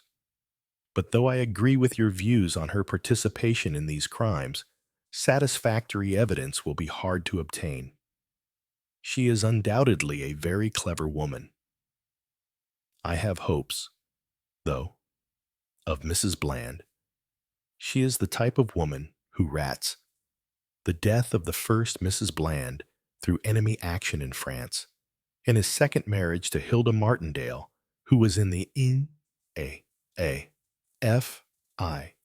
also in France, can be, I think, clearly established, though many records were, of course, destroyed at that time. It was a great pleasure meeting you that day, and I must thank you for the very useful suggestions you made on that occasion. I hope the alterations and redecorations of your London flat have been satisfactory. Yours sincerely, Richard Hardcastle. Further communication from R. H. to H. Good news. The Bland woman cracked, admitted the whole thing, puts the blame entirely on her sister and her husband. She never understood, until too late, what they meant to do. Thought they were only going to dope him so that he wouldn't recognize she was the wrong woman. A likely story. But I'd say it's true enough that she wasn't the prime mover. The Portobello Market people have identified Miss Martindale as the American lady who bought 2 of the clocks.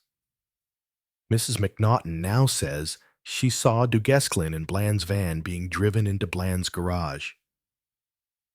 Did she really? Our friend Colin has married that girl? If you ask me, he's mad. All the best.